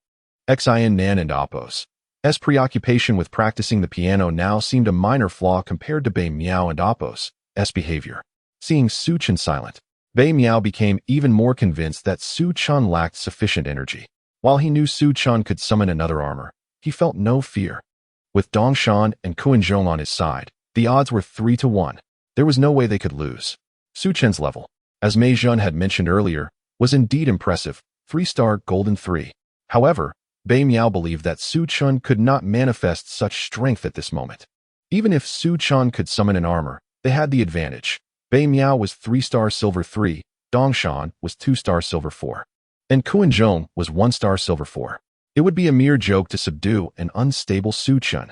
Dongshan shouted at Su Chen, I advise you to surrender and accept our EPR investigation. Otherwise, we will take action. Kuan Zhong anxiously pleaded, Everyone, let us talk this out. There is no need for fighting. We are all armor warriors. Dongshan shook his head. I believe Bei Miao is correct. There are numerous suspicions surrounding Su Chen. He never seals his ability beasts and acts decisively against ordinary people. This is troubling. Kuan Zhong, hearing Dongshan's words, found himself with no choice but to turn the knob at his waist and summon the Earth Shatter Claw. Bei Miao erupted in laughter. Ha ha, I am the captain. I command you to follow me and destroy his armor. We will take this brat back for a thorough investigation. Su Chen scoffed disdainfully. You think you can destroy me? If you dislike me, just say so. No need to beat around the bush with your Shadow Realm nonsense. I have always refrained from harming humanity. I fear I might actually kill you. Suddenly, Suchin recalled that he possessed a beast summoning card. Among the three before him, Bei Miao was the most repugnant. The others were merely influenced by him. System. Utilize the beast summoning card. Ding. Detecting host and oppos. As demand. Ding. Retrieving from storage. Ding. Retrieval complete. As the system's voice faded, a card emanating dark energy appeared in Suchin's hand. The system had long since transmitted the method for using the beast summoning card to him. He merely needed to fling it forth.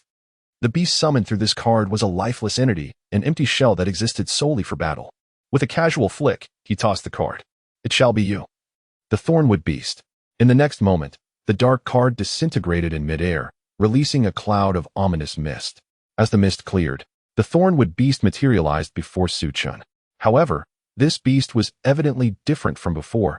Its eyes lacked vitality, swirling with a purple-black aura that exuded a more oppressive presence. The Dark Thornwood Beast. Upon witnessing the sudden appearance of the beast, the three individuals present were taken aback. Bei Miao, however, wore a knowing expression. As expected, Suchun was indeed from the Shadow Realm. No wonder this insufferable brat did not drop cards upon defeating ability beasts. Everything fell into place. Bei Miao's animosity towards Suchun was not merely because Suchun refused to become his subordinate or because he had once bested him, leaving him in disgrace. Seeing Suchun summon the Thornwood Beast, Dongshan's gaze turned icy. Initially, he had harbored doubts, but now he was entirely convinced that Suchun was from the Shadow Realm. Suchun had been playing a charade all along. He deliberately harmed ordinary people while allowing the ability beasts to depart unscathed. Bei Miao was correct. Kuan-Zhong could no longer remain neutral. Now that Suchun had summoned an ability beast, it was evident that something was amiss. He could no longer treat Suchun as a teammate. The hesitation in Kuan-Zhong's eyes vanished upon witnessing Suchun's summoning. What remained was resolute determination. Mei Zhun, in utter shock, covered her mouth and sank back into her seat. Ability beast. Suchun has summoned an ability beast. He is from the Shadow Realm? Bei Miao's words rang true. Tears welled in Mei Zhun's eyes. She could not accept that the first person to capture her heart was from the Shadow Realm. This revelation was insufferable for her. Chapter 37. A single punch shatters the raging cascade. Biming, with an air of arrogance, bellowed, "You, a mere lackey of the Shadow Realm, have finally revealed your true colors. Come, strike me down. Ha! Are you now devoid of your powered armor? Do you truly believe that summoning a beast of ability will suffice against the three of us? Kneel and bow your head. I might consider sparing you." However, Suchun paid no heed to Biming's taunts. Instead, he communicated his commands to the spiked wooden beast he had summoned. Spiked wood beast, detain the Wind Eagle armor and the Earth Tiger armor. Upon receiving Suchun and Appo's command, the spiked wooden beast's hollow eyes suddenly glimmered with two vibrant green lights. Brandishing its spiked wooden club, it swayed its body and blinked into existence before Dongshan and Kuan-Zhong. The spiked wooden beast engaged in a fierce battle with them. Dongshan was utterly astonished during the skirmish. To his senses, the spiked wooden beast possessed the formidable strength of a 4-star golden level. It was indeed a challenging foe. His Wind Eagle ring seemed utterly ineffective against the creature's defenses. Is this the true might of the golden level? Dongshan felt a weight in his heart. Now, he could only rely on the agility of the Wind Eagle Knight to evade and launch his Wind Eagle ring. Kuan-Zhong seized the opportunity when Dongshan was not attacking, using his earth-shattering claw to furiously scratch at the spiked wooden beast. But to Kuan-Zhong's shock, his attacks elicited no reaction from the creature whatsoever. Dongshan, we cannot breach the defenses of the spiked wooden beast. Kuan-Zhong transmitted anxiously. Dongshan flung the Wind Eagle ring, sparking against the spiked wooden beast, yet it proved futile. Kuan-Zhong, we must hold it off. I observe that this spiked wooden beast lacks any life force. The core must be eliminated from Suchun. Upon realizing this, Dongshan directed his words to Biming. Biming, we will contain the ability beast. You must swiftly capture Suchun. Wiping his nose, Biming turned to Suchun with a sneer. Boy, if you kneel now, we might have a chance for negotiation. But if I resort to violence, you might find yourself missing limbs. As he spoke, Biming began to secretly channel his energy. Your only reliance, the ability beast, is too preoccupied to assist you. Surrender now. Suchun flicked his wrist dismissively. Do you know? If it weren't for an interruption last time, I would have long since crushed you. How dare you still prance before me? You are unworthy of wielding the black rhinoceros armor. It is far too feeble for you. Su Chen's words struck a nerve, inciting Bai Ming's fury. Memories of his past humiliations at Su Chen's hands haunted him, fueling his desire for retribution. Bai Ming's face turned a shade of iron. Last time, I was unprepared. This time, I will take your life. I shall not let a mere lackey of the Shadow Realm escape my wrath. With that declaration, Bai Ming swiftly twisted the knob at his waist, summoning his ultimate attack, Raging Cascade. He raised his meteor gun and fiercely pointed it forward. The green attack card transformed into a cascade of starlight, converging around Bai Ming's weapon. The moisture in the air rapidly coalesced around the meteor gun. Bai Ming glared at Su Chen, energy fully amassed. He hurled the attack towards Su Chen with great force, unleashing a water vortex infused with boundless moisture. Die! Bai Ming brimmed with confidence, believing this to be his most potent strike. He had observed Su Chen closely and noted that he lacked any energy. Bai Ming was convinced that Su Chen could not withstand his raging cascade. In the interim, Bai Ming had diligently trained in the virtual laboratory with the Elder of the Divine Mountain, honing his skills to perfection. His ultimate technique was capable of achieving the 4-star golden level. It would be child's play to subdue someone without any energy. However, the unfolding events defied Bai Ming's expectations. Instead of fleeing from Bai Ming's full frontal assault, Su Chen stood his ground, unleashing a punch against the water vortex of the raging cascade with his bare flesh. As Su Chen's fist struck, a torrent of water surged forth, and a faint image of a rhinoceros materialized upon his knuckles.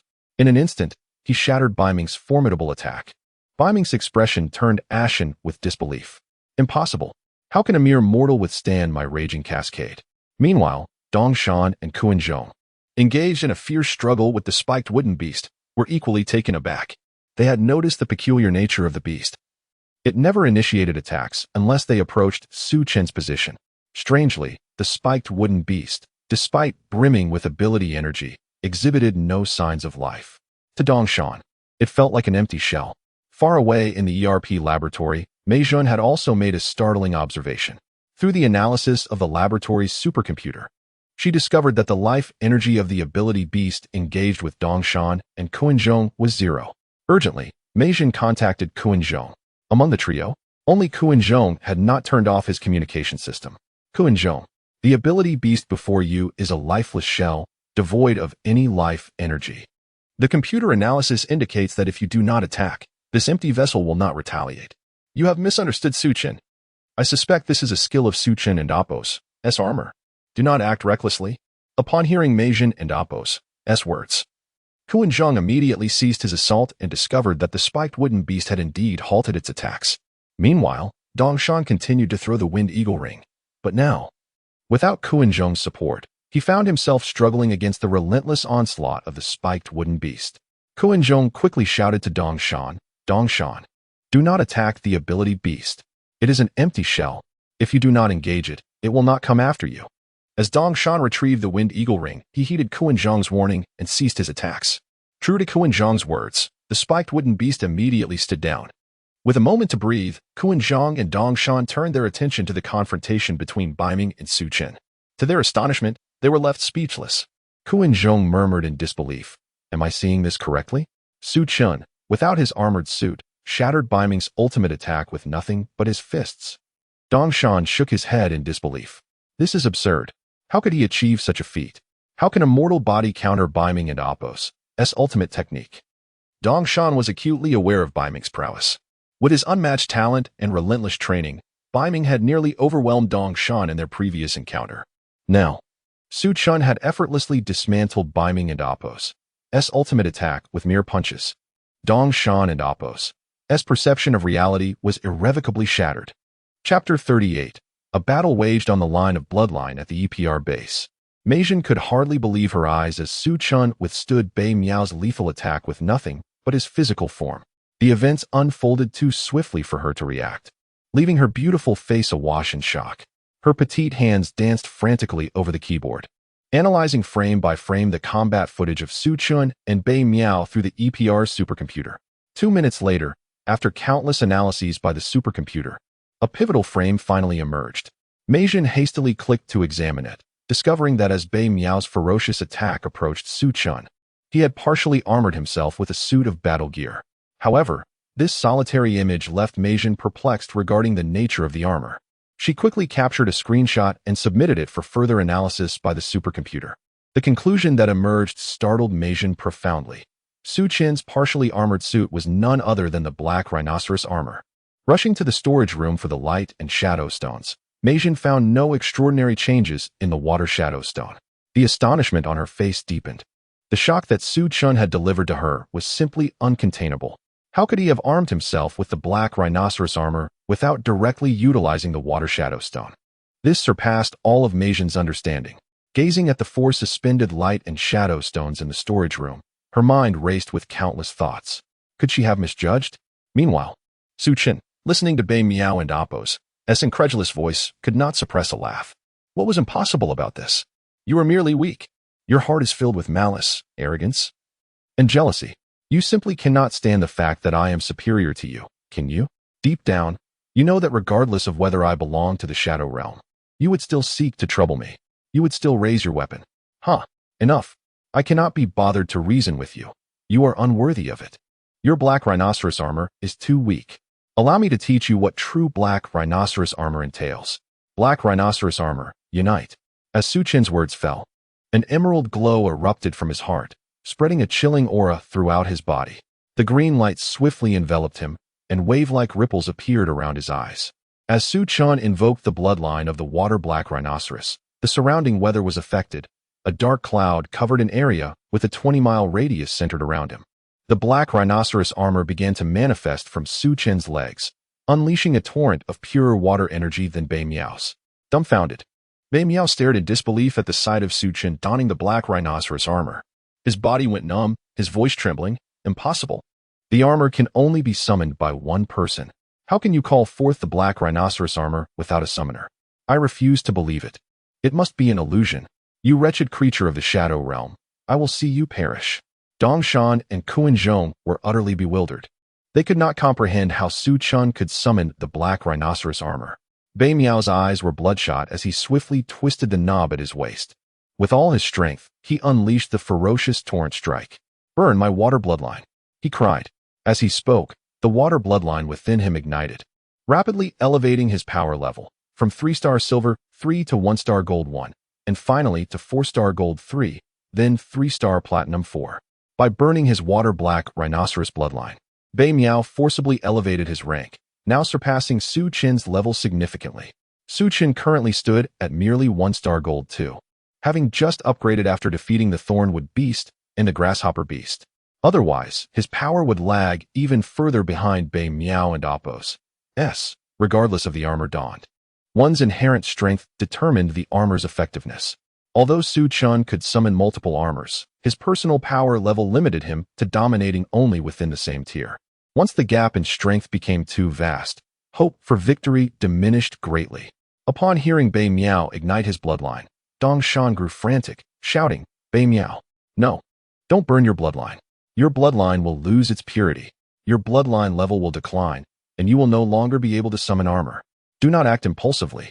In his urgency, Dongshan exerted his legs, preparing to leap to Bei Miao's side and forcibly interrupt the burning of his bloodline. However, a tragic turn of events unfolded.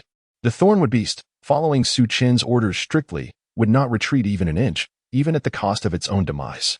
In his panic, Dongshan neglected the presence of the Thornwood Beast. The awkward moment arrived as he leaped up, only to be struck down by a spiked mace. Sparks flew as the mace struck his chest, sending him crashing back to the ground. Kuan-Zhong hurried to assist him. The Thornwood Beast did not pursue. Su Qin's command was merely to stall the two, not to eliminate them. Meanwhile, Bei Miao continued to gather the energy of water. His black rhinoceros armor now shrouded in a hint of blood aura, an outcome of his bloodline burning. Bei Miao shouted at Su Qin, "You scoundrel! If you have the ability, take this blow. What are you pretending for? Burn my bloodline." As Bei Miao persisted in burning his bloodline, his strength continued to rise. 3-star platinum 4, 4-star platinum 4, and finally 5-star platinum 4. Upon reaching this threshold, his growth halted.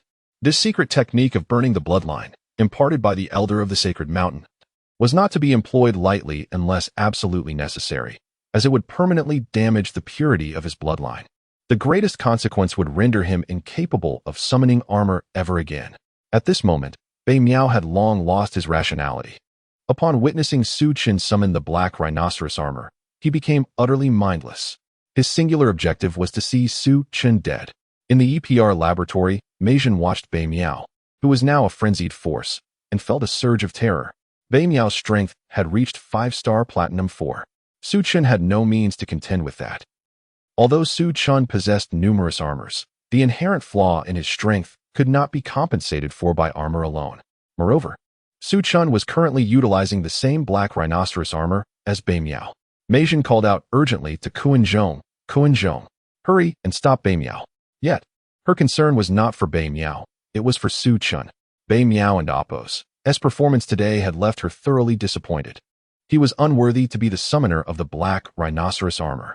Chapter 39. Fatal Strike against Fatal Strike. Upon hearing Meijin's words through the headphones, Kuan-zhong and Appo's face was etched with bitterness. How could he possibly stop Bei Miao? Dongshan was held back by the summoned beast, the Thornwood Beast, summoned by Su Chen, leaving no possibility of advancing even a single step. How could they obstruct him? Moreover, Bei Miao was currently igniting his bloodline, elevating his power level to 5-star Platinum 4. The two of them, Kuan-zhong and Dongshan, would merely be offering themselves as sacrifices if they approached. Kuan-zhong felt utterly helpless. Meijin, it's impossible for Dongshan and me to get past. How can we stop him? Bei Miao had lost all rationality. Even if they managed to reach him, they would be powerless to intervene. At the EPR base, Meijin and Appo's face was filled with urgency. Su Chen run. Don and Appo's confront Bei Miao head on. Meijin and Appo's gaze was fixed on the screen, which displayed the power levels of Bei Miao and Su Chen. Bei Miao, 5-star Platinum 4. Su Chen, 1-star Gold 2. According to the analysis from the base's supercomputer, Su Chen and Appo's chances of victory were a mere 1%, extremely bleak. If Su Chen chose to engage directly, the supercomputer estimated a 98% likelihood of sustaining severe injuries. On Su Chen's side, he observed Bei Miao's escalating momentum, his expression turning grave. Bei Miao's power had astonishingly reached 5-star Platinum 4. Bei Miao bellowed, "Trash! Do you dare take my move? Aren't you quite arrogant?" Bloodline Torrent Strike. At that moment, Bei Miao had fully gathered his energy, transforming his fatal strike into a blood-red water vortex. Imbued with overwhelming aquatic power, he hurled the Bloodline Torrent Strike towards Su Chen with ferocity. Su Chen's expression was serious. Bei Miao's attack was indeed potent. Engaging head-on was not an option. Was it better to retreat as the best strategy? If he did, he would miss out on the rewards, and it would diminish his will as a powerful warrior. No, that wouldn't do. But confronting Bei Miao directly left him with scant hope of success. Suddenly, at this critical juncture, Su Chen keenly sensed Bei Miao's unstable aura. An idea struck him: drag it out until Bei Miao's energy was exhausted. Su Chen didn't believe Bei Miao could maintain this surge of power for long. With this thought, he decisively transformed into the Shura armor. The black rhino armor was too cumbersome for agile combat. Shura armor, merge. As the words left his lips, a surge of malevolent energy enveloped him. Violet electricity flickering across his body. Armor merged. In an instant, Su Chen switched from the black rhino armor to the Shura armor. At that moment, Bei Miao's Bloodline Torrent Strike was already upon him. At the EPR base, Meijin closed her eyes as she watched the scene unfold on the screen. She did not believe Su Chen could withstand Bei Miao's attack. However, the course of events truly defied her expectations. Just as Bei Miao's Bloodline Torrent Strike was about to collide with Su Chen, he moved. The crimson compound eyes of the Shura armor flared to life, and purple malevolence began to swirl around him. Shadows shift. Su Chen's figure transformed into a phantom, appearing to the side, narrowly evading Bei Miao's fatal strike. Bei Miao's expression hardened. What? That damn Su Chen actually dodged my ultimate move? Bei Miao roared, "If you have the ability, don't run away." Su Chen chuckled. "Why should I care? You won't last much longer, will you?" Dongshan and Kuan-zhong were both astounded. How many armors could Su Chen summon? How could he change to yet another suit of armor? How was it possible for Su Chen, with his 1-star Gold 2 strength, to evade Bei Miao and Appo's 5-star Platinum 4 fatal strike? It defied logic. Bei Miao and Appo's energy was vastly superior to Su Chen and Appo's. Shouldn't Su Chen have been immobilized by Bei Miao's black rhino magnetic field? Indeed, Dongshan's reasoning was sound. If Su Chun had continued to use the Black Rhino armor, he would have undoubtedly been affected by Bei Miao's enhanced magnetic field. However, having switched to the Shura armor, Su Chun was unencumbered by the Black Rhino magnetic field. Despite not being able to fully wield the Shura armor and Appo's power due to his lower energy level. At this moment, upon seeing Su Chun clad in the Shura armor, Bei Miao was so infuriated that he felt as though his lungs would explode. Tears and snot flowed uncontrollably. Damn it! It was this armor that brought him humiliation. It made him feel like he was consuming vomit. A disgrace. This was an absolute humiliation in Bei Miao's heart. He could not accept it. Bei Miao's eyes bulged. Blood oozing from them. Bastard! I will kill you. Burn the bloodline. Burn it all. As Bei Miao's furious shout echoed, deep green flames ignited upon his Black Rhino armor, and his strength continued to surge. 1-star platinum 3. 2-star platinum 3. 3-star platinum 3. Even upon reaching 3-star platinum 3, Bei Miao remained unsatisfied, yearning to burn his bloodline further. However, the unfortunate reality was that the portion of his bloodline that could be ignited had already been completely consumed. This was Bei Miao's final opportunity to summon the Black Rhino armor. Ascend. Regrettably, what could be burned had been entirely exhausted. Bei Miao glared fiercely at Su Chun, the veins on his face bulging. Black Rhino torrent bloodline strike. With that roar, he began to spin in place, transforming into a small green whirlwind. The Black Rhino phantom flickering in and out of visibility. Bei Miao charged madly towards Su Chun. Unfortunately, he still came up empty-handed, piercing through the phantom left by Su Chun's shadow shift. Bei Miao was nearly driven to madness. You beast! Don't run. Su Chun merely beckoned at Bei Miao with a finger. Come on! Bei Miao again bellowed as he lunged towards Su Chun, but he couldn't even graze Su Chun's side, perpetually chasing after Su Chun's phantom. After utilizing the Black Rhino bloodline torrent strike over 10 times, his strength was rapidly depleting. His energy began to plummet, and the armor flickered on Bei Miao's form. Now, Bei Miao's energy and bloodline were barely sufficient to sustain the armor. Observing this, Su Chun rejoiced. Ha ha! You've exhausted your energy, Haven to you? Now it's my turn. Listen to your lullaby. Su Chun flicked his wrist, donning the Black Rhino armor once more. The meteor gun materialized out of thin air. Grasping the meteor gun with both hands, he summoned the torrent of water energy. Let me show you what a true fatal strike looks like. You think you deserve the Black Rhino armor. Torrent strike. The water energy surrounding Su Chun coalesced into starlight, converging within the meteor gun. Bei Miao's eyes widened in disbelief. He could not accept being defeated by Su Chun yet again. Come on. Torrent strike. Bei Miao gathered all his energy for one final fatal strike. Both combatants conjured their water vortexes, yet Su Chun's was evidently larger, while Bei Miao's appeared smaller. Dongshan and Kuenzhong could immediately discern that Bei Miao was outmatched by Su Chun. Don't. Su Chun, show mercy. Chapter 40, Shattering Biming and Amp. Appo's summoner, show mercy.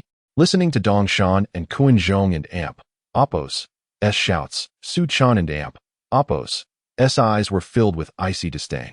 Biming, as an armored warrior, ought to focus on devising strategies against the aberrant beasts, yet he incessantly sought trouble with Su Chun.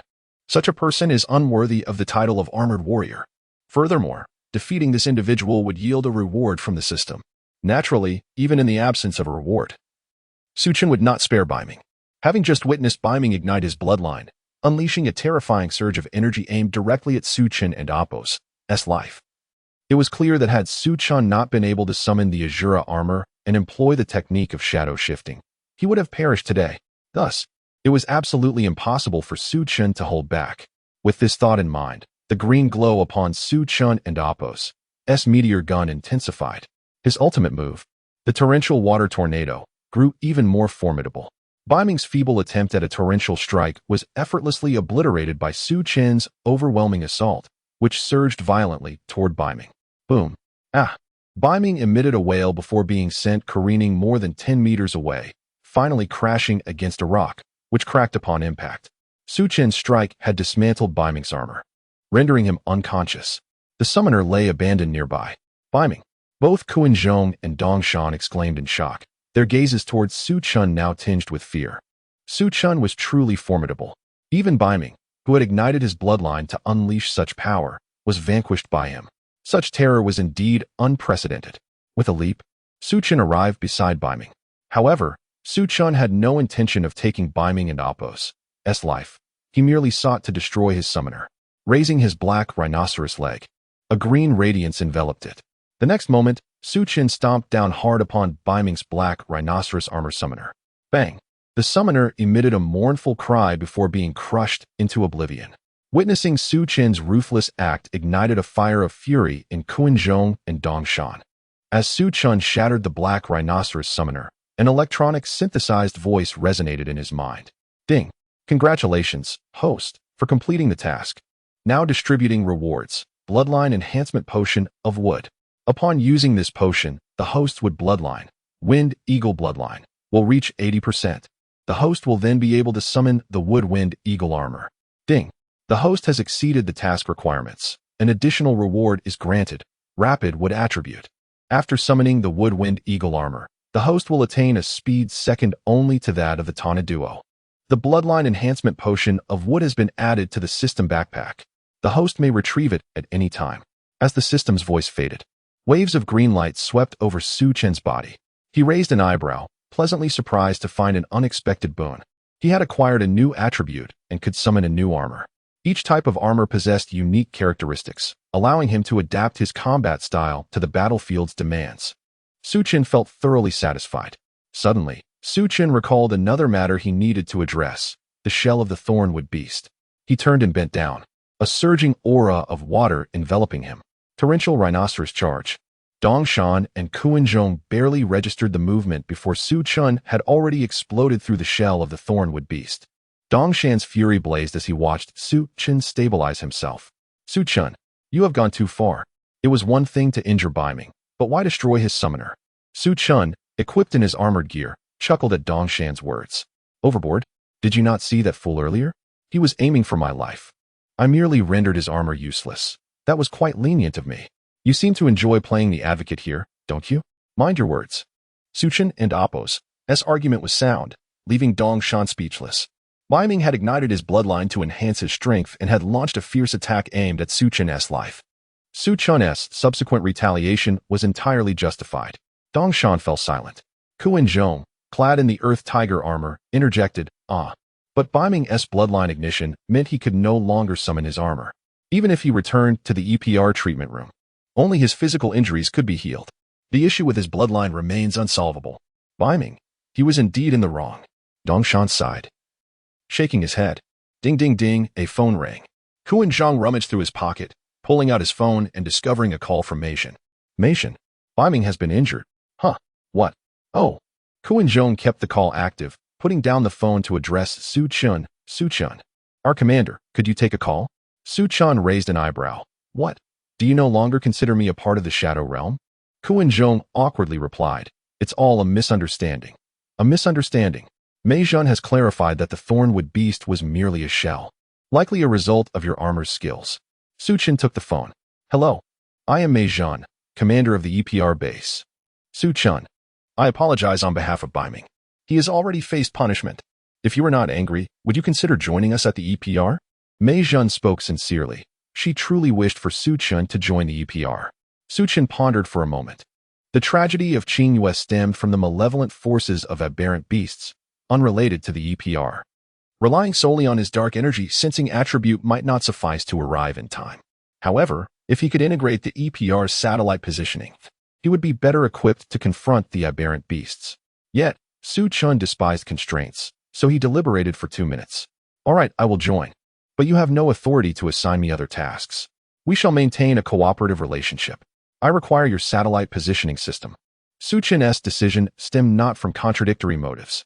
Previously, he had lacked power and influence. Now, he possessed both. This world is not idyllic. And Su Chen was not an unequivocal paragon of virtue. However, individuals like Captain Wu and his comrades should not suffer harm. Choosing to join the EPR to access their satellite positioning was a worthy endeavor. As for the notion of inconsistency in his actions, Su Chen was indifferent. With greater power comes greater responsibility? Not necessarily. He simply wished to prevent tears from falling upon the families of individuals like Captain Wu and his comrades. Ding.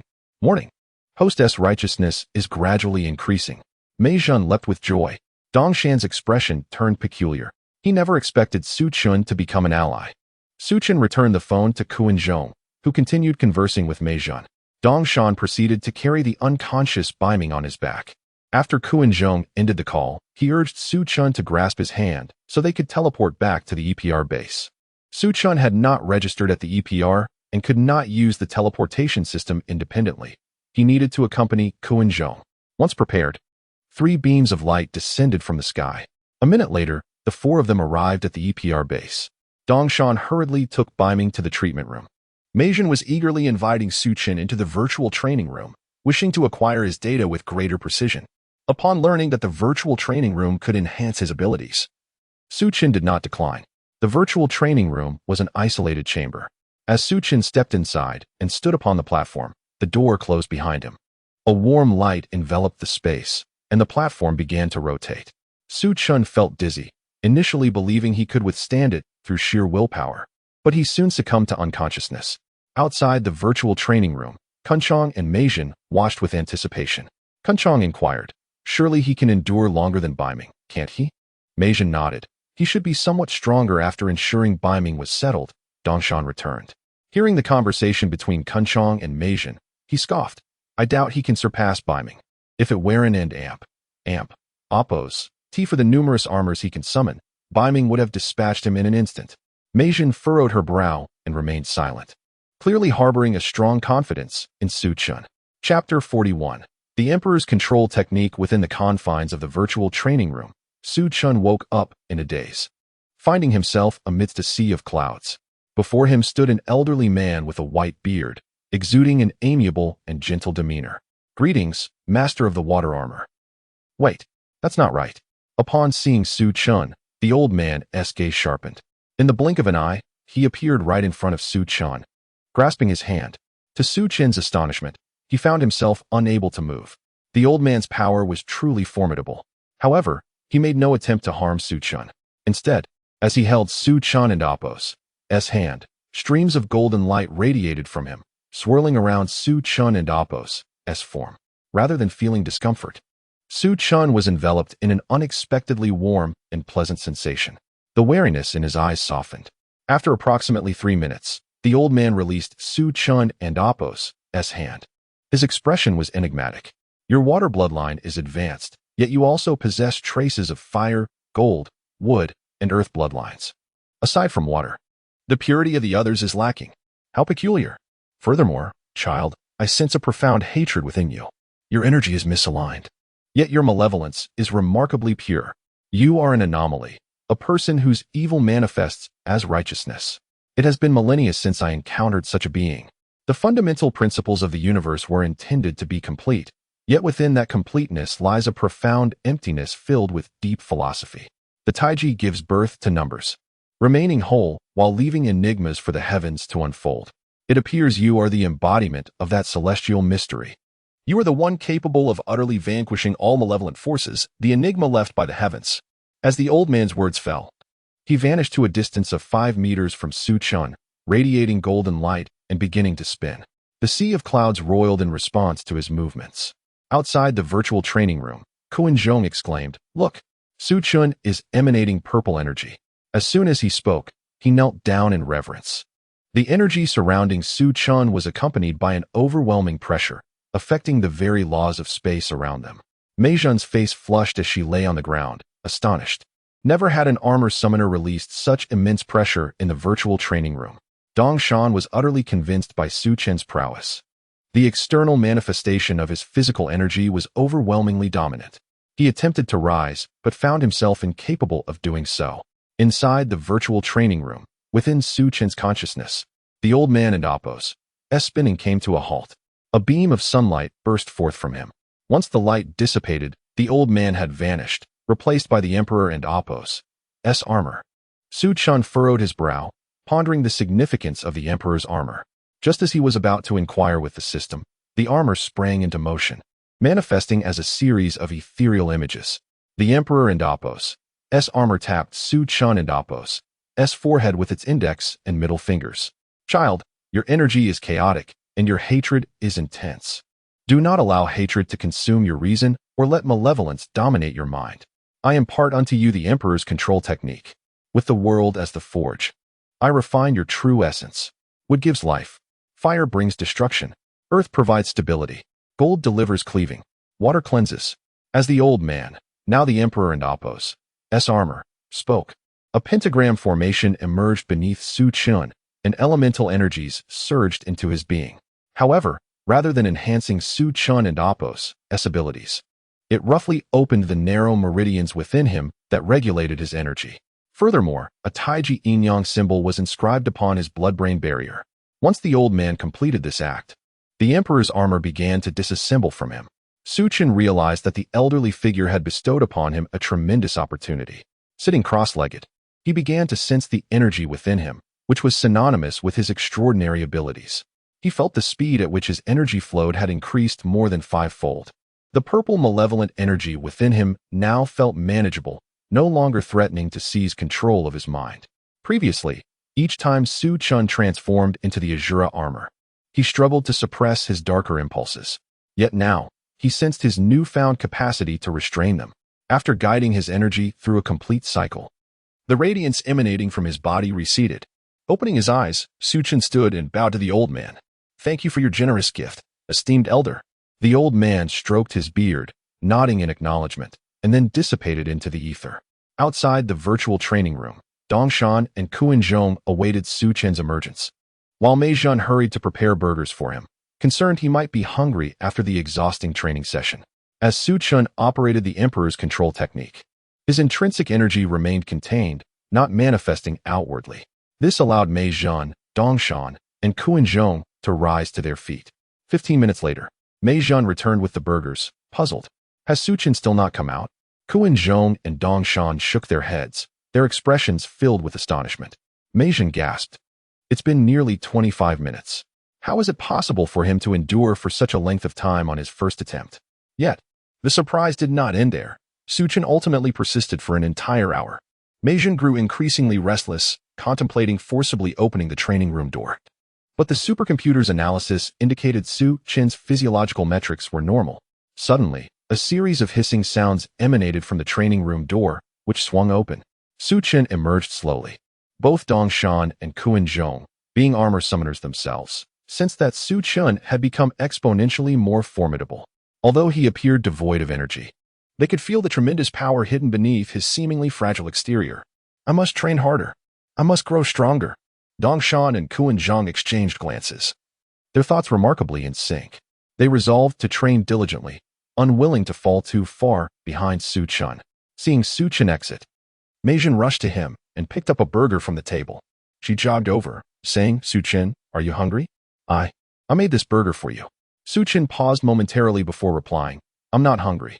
Mei Zhan's face fell at his response. "Oh, well then. You can hold on to it. Eat it when you're hungry." With that, she placed the burger in his hands. Kuan-Zhong, rubbing his stomach, chimed in, "Mei Zhan, I'm hungry. If he doesn't eat it, I will." Su Chun glanced at Kuan-Zhong, deliberated for a moment, then walked over and handed the burger to him. "I and Apos am not hungry. You can have it. I have something to attend to. Do you have any paper?" Upon hearing Su Chun and Apos' request, Mei Zhan quickly produced paper and a pen. Su Chun wrote down his phone number. "If you encounter any extraordinary beasts, call me directly." Mei Zhan bit her lip and replied, "We have communication devices." Just a moment. She then hurried off to retrieve a communication device for Su Chun. 3 minutes later, Mei Zhan returned with the communication chip and the transmission chip. These two chips, designed for injection, are the latest achievements of Dr. Gala's research. After Su Chun bound the two chips, Mei Zhan escorted him out of the EPR base. Upon ascending in the elevator, Su Chun was quite surprised to discover that the EPR base was situated beneath a hamburger restaurant. Mei Zhan initially intended to invite Su Chun for a meal, but he declined, citing his need to search for traces of the anomalies. After leaving the EPR base, Su Chun returned home. Meanwhile, in the shadowy cave of the Shadow Realm, Ingba sat upon a stone throne, furiously berating the ugly general. "You wretched fool. You spoke so eloquently before the mission, yet when it came time to act, all you did was flee. What else are you capable of?" The ugly general knelt on the ground, an expression of helplessness upon his face. "My lord, if I hadn't Apos run, I would have been exposed. Alas, the anomalous beasts have their own agendas. I am powerless to alter that." Ingba sighed deeply, feeling the pain of losing two of his formidable generals, significantly impairing his strength. After a moment of contemplation, he addressed the ugly general. Hurry to Nambwa City and seek out General Li. Chapter 42. The Fallen Bei Miao. After leaving the EPR base, Su Chen returned home.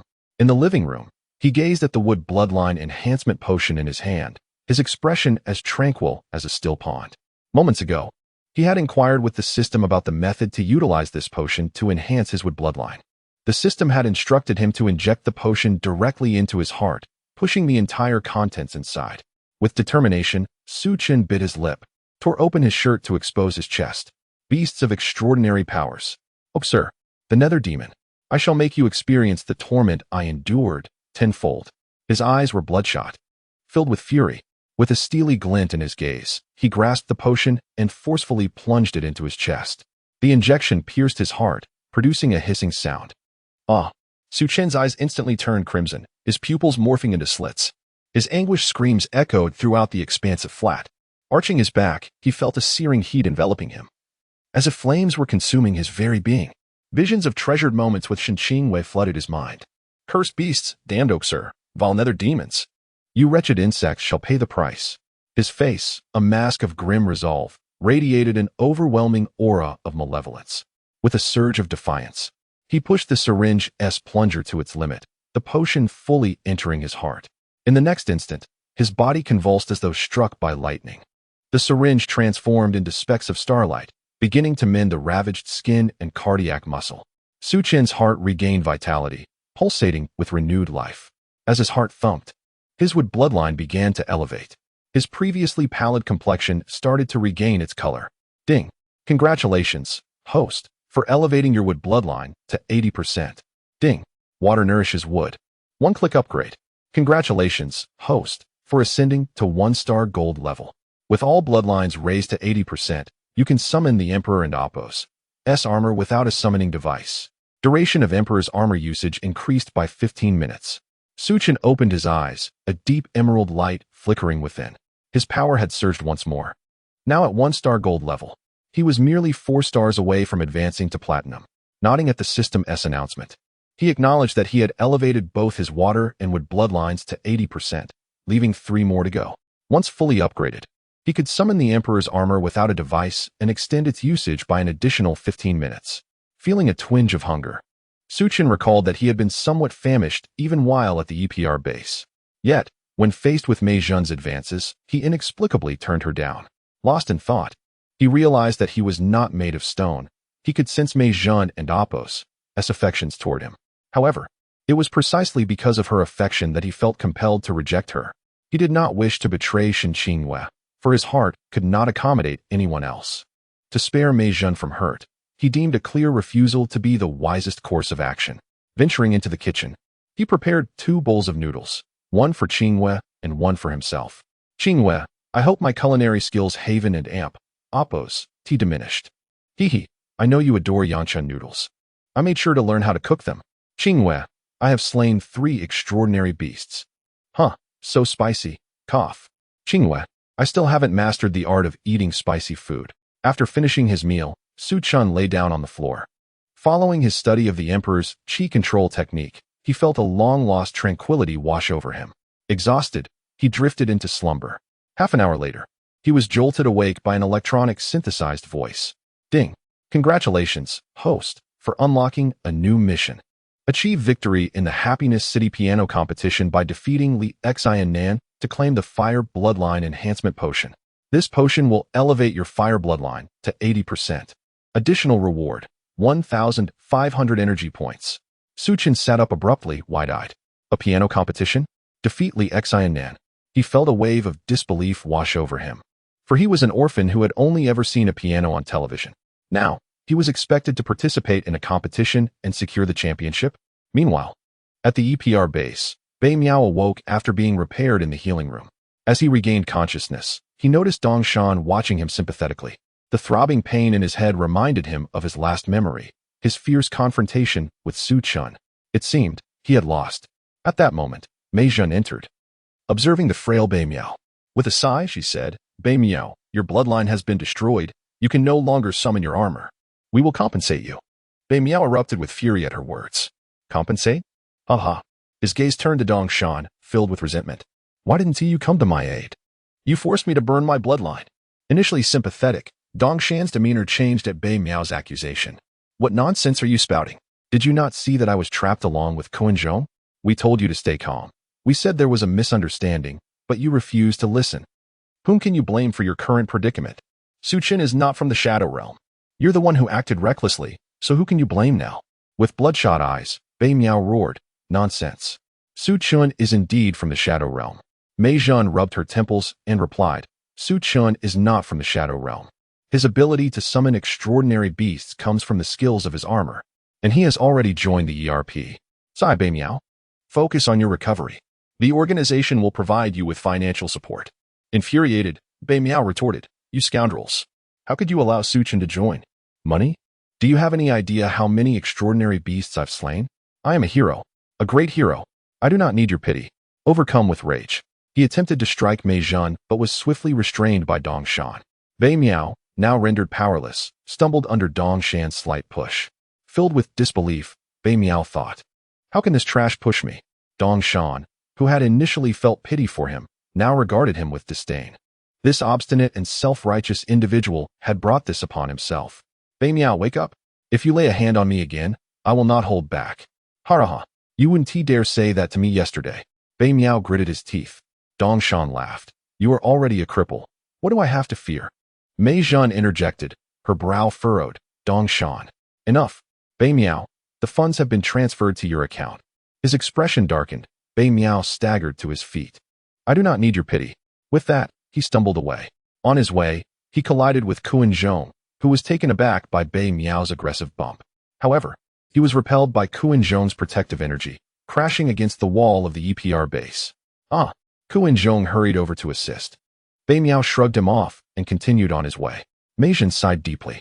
After Bei Miao stepped outside, a profound discomfort enveloped him. Damn Su Chen. It is all your fault.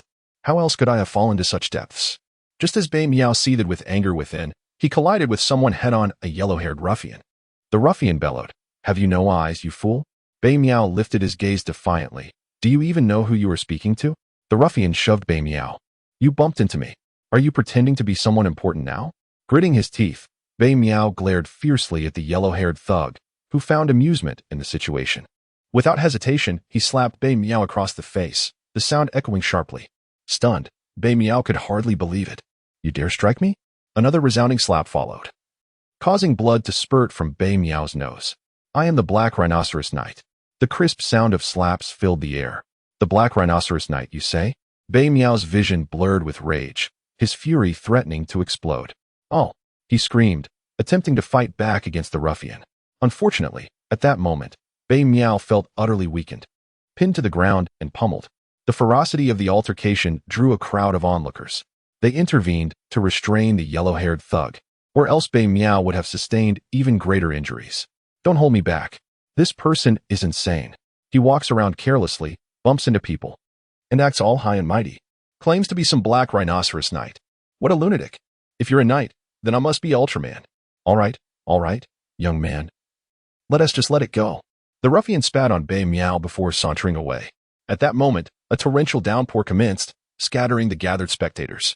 Bei Miao curled up on the ground, tears mingling with blood. Resentment and fury swirled within him. Power. I desire power. I want you dead. Su Chen, I want you dead. Chapter 43. Through trials, strengthening the heart of the strong, the editor-in-chief of the 8 Days magazine stared in shock at the photographs presented by Xiaosong. The malevolent grasshopper beast alongside the thornwood beast. Su Chen clad in his dark emperor armor. Su Chen's triumph over the thornwood and grasshopper beasts. The trio from Bei Miao, Dong Shan, and Sinan armors. And a photo capturing the disintegration of Su Chen's armor. The editor's hand trembled as he held the photographs. Xiaosong, you truly captured this. How did you manage it? To photograph the true visage of an armored warrior. He looks magnificent. This armored warrior is far more handsome than Kai Shukuan. Suddenly, the editor seemed to recall something. A photograph of the armored warrior should not be published casually. He hurriedly inquired, this armored warrior's true identity. We can't publish it indiscriminately, right? Xiaosong chuckled. This armored warrior is my friend. He has given his authorization. We can publish it. The editor's face flushed with excitement. Our magazine is about to become a sensation. Xiaosong, this is brilliant. A raise is in order for you. Xiaosong grinned. Does that mean I won't have to chase after tabloid news about fleeting stars anymore? The editor shook his head, not fooled. How could a fleeting star compare to an armored warrior? Those celebrities are nothing now. Xiaosong, you will focus solely on following the armored warrior. Oh, and make sure to prioritize your safety. Silly me. The armored warrior is your friend, so danger is not a concern for you, right? Ha ha ha. Let us go out for dinner tonight. Xiaosong, you truly are a blessing for our magazine. Xiaosong felt a twitch at the corner of his mouth. The editor had not said such things before. The editor did not linger in conversation, rushing off with the photographs to instruct the writing staff on crafting the article. The magazine was destined for greatness. Meanwhile, Su Chun furrowed his brow, having discovered that the Happiness City piano competition was merely 2 days away. With a foundational knowledge of music at zero, he faced an immense challenge to transform from a novice into a contender for the championship title within just 2.5 days. Competitors at such a professional level were all well prepared and rigorously trained. How could he possibly surpass them in such a brief span? Su Chen's mind raced with thoughts, and he found himself teetering on the edge of giving up. But just as that thought took root, he slapped himself fiercely. His fair complexion reddened from the impact. If I become the champion, I will receive an 80% enhancement to the fire bloodline as a reward, along with an additional 1,500 energy points. How could you even consider giving up? Another hard slap followed, leaving a trace of blood at the corner of his mouth. You haven't even tried yet. And you contemplate surrender. How will you confront those wicked forces? They are stronger than you. Will you simply yield? Ugh, you fool. If you give up so easily, how can you fulfill the promises made to Qinghua? If you are so inclined to give up, why not simply disappear? Su Chun's voice echoed through the spacious room. This mission was non-negotiable. Ding. Congratulations to the host for overcoming the trial of an impossible task. Though faced with an unachievable challenge, your faith wavered but ultimately remained steadfast. The true strength of a person lies not merely in physical prowess, but in the resilience of the heart. Congratulations on acquiring the heart of the strong. Ding. Rewards are now being dispensed. Musical learning ability, 100% proficiency. Ding. Proficiency binding successful. The effects of the 100% musical learning ability are as follows. 1. Rapid mastery of music theory. Once obscure and challenging concepts are now easily comprehensible. 2. Swift adaptation to musical instruments. With practice, no instrument will be beyond your reach. 3. Enhanced creative capability. Music will no longer be a mere imitation of the past, but rather a medium for innovation. Once you master music theory and instruments, musical composition will no longer pose a challenge. The system's synthesized electronic voice resonated in Su Chun's mind. He nodded, employing the Emperor's Qi control technique to stabilize the turbulent energy within him, along with any lingering malevolence. No wonder the system had issued such a task. It was indeed a trial. Su Chun pursed his lips and asked the system, if I had failed the trial and chosen to give up, would there have been a punishment? Ding. Host's confusion detected. Ding. Indeed, if the host fails to complete the trial, there would be consequences. Feeling grateful for his unwavering determination, Su Chen could sense an ominous foreboding regarding the unspecified punishment. After binding the 100% musical learning ability, he felt a surge of confidence about mastering music and securing victory at the Happiness City piano competition. However, the musical learning ability merely augmented his capacity to learn. It did not grant him perfected performance skills. The pressing matter at hand was to procure educational materials on music and a piano. With this in mind, Su Chen grabbed his phone and headed out. He followed the navigation to the nearest piano store in Happiness City. Time was of the essence. He needed to acquire his supplies swiftly.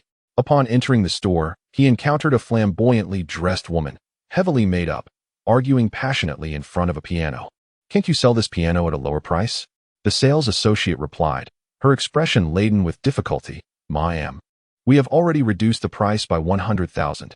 It cannot go lower. This is a piano crafted by Master Yang. The heavily made-up woman retorted, I don't care. My son has spent so much money at your store. What's wrong with a little discount? If you refuse to sell me this piano, it will be your loss. Do you understand? My son is destined to become a world-class master. Do you realize what you are turning down? And who do you think you are calling me, ma'am? Have you no manners? I will file a complaint. Bring your manager to me. I want to complain. I want to complain. The sales associate felt a wave of helplessness. This woman, drenched in cheap perfume, was simply a tormentor. When Su Chun entered, the woman was in the midst of her tirade. He frowned slightly, pressed for time, and approached the beleaguered sales associate. "Hello, I am here to buy a piano. I will take this one." Su Chun gestured towards the piano the woman was trying to haggle over.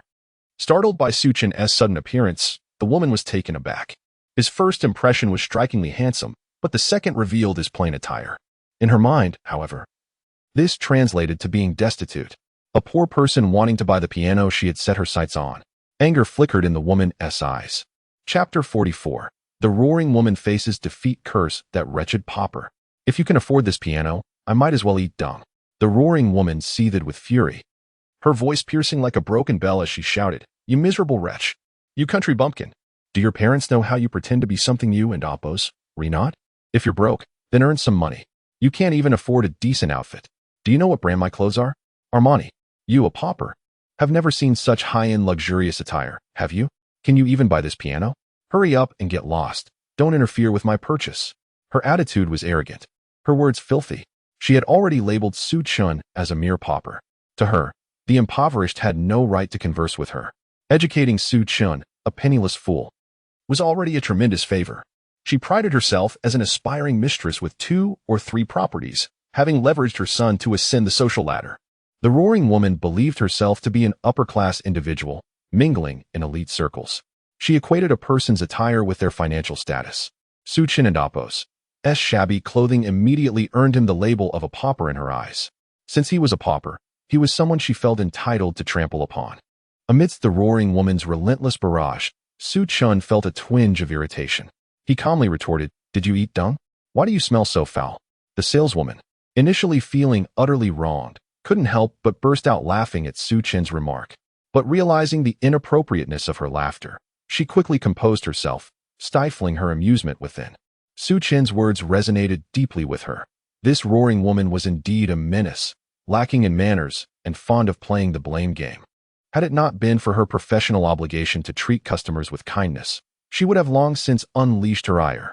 She had already stated that further discounts were not possible, yet this woman persisted in her demands. If she couldn't secure a discount, she sought to create trouble for herself. The handsome gentleman's words were undeniably valid.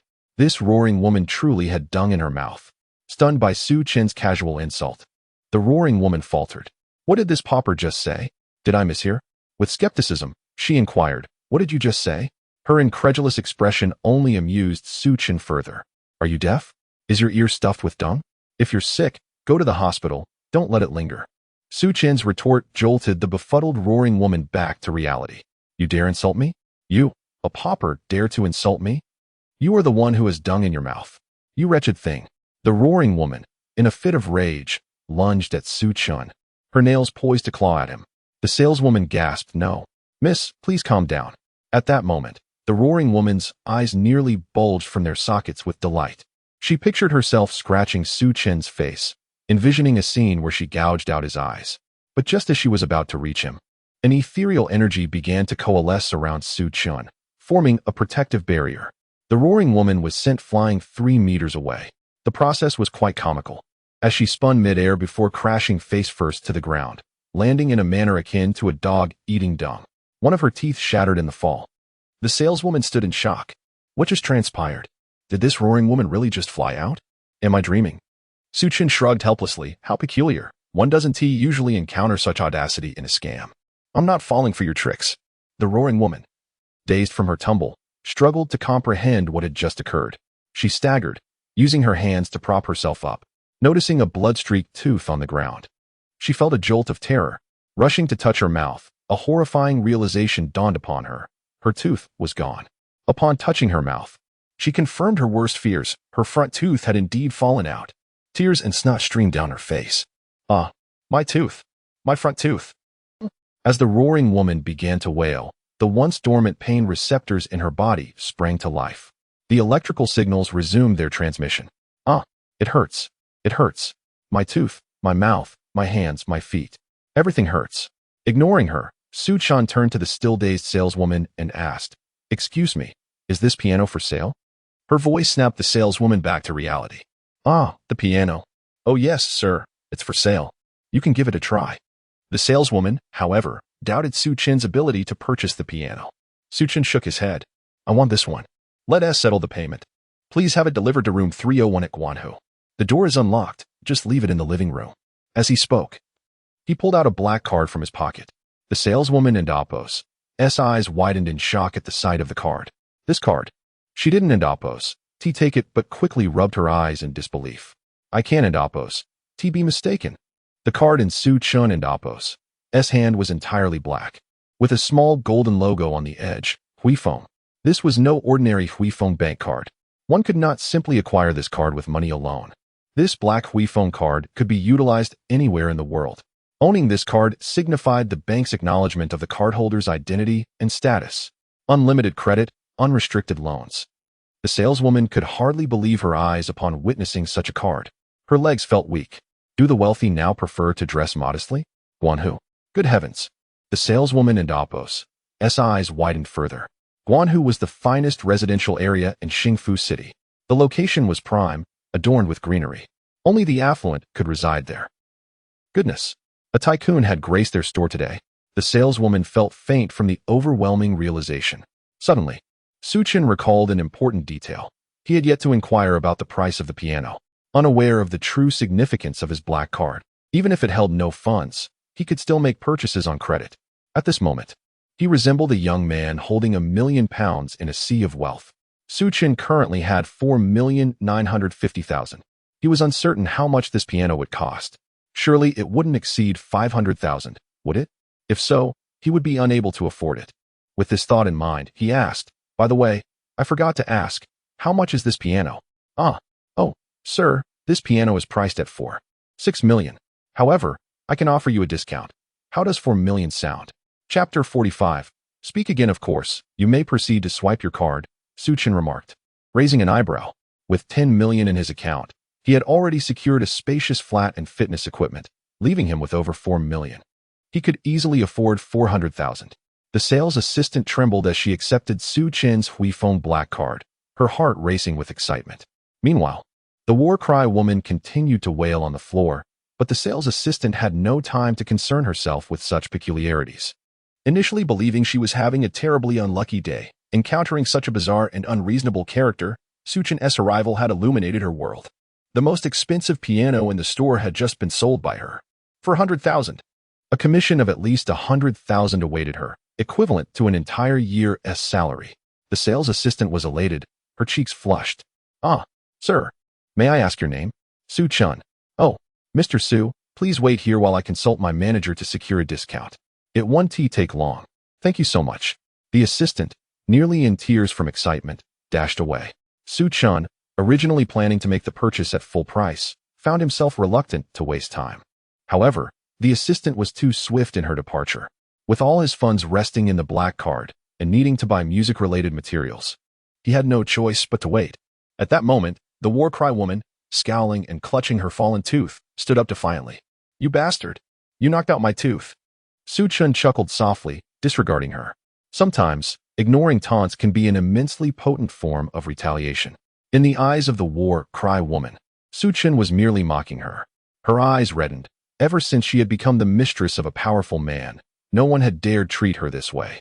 She was now the woman of the boss's right-hand man at the Jiahe Group, a position that afforded her a sense of entitlement. Seeing Su Chen's calm demeanor infuriated her further. Her vision blurred with rage. She hastily concealed her bloodied tooth in her pocket and charged at Su Chen once more. Screaming, she had lost all rationality, forgetting how she had been repelled by his protective aura moments earlier. With an unmanicured middle finger raised, she charged forward. Su Chen simply observed her advance, showing no intention of evading. As her fingers approached him, a low hum resonated through the piano store. Su Chen's latent energy began to swirl within him. Beneath his skin, 3 distinct auras, black, purple, and green, coalesced into countless tiny Tai Chi symbols, forming a powerful protective barrier around him. With a sudden burst, the war cry woman was flung back by Su Chen's protective force, soaring further than before, spinning 5 times in the air before crashing to the ground. Dazed, she propped herself up with trembling hands, only to discover another bloodied tooth on the floor. Her mind still reeling, she mistakenly believed it was her own that had fallen from her pocket. Upon checking, she found a tooth in her pocket. Oh no! My two front teeth. Her adrenaline surged, and she quickly stood up, but this time, she was slightly wiser, refraining from another reckless charge. Shaking with rage, she yelled from a distance, "Popper, you're finished. Do you know who my husband is? How dare you strike me? If you walk out of this piano store alive today, I'll eat excrement." After her fiery declaration, she shakily dialed her husband for support. Su Chun, however, remained indifferent to her outburst, instead marveling at the power of the Imperial Aura Control technique. He had distinctly felt his energy operating in alignment with this technique, forming a protective barrier around him. After hanging up the call, the war cry woman noticed that Su Chun, the one who had struck her, exhibited no reaction, driving her to the brink of fury as she cried inconsolably, "You beast! Orphan! Unloved!" As she hurled insults, Su Chun acted. A glint of mischief crossed his eyes, and he swiftly appeared before her, gripping her neck with one hand while delivering a resounding slap with the other. The impact sent her head askew, a vivid red handprint blooming on her cheek, half her face swelling grotesquely. Several teeth flew from her mouth, scattering on the floor. With a slight pressure, Su Chun adjusted her head back to its rightful position, his expression chilling as he smiled and inquired, "Say it again."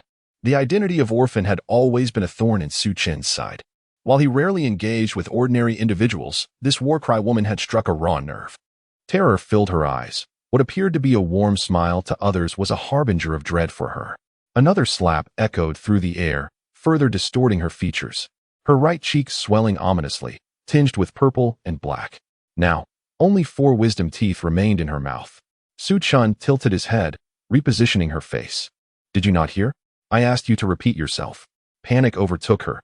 Fearing another strike, she mustered all her strength to weakly stammer, I'm sorry. I didn't say anything." With her teeth gone, her words were barely intelligible, blood oozing from her mouth. Yet none splattered on his Su Chun, shielded by his aura. Even his grip on her neck was insulated by this protective force. Hearing her feeble apology, Su Chun chuckled and casually tossed her aside. She fell heavily to the ground, sobbing softly. Meanwhile, Su Chun activated his water bloodline, purifying the air surrounding him. After clearing the atmosphere, he scoffed, aware that a full-force strike would have been fatal, but she had not crossed the line to deserve death, just a lesson. The sound of high heels echoed as the sales assistant returned, panting and cautiously presenting the black card back to Su Chun with deep respect. Suddenly, she noticed the war cry woman, disheveled and in tears. The right side of her face swelled grotesquely, resembling that of a pig. Blood stained her lips, and teeth littered the ground around her. What on earth had transpired in merely 3 minutes? Suddenly, the sales assistant recalled the identity of her formidable husband, the subordinate of General Liu from the Jiaha group. Her complexion turned ashen. In a state of urgency, the saleswoman implored Su Chun, "Mr. Su, you must leave at once. You must hurry." The nature of her husband was terrifying. Though Su Chun possessed a black card and could effortlessly produce 4 million, the saleswoman doubted his ability to contend with those from the Jia group. In her mind, only the extraordinary beasts of Happy City and the armored warriors stood a chance against them. Truly, the unfolding of events can sometimes be astonishingly coincidental. Speak of the devil, and he shall appear. A bald man clad in sunglasses materialized at the entrance of the music store.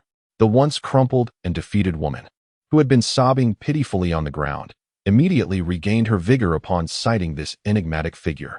Her voice grew louder as she frantically crawled toward him, wailing and weeping. "Oh, husband, your wife is nearly on the brink of being beaten to death. Whoa, darling, you must not let him get away. You must stand up for me. Whoa." Chapter 46. The sorrow of excessive red beans. The bald man wearing sunglasses, upon receiving a call from his wife, sped towards the music store mentioned by the battle cry woman. He couldn't help but laugh in anger. After all these years, someone dared to bully his woman. Truly reckless. In the city of happiness, how dare anyone lay a hand on his beloved? Did they think they were invincible? Did they believe they were the formidable Su Chun, whom the boss had warned not to offend? Such audacity was beyond belief. Today, he would demonstrate what true ruthlessness entails. Grasping a steel rod, he drove his Citro in towards the music store, eager to confront the audacious individual who dared to harm his wife. This was an act of utter insolence. At that moment, the sales associate spotted the bald man arriving, and her face paled instantly. This was disastrous. Things had spiraled out of control. No, Mr. Su is going to be hurt. She couldn't let that happen. Summoning all her strength, she rushed to the bald man, stammering apologies. I'm so sorry, Mr. Zhang. This has nothing to do with Mr. Su. It's all my fault for upsetting your wife. Please, don't resort to violence. You can take it out on me instead. Zhang Jun was the name of the bald man. As she closed her eyes, tears began to fall uncontrollably. Stop crying. Mr. Su is a good person. You mustn't let him come to harm. Be strong. Protect Mr. Su. Trembling uncontrollably, she felt a surge of panic. Meanwhile, the battle cry woman, fueled by anger, began to scream. If only she had the energy, she would have torn the sales associate apart. It was because of this insufferable woman that she had been attacked by that lunatic, leaving her with missing teeth and a swollen face. Clutching Zhang Jun's leg, the battle cry woman wailed, Husband, I want that. That wretched woman dead. I want that. That pauper dead. He hit me. My teeth. They're all gone. Upon hearing her words, the sales associate opened her eyes wide in terror and quickly apologized. Mr. Zhang, you can hit me instead. It truly has nothing to do with Mr. Su. It's all my fault. Suddenly, the sound of metal clattering filled the air as Zhang Jun dropped the steel rod. The sales associate, fearing he was about to strike her, crouched down instinctively. Yet, as she braced herself for the impending pain, she felt nothing. Zhang Jun, his expression devoid of emotion, gazed at Su Chen, trembling all over with a pale face, beads of sweat forming on his forehead. He could barely hold the steel rod. This development was completely unexpected. How could it be Su Chen, the very person his boss had warned him multiple times to never offend? Had his foolish wife lost her mind? How could she have crossed paths with such a person? The boss had repeatedly cautioned that when encountering Su Chen, one must be excessively courteous, obeying his every command. To anger him would mean certain doom, even for the boss. And yet, she had the audacity to wish death upon him. This reckless woman must have eaten too many red beans and lost her senses. At the bar, he had witnessed the boss's son, Lu Ziqing, kneeling in apology. It was a moment of profound shock. The boss had been accompanied by Master Chen, whose prowess Zhang Jun was well aware of. Having served Lu for 15 years, he had never seen the boss so humble, so sycophantic. This was a man his boss deeply feared, and yet his wife dared to wish harm upon him? She might as well find a piece of tofu to knock herself out. Though the weather was not particularly cold, Zhang Jun felt an unnatural chill, as if he were trapped in the depths of winter. His mind raced frantically. 1 second, 2 seconds, 3 seconds. Ding! An idea struck him. Gritting his teeth, he kicked the battle cry woman away and seized her collar, beginning to slap her wildly. The sound of slaps echoed throughout the music store, relentless and unyielding. Fool! How dare you insult Mr. Su? Zhang Jun shouted, delivering 10 rapid slaps to her already swollen face, further injuring her. The battle cry woman screamed in agony. Zhang Jun's heart raced, fearing Mr. Su's displeasure. With a scowl, he kicked her repeatedly. Damn it! How dare you scream? You brought this upon yourself. The battle cry woman, bewildered, asked, Husband, why are you hitting me? Shouldn't and Oppos, you be avenging me? Shouldn't and Oppos, you be making that pauper drink my urine? Zhang Jun continued to kick her for 10 seconds until she was breathless and unconscious, unable to utter a sound. Finally, trembling, he stopped, his heart aching. This was his wife, the woman he cherished most, yet to save her and himself, he had to take such drastic action. The sales associate had retreated several steps when Zhang Jun began to strike the battle cry woman. She was in shock. What was happening? Wasn't Zhang Jun the battle cry woman's husband? Why was he attacking her? This was not the protective Zhang Jun she knew. The sales associate was bewildered, wondering what on earth was happening. As she listened to Zhang Jun's words, she gasped. He was calling Su Chen with respect, revealing his fear of him. Oh my goodness. She understood that Su Chen held significant status, but she never imagined it was to this extent. Zhang Jun was part of the Jiahe group and yet feared Mr. Su. The sales associate was almost paralyzed with shock. The unfolding events were nothing short of tumultuous. Zhang Jun, trembling, turned to Su Chen with a smile. Mr. Su, I'm deeply sorry. I failed to manage this wretched woman. Please, show mercy and do not hold it against her. Do you know me? Su Chen raised an eyebrow. Zhang Jun nodded fervently. Mr. Su, I saw you at the bar last time following the boss. I'm truly sorry. Please forgive me. Su Chen nodded slightly, acknowledging Zhang Jun's demeanor. Such behavior should not be displayed in public. Look at the state of this music store. And how terrified you have made the sales associate. Upon hearing Su Chen's words, Zhang Jun felt a surge of joy. Su Chen and Oppos' words seemed to suggest that all was well. Su Chun was a figure that even Chun Tao regarded with trepidation. Zhang Jun feared that he would have to answer to the battle roar woman today. His legs weakened, and he knelt before Su Chun. I will compensate. I will compensate. I shall cover all the losses of the shop. I will also pay for this young lady and Apos' emotional distress. Thank you, Mr. Su. Thank you, Mr. Su. Thank you. Truly. Thank you for sparing our lives. The sales assistant was taken aback. How could Zhang Jun be so humble? Su Chun nodded and departed without delay. He had no time to waste. The Happiness City piano competition was approaching, and he needed to purchase music-related books. The sales assistant watched Su Chun's retreating figure. Her eyes misty. He was not only handsome and wealthy, but also shrouded in mystery. Meanwhile, Bei Miao was in a foul mood. His face bruised as he clutched a bottle of alcohol, heading towards the Happiness Dumpling House. He sought solace in the arms of his beloved Min Si to mend his aching heart. His pain was profound. Only Min Si's willingness to share a bed with him could somewhat alleviate the torment within. In Bei Miao's heart, Min Si was already his woman. Of course, this was merely his own delusion, as he had secretly discerned that Min Si and Apos' family was quite affluent. Thus, he was determined to have her. Bei Miao harbored a strong dislike for Xian Nan, not only because Xian Nan was the team captain, but also because Min Si seemed too close to him. This made him feel quite uncomfortable. Chapter 47. Bei Miao's hatred for everyone. Bei Miao stumbled into the Happiness Dumpling House, a mischievous grin spreading across his face as he beheld the sign. Letting out a burp, he carelessly tossed aside his empty beer bottle and entered. Mincy, Mincy, where are you? He shouted. Aunt Hui, noticing the bruises on Bei Miao's face, hurriedly inquired. Bei Miao, what happened to you? You reek of alcohol. Why not eat some dumplings to sober up? Mincy, bring Mincy out. Bei Miao yelled, disregarding Aunt Hui's questions. You're looking for Mincy? She's in the kitchen making dumplings. I'll go get her. Aunt Hui replied before rushing to the kitchen. Moments later, a woman with an elegant demeanor and an oval face, wearing an apron, emerged. Mincy.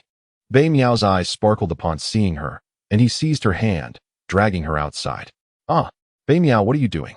I haven't finished making the dumplings yet. You're hurting me, Mincy exclaimed, but Bei Miao ignored her protests, pulling her out of the Happiness Dumpling House. Aunt Hui furrowed her brows, sensing something amiss, and quickly dialed Xian Nan. Outside the dumpling house, Mincy exerted all her strength to free her wrist from Bei Miao's grasp. If not for Bei Miao and Apos' depleted energy, she would never have escaped. Rubbing her wrist, she asked, Bei Miao, what and Apos' wrong? Have you been drinking? What happened to your face? Surprised, Bei Miao thought, how could this seemingly fragile woman break free from my hold? You dare to escape my grasp. Bei Miao's hidden right hand clenched into a fist, nearly ready to shatter. You wretched girl, once I have you, you will regret this. Yet, for the moment, he had to maintain his facade. Mincy, today is my birthday. Come to my house. I have something to tell you. He whispered, his voice low and enticing. Oh, it's your birthday? I didn't know.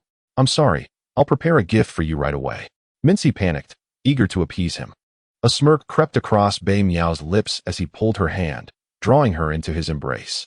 No need for gifts. Just give me a kiss. Come on. Pucker up for your brother. As he leaned in closer, he could hardly contain his desire for her. Ah, Bei Miao, what are you doing? Stop. You're drunk. Let me go? Mincy protested, struggling to escape his hold. Despite her efforts, Bei Miao and Apos' weakened state made it difficult for her to break free entirely. After all, he was still a man, and his strength held an advantage. I and Apos, am not drunk. I truly like you, Mincy. I really do, he declared, his eyes aflame with intensity. Mincy's cheeks flushed crimson. Bei Miao, I've always thought of you as a brother. You're really drunk. Mincy, do you know how many women chase after me, yet I ignore them all? Why don't you seize this opportunity? Bei Miao's voice dripped with frustration. You must be out of your mind to reject me. Forget it. I and Apos. Take your words as nonsense. Come to my house. I have much to discuss. My bed is large and comfortable. Determined, Bei Miao pulled Mincy toward his home, intent on turning the tables in his favor. As Mincy continued to struggle, calling for help, Aunt Hui and Xian Nan raced to the scene. Xian Nan arrived just in time to witness Bei Miao dragging Mincy away, her cries echoing in the air. Enraged, he abandoned his motorcycle, charging toward them. Bei Miao, stop! Xian Nan shouted. Seeing Xian Nan, Mincy cried out, Xian Nan, help me. Bei Miao glared at Xian Nan with disdain. What are you yelling about? This is between me and my girlfriend. Mind your own business. Xin Nan laughed derisively. Girlfriend? Since when? You're spouting nonsense in broad daylight. Mincy chimed in. Xin Nan, Bei Miao is just drunk. He doesn't mean it. I'm not his girlfriend. Furious, Bei Miao retorted. Wretched girl. If you and Oppos, not mine, who are you? With that, he swung his hand, delivering a sharp slap that echoed ominously in the air, leaving Mincy and Oppos' cheek flushed red. Enraged, Xin Nan lunged at Bei Miao, landing a punch without holding back. Unbeknownst to Xin Nan, Bei Miao had lost his powers, and the strike sent him flying, knocking out 3 of his teeth. Ah, my teeth. You beast, Xin Nan. Bei Miao howled in agony. Xin Nan froze, realizing that Bei Miao no longer possessed any abilities. What had transpired? Mincy rushed into Xin Nan's arms, sobbing uncontrollably. Bei Miao shot Xin Nan a venomous look before leaving, the humiliation of defeat stinging his pride. Cursed Xin Nan, why must you contest everything with me? The captain, the women, why do you not just perish? Why? Mincy, you foul creature. How dare you reject me when I have a grand, soft bed waiting for you?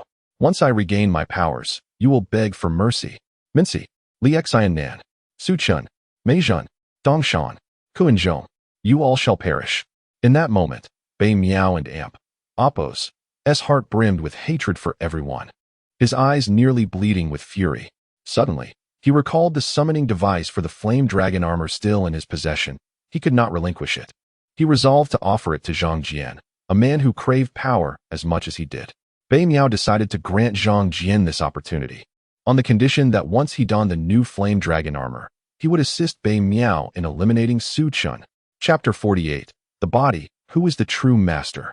After Bei Miao struck a deal with Zhang Jian, he was soon approached by Ing Ba. The North Shadow required strength, while Ing Ba sought malevolent humans, leading to a perfect alignment of their interests. Meanwhile, in Su Chun and Oppos' spacious apartment, he had purchased an extensive collection of books on music education, ranging from basic music theory and harmony studies to the history of music, fundamental composition principles, songwriting techniques, and accelerated piano courses. The bookstore in Oppos' music section was practically emptied in his quest for knowledge, as the piano he ordered was delivered during his book shopping. Su Chun gazed at the towering pile of books in his living room, taking a deep breath and clenching his fists. For the bloodline of the fire dragon. For the precious 500 energy points. For strength. He charged forward. Grabbing a book on piano structure, he began to study earnestly, methodically finishing one after another. Time slipped away, and by 3 in the morning, he had barely completed a third of his reading. The relentless mental exertion led to fatigue, prompting a yawn to escape him. Just as he yawned, Su Chun slapped himself hard. The sound echoed sharply. Utilizing the Imperial Control technique, he sealed his own supernatural energy with tremendous effort, leaving a trace of blood at the corner of his mouth. You useless thing. How dare you feel drowsy? Sleep? How can you dare to sleep? With the piano competition imminent, how could you even consider slumber? Are you ambitious at all?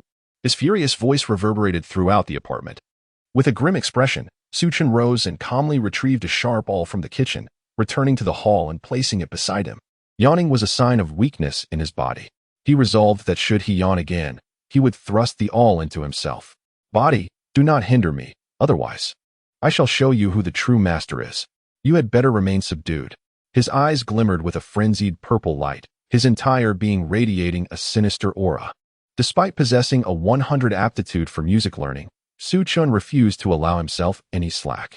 To travel 100 miles, one must endure 90. Countless individuals falter in those final miles. The crux of the matter was that he would not allow himself to be so weak. Yawning, fatigue, surrender. He would not permit any semblance of weakness to manifest within him, not even in this corporeal form. He swiftly resumed his reading. 3 hours later, Su Chun felt an uncontrollable urge to yawn again. In the next moment, a wicked smile spread across his face. Haha, I told you. I will show you what cruelty is. With that, he seized the awl and plunged it viciously into his abdomen. The 20-centimeter-long awl penetrated deeply into his body. Of course, this was only possible because Su Chun had sealed his supernatural energy. Otherwise, the awl would have bent without causing him harm. Pain. An unbearable wave of agony surged through his mind. Huh, are you yielding now? Does it hurt? Does it feel good? Do you dare oppose me again? Su Chun's body erupted uncontrollably with purple malevolence, exploding forth. His hair stood on end, eyes ablaze with hellish violet flames. Beep. Congratulations to the host for a significant increase in malevolence. Beep. Assessing malevolence level. Beep. Assessment complete. Congratulations, host. Malevolence level has upgraded to rank 3, 3 stars. You are the most ruthless and malevolent host bound to this system. I quite admire it. All powerful individuals share a commonality. They are harsh on themselves. Additional reward. The never tired trait. As long as you do not wish to stop, you will never feel fatigue. The synthetic voice resonated in Su Chen's mind as translucent azure ribbons began to swirl around him. The weariness that had plagued him vanished entirely. Both mental and physical exhaustion dissipated. Beep. Detecting host's bodily injury. Activating medical function. In the next instant, the all was forcefully expelled from Su Chen's abdomen. A radiant light burst forth from the wound. A healing glow that mended blood vessels, tissues, and organs. The wound shrank progressively until it disappeared completely. Su Chen felt unprecedented vitality, as if he had never felt so invigorated before. As long as he wished to avoid fatigue, he would not experience it. This was a perfect fit for him.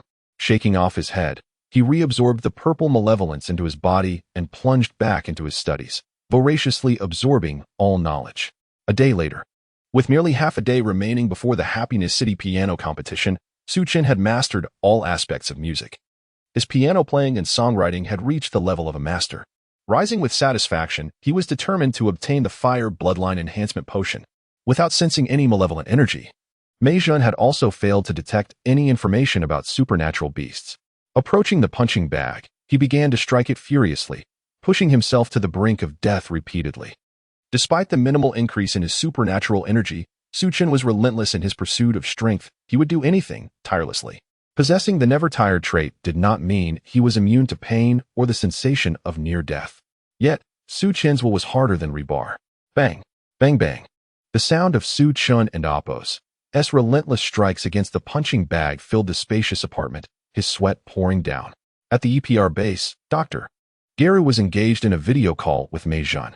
The display on the EPR supermolecular screen showed Dr. Garu with a look of shock. Mei Jun, this is extraordinary. I analyzed Su Chen's blood sample and made a shocking discovery. It is just ordinary human blood. Our supercomputer cannot analyze Su Chen's data at all. Are you certain Su Chen truly entered the virtual training room? Are you certain that what you provided me is indeed Su Chen's blood sample? Mei Jun hurriedly replied, brother, I assure you, it is indeed Su Chen and Appo's blood. I witnessed him enter the virtual training room with my own eyes. Ordinary blood? Impossible. Doctor. Gary's eyes narrowed as he pondered. Is that so? I shall investigate further. With that, he abruptly terminated the video call, a sinister expression etched upon his face. How can such unremarkable blood summon so many armors? Why can the data from the virtual training room not be analyzed by the computer? Su Chen, you harbor many secrets. Your blood, so mundane, yet able to summon such armors. Does that mean I too could? Doctor. Garu and Appo's face was awash with greed and malice, his desire for power palpable. He was no benevolent figure. He had orchestrated schemes to seize the results of the Realm King's research, rendering the Realm King disabled. Such a person could hardly be considered good. Chapter 49. The champion, the absolute champion. Time swiftly passed, and today marked the day of the Happiness City piano competition. In the EPR research lab, Mei Jun wore an expression of deep conflict, uncertain whether to inform Su Chen about attending the competition to watch Xin Nan perform. During this period, whenever Mei Jun invited Su Chen to dine or partake in leisure activities, he consistently declined with a rehearsed indifference, leaving Mei Jun feeling profoundly disheartened. As Mei Jun grappled with her dilemma, Dong Shan arrived with a companion. Mei Jun, the new summoner of the Flame Dragon armor, Zhang Jian. Introduced by Bei Miao, Dong Shan remarked, gesturing towards the young man clad in black beside him. Mei Jun furrowed her brows slightly, feeling an unsettling sense of unreliability regarding Bei Miao's introduction.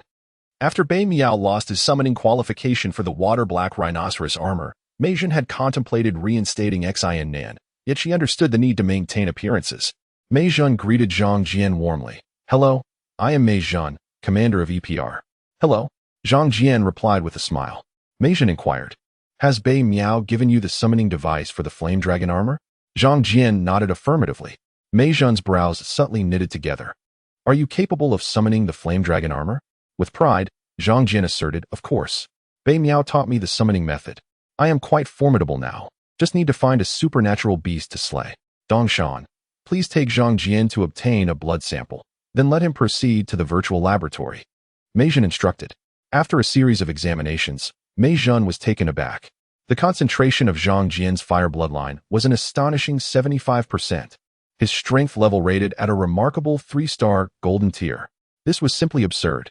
Zhang Jian had now become the second most powerful member of the EPR team. Following Su Chen, Mei Zhen's eyes brimmed with astonishment.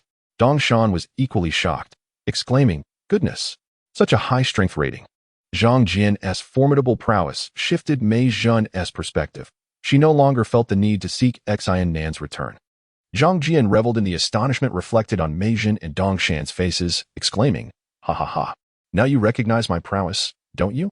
I told you I was impressive." At that moment, Kuan-Zhong arrived, chuckling at Zhang Jian's boast. "You are indeed impressive, but not as impressive as Su Chen. Mei Zhen, we need to hurry. Xian Nan is competing today." Upon hearing Kuan-Zhong's words, Mei Zhen slapped her forehead, exclaiming, "Let us go, let us go. I'll ask Su Chen if he is coming." With that, she stepped aside to contact Su Chen. Dongshan observed Mei Zhen's anxious demeanor while dialing Su Chen's number, feeling a pang of discomfort. Su Chen was merely a handsome fellow. Slightly more powerful. Why couldn't she take a moment to glance in my direction? Zhang Jian, surprised, asked, "Are you all going to the piano competition venue?" What a coincidence. I am participating in this competition. At the Happiness City piano competition venue, Kuan-Zhong marveled. Wow, I didn't expect Zhang Jian, brother Xian Nan, and Su Chen to all compete in this event. Mei Zhen was equally astonished. She had believed Su Chen would decline her invitation, yet here he was, participating in the piano competition. Dongshan dismissively shrugged. "I don't understand the allure of playing the piano. Why do they all enjoy it so much?" Ding ling ling. At that moment, the competition hall rang with the sound signaling the commencement of the event.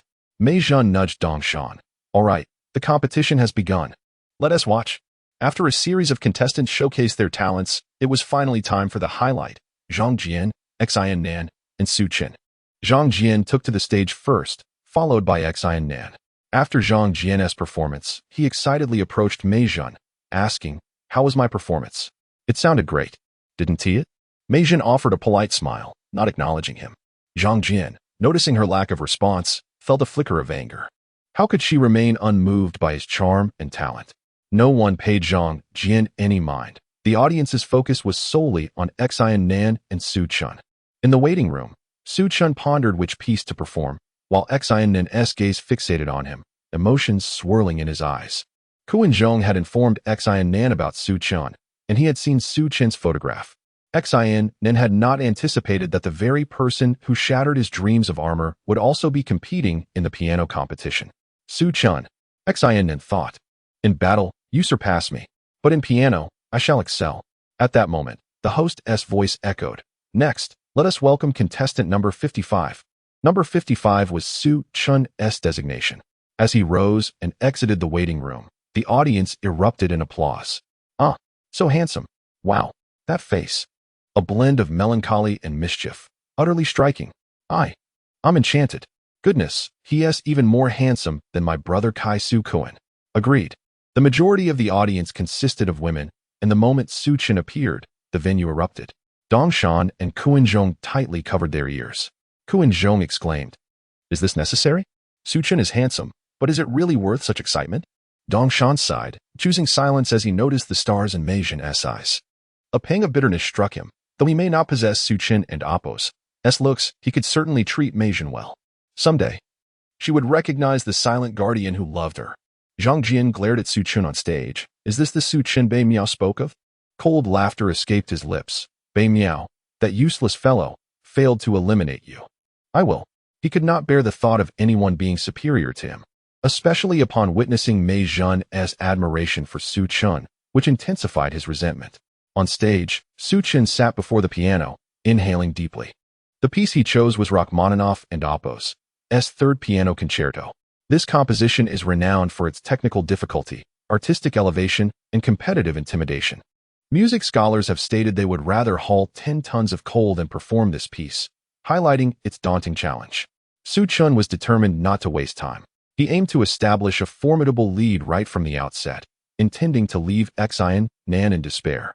As he began his performance, the first note resonated, plunging the hall into silence.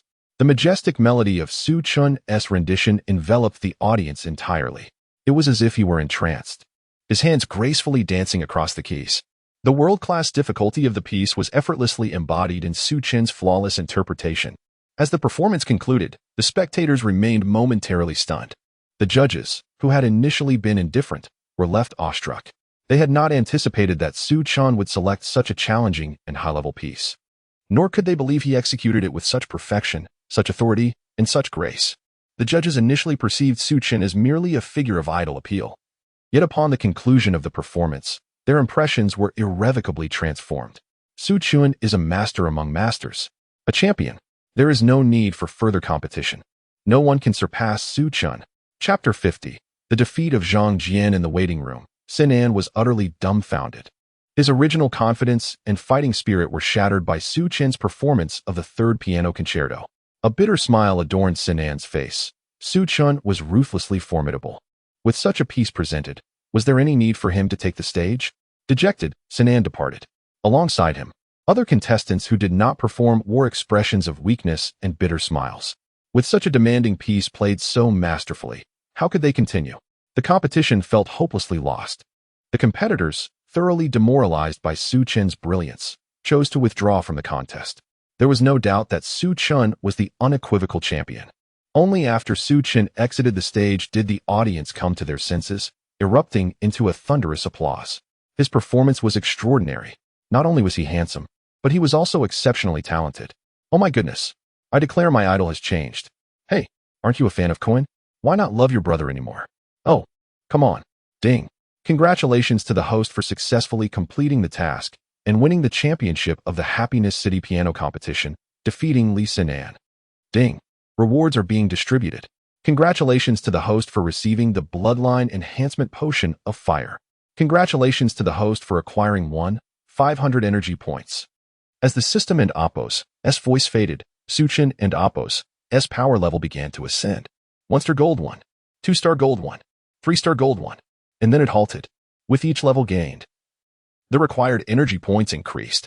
Gaining 2 stars with 500 energy points was quite impressive. A flicker of purple light danced in Su Chen's eyes as he prepared to leave and inject the potion at home. At that moment, Meijin and Dongshan arrived. Meijin jogged over, her cheeks flushed. Su Chen, congratulations. Congratulations on your victory. Your playing was truly beautiful. Do you have time tonight? Could you play for me alone? Kunzong excitedly patted Su Chen's shoulder, exclaiming, Su Chen, you are incredible. I never knew you could play the piano. You are so talented. Su Chen responded to Meijin, I need to train. I don't have time. Maybe next time. Meijin felt a twinge of disappointment. She had been so forward, yet it seemed as if Su Chen remained oblivious, deliberately creating distance between them. Dongshan observed Meijin with concern in his eyes. Meijin, look at me. If you just turn around, I will always be here. Zhang Jian, witnessing the attention shift entirely to Su Chen, felt an irksome discomfort, especially with Meijin praising Su Chen's playing. I play well too, although not as well as Su Chen. This Meijin was truly something else. Zhang Jian glared at Su Chen's handsome face, feeling increasingly unsettled. He approached and grabbed Su Chen's shirt, demanding, Hey, do you have any manners? You haven't even greeted me. Do you know who I am? Your piano skills are commendable. You must be the Su Chen that Bei Miao mentioned, the one who rendered him incapable. Su Chen frowned and coldly replied, Let go. Meijin hastily interjected, Zhang Jian, let go. This has nothing to do with Su Chen. It was all Bei Miao's doing. Our team doesn't need troublemakers. You are not welcome here. Ignoring Meijin, Zhang Jian, with the summoning device in hand, felt he could act as he pleased. He was thoroughly displeased with Su Chen, this pretty boy who had stolen his spotlight. He intended to teach Su Chen a lesson today, as a favor to Bei Miao, thereby creating a debt owed to him in the future. Dongshan observed from the sidelines with a detached gaze, secretly feeling delighted at Zhang Jian's confrontation with Su Chen. Zhang Jian, don't do this. We are a team. Please refrain from speaking so aggressively. Su Chen has been absent from the EPR for the past 2 days. You don't know his. If Su Chen gets angry, you might end up kneeling. Kunzong chimed in to mediate. Zhang Jian chuckled. Kneel? How amusing. But he barely had time to deliver a sharp retort. Slap. A sound resonated through the air, akin to a dragon and amp, Oppo's, roar. Zhang Jian and amp, Oppo's, arrogant face was immediately slapped askew. He stared in disbelief. What just happened? Did I just get hit? Zhang Jian, dazed, felt a metallic taste in his mouth. To his astonishment, Su Chen and amp, Oppo's, slap had drawn blood. You dare hit me. My mother has never slapped me. You are asking for death. Yet, in response, Su Chen delivered another slap. Slap. This time, Su Chen and Oppo's strike was evidently more forceful, knocking out one of Zhang Jian and Oppo's teeth. You dare strike me again. Su Chen and Oppo's counterattack was too swift. Meijin, Dongshan, and Kunzong stood frozen in shock. Su Chen truly had a fiery temper, showing no leniency towards Zhang Jian. Kunzong, Kuden, and Oppo's helped but chuckle at Zhang Jian and Oppo's incredulous expression and his furious roar. I told you not to provoke Su Chen. I have fought alongside him, and I know just how terrifying he can be. Ignoring the advice of the wise often leads to regret. Youth indeed has its follies. Your face has been slapped, and a tooth has been lost. Dongshan, however, did not share Kunzong's amusement. Instead, he furrowed his brow. Su Chen's thunderous strikes reminded him of the teachings of the elder of the divine mountain. Act when necessary, follow your heart, and you shall connect with the cosmos. Perhaps this was one of the reasons for Su Chen's formidable prowess. He, who could not even dare to confess his feelings to Meijin, felt a pang of inadequacy. Meijin, growing anxious, shouted, Su Chen, stop. Everyone, please calm down. Zhang Jian, let go. Zhang Jian, his face contorted, roared, I will kill you. After this declaration, Zhang Jian immediately pulled out his armor summoning device, distancing himself from Su Chen. Flame Dragon Armor. Merge. Ding. Congratulations to the host for triggering a character interaction task. Choice 1. Kneel and apologize to Zhang Jian. Reward. 666 energy points. Ding. Choice 2. Defeat Zhang Jian. Reward.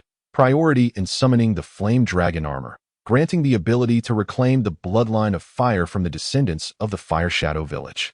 Chapter 51. Zhang Jian's existential doubt. Zhang Jian extended his arms, basking in the fiery beams emitted by the EPR satellite, having completed the fusion of his armor.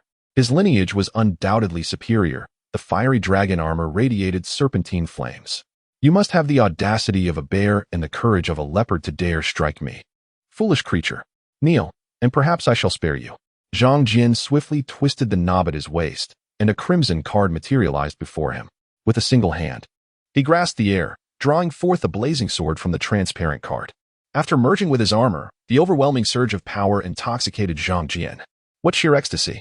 Previously, without an armor summoner, he possessed only latent energy. His soul sensations were a slight increase in strength and a reduced fatigue threshold, otherwise resembling an ordinary person with only marginally enhanced combat prowess. The absence of armor fusion meant his latent energy remained dormant, and his battle potential had yet to awaken. Su Chen observed Zhang Jian's arrogant demeanor and chuckled. Today is indeed a series of fortunate events. Begging for mercy? Su Chen would rather perish than plead for clemency. His choice was crystal clear, to obliterate Zhang Jian. Meijin grew anxious. Zhang Jian, what are you doing? Do not act recklessly. Dongshan and Kuenzhong, you two must fuse your armor and restrain Zhang Jian. Yet Meijin and Oppo's words were not born from concern for Su Chen. Having spent ample time with him, she was well aware of his formidable strength. Her primary motivation lay in protecting Zhang Jian. Zhang Jian's bloodline rank surpassed that of Xin Nan, albeit with a rather irritable temperament, an understandable flaw. Baiming, Zhang Jian's friend, had a mischievous nature and had inadvertently fed Zhang Jian misleading information, leading to today's predicament. There was still hope for salvage. However, this was merely Meijin's one-sided contemplation. The truth was that Zhang Jian was inherently a despicable individual. Upon hearing Meijin's words, Dongshan and Kuenzhong felt quite awkward. In their haste, they had left their armor summoners at the base. Oh, weren't we supposed to come to watch the match today? We didn't bring the summoners, Dongshan admitted, glancing helplessly at Kuenzhong. Same here. Kuenzhong replied with embarrassment. At that moment, Zhang Jian was consumed by fury. He had overheard Meijin's remarks. He was already hurt by Su Chen, having lost teeth in the process. How dare she suggest someone intervene on his behalf? Do you fancy this pretty boy so much? The fiery blood within him surged violently. fueled by the molten rage that threatened to engulf him. Today, I shall show you what true cruelty is, what it means to be a genuine armor genius. With a lethal intent, Zhang Jian prepared his ultimate move, the demon sealing slash, wielding the blazing sword on his back, unleashing a cataclysm of flames that enveloped the street in waves of heat. Dong Shan and Kuan Zhong, shielded by their latent energy, managed to withstand the inferno, but Mei Jin, an ordinary person, could barely endure the sheer intensity, her lips turning pale, her head spinning, and her legs weakening. Seeing Mei Jin in such distress, Dong Shan and Kuan Zhong instinctively shielded her, escorting her away from the battlefield between Zhang Jian and Su Chun. At that moment, Zhang Jian's energy for his lethal move had fully coalesced. He glared at Su Chun, ready to unleash the demon sealing slash, a torrent of flames hurtling towards him. Su Chun sensed the potent energy of Zhang Jian's ultimate attack, an embodiment of the strength of a golden two. No wonder it felt so formidable. Observing that Su Chun had not merged with his armor and showed no intention of evading, Zhang Jian dismissed him as a fool, regarding Baiming as a mere novice. Such a simpleton cannot even defend himself. At this juncture, Zhang Jian had completely forgotten Baiming's cautious advice to be vigilant, to seek opportunities, and to avoid premature exposure. The demon sealing slash was a mere 10 centimeters from Su Chun when he finally moved. With over 80% mastery of his water and wood bloodlines, he could partially merge with his armor. His heart pumped the water energy towards his hand. Water armor shield, Su Chun wielded, and a deep green shield materialized before him, adorned with images of a rhinoceros and an eagle in flight. The water armor shield effortlessly absorbed Zhang Jian's lethal strike, which failed to leave even a scratch. Zhang Jian, witnessing Su Chun and Apos' unmerged armor withstanding his devastating attack, was utterly astonished, exclaiming, "Impossible! Absolutely impossible!" Chapter 52. The bloodline of Zhang Jian. Dong Shan's eyes were filled with astonishment. Although it was not the first time he had witnessed Su Chun enduring a lethal attack with his physical form, the sight still left him profoundly shaken. Su Chun was truly remarkable. How could he possibly achieve such feats? Why couldn't my physical abilities match his? Kuan Zhong expressed his envy. Mei Jin sighed and said, Su Chun did not withstand Zhang Jian's lethal strike with mere flesh. Dong Shan and Kuan Zhong exclaimed in unison, "What?" Mei Jin continued, "Did you not see how Su Chun shattered Bai Miao's torrent with a single punch? I analyzed it on my computer. He instantaneously armored specific parts of his body." Her revelation left Kuan Zhong gasping in disbelief. Partial armor. How terrifying. How can Su Chun manage to control it without fully armoring himself? Indeed, armor summoners amplify their abilities through the enhancement of their armor. This process is immensely exhilarating, more refreshing than ice. No one can withstand the sensation of power coursing through their entire being. Once armored, the summoner's senses, hearing, sight, smell, touch, strength, are all heightened, activating a torrent of dopamine in their brains. It can be said that only a devil who has returned from hell could endure their own dopamine system. Dongshan gazed at Su Chun with overwhelming awe. How incredibly strong must this person's will be? How exquisitely refined his control over his abilities? At that moment, Zhang Jian remained in a dazed state, his mind swirling with disbelief. He perceived Su Chun and Apos' powers as nearly non-existent. He could not comprehend the true extent of Su Chun's strength, and how he managed to armor only his hands. Zhang Jian felt a chill run down his spine, a foreboding sensation enveloping him. Su Chun, observing Zhang Jian's bewilderment, smirked wickedly as violet flames ignited around him. "Is this all you can do? Then, it's my turn." Raising his right hand, Su Chun's palm glowed with a verdant radiance. As he brushed his cheek, a spectral green rhinoceros began to materialize above his head. Bending slightly, Su Chun's right foot struck the ground, sending tremors through the earth as countless fissures appeared. The vapor in the street surged violently, spiraling towards Su Chun to form a water vortex. Frenzied, mighty, rhinoceros, charge. Su Chun's presence surged as he charged at Zhang Jian with an overwhelming ferocity. The technique he unleashed, the water-black rhinoceros armor, augmented by the wood bloodline, propelled his abilities to an unprecedented pinnacle. Zhang Jian was no fool. He certainly wished to flee. Only a fool would remain stationary in such peril. However, he was cursing inwardly. He desperately wanted to escape, yet his legs felt paralyzed, as if they were leaden. Su Chun was too overpowering.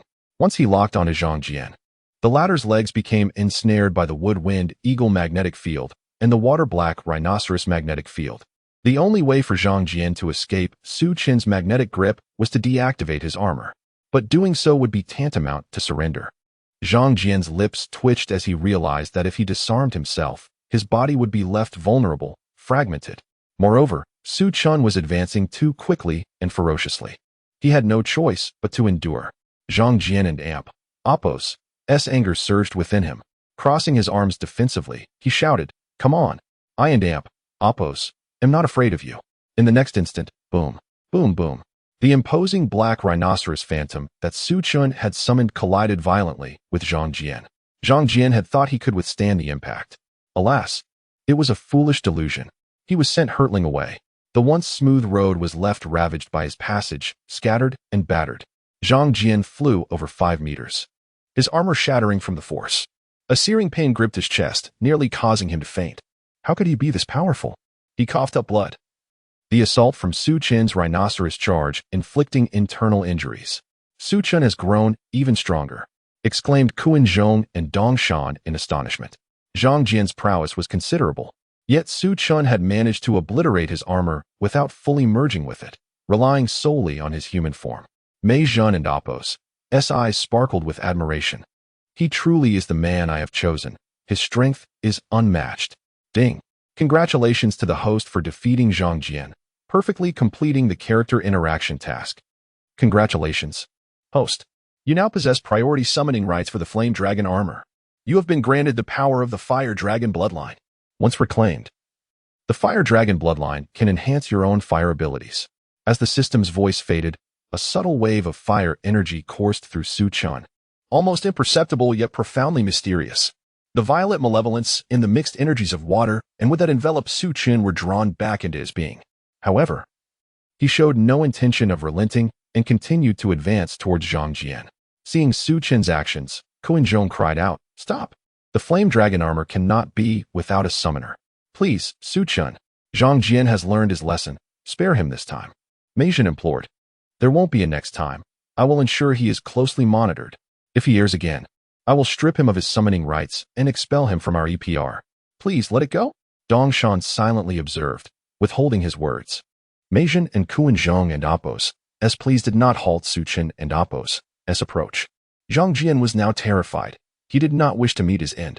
In Zhang Jian and Apos' eyes, Su Qin appeared utterly deranged, a villain devoid of any semblance of normal human emotion. Only annihilation and desolation remained. Zhang Jian was gripped by fear.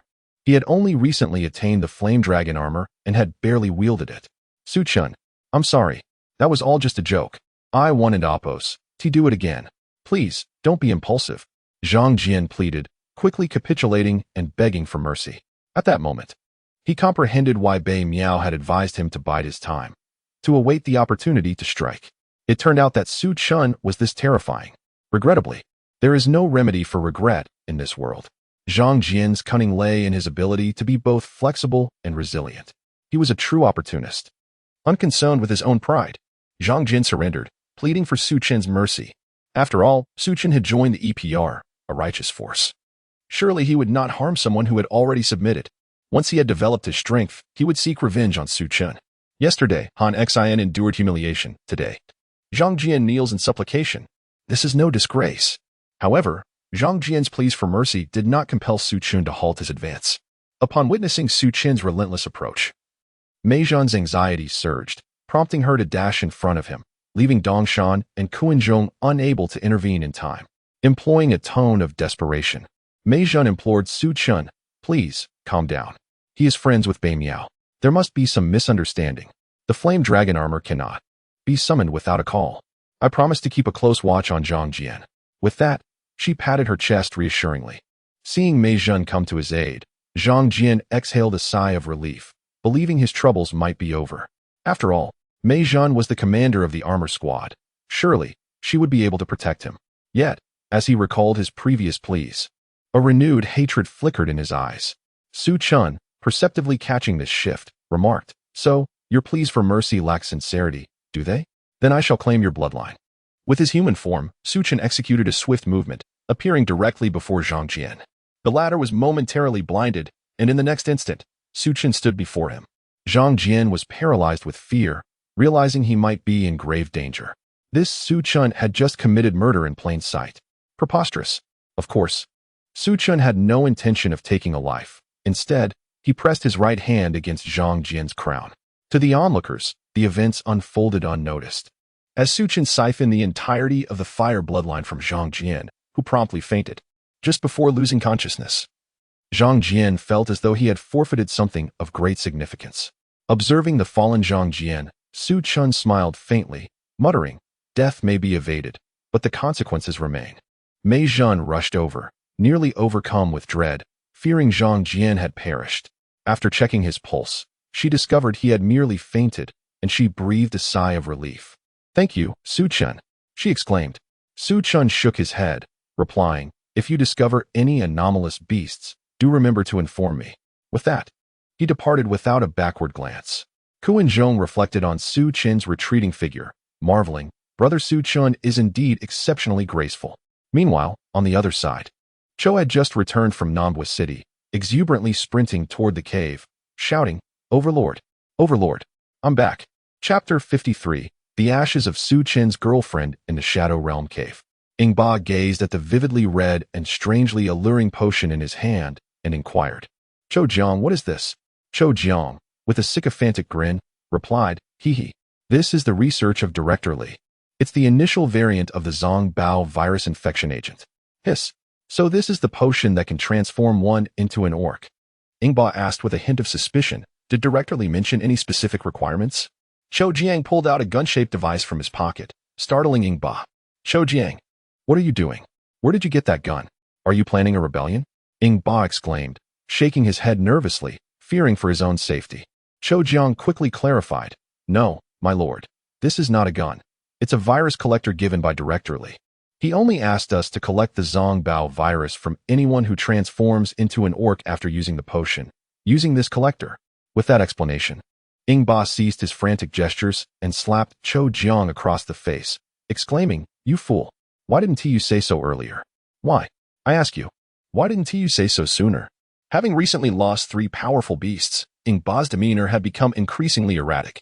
Cho Jiang, momentarily taken aback, felt a surge of anger but suppressed it, recognizing he lacked the strength to confront Ingba, who was a formidable 2-star golden level. Cho Jiang, on the other hand, was merely a 1-star silver level. Their powers had been activated by the Black Emperor, allowing them to train further. Cho Jiang realized he could not defeat Ingba, especially since Ingba possessed numerous sealing talismans capable of transforming into powerful beasts. "Damn Ingba, don't give me a chance, or I'll make you pay." Cho Jiang internally resolved to bide his time, quickly adopting a fawning expression. "I apologize, my lord. It was my oversight. I assure you, it will not happen again. You truly are a wise and mighty ruler." Ingba snorted, "Humph. As long as you understand." At that moment, a figure entered the cave, Beijing Miao, with a serious tone. Beijing Miao announced, "Ingba, I have discovered everything you asked me to investigate." "Goodness, you nearly scared me to death," Cho Jiang exclaimed, clutching his chest in relief, startled by Beijing Miao's sudden appearance. Ingba, brimming with enthusiasm, laughed heartily. "Ha! Excellent work, Beijing Miao. You are far superior to this useless fool. Now, tell me, what is Su Chen's background? Does he have any relatives?" Turning to Cho Jiang, he scolded, "Fool. This is Beijing Miao, our team's new recruit."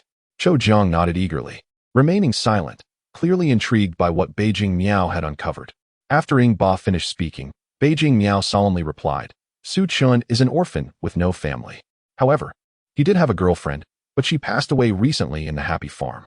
Upon hearing Happy Farm, Cho Jiang gasped, "My lord, isn't that the place where we sent the evil beast to eliminate the descendants of the Water Shadow village? What a coincidence. How did we offend such a lethal creature?" Ingba's expression darkened upon learning about Su Chen's background. "Damn it, this wretched Su Chen is an orphan. He has no relatives."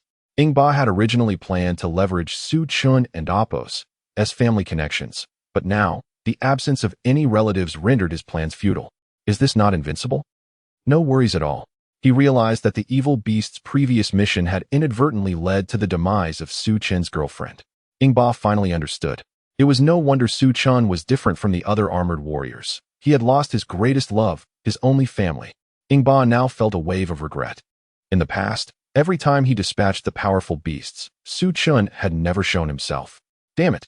This is infuriating. As Cho Jiang referred to the lethal creature, Ing Ba and Appo's anger flared. With a swift kick, he vented his frustration. You think this is amusing? My beast was killed by Su Chun, and you find this entertaining. You fool. Cho Jiang doubled over, clutching his stomach, pained by Ing Ba and Appo's powerful blow.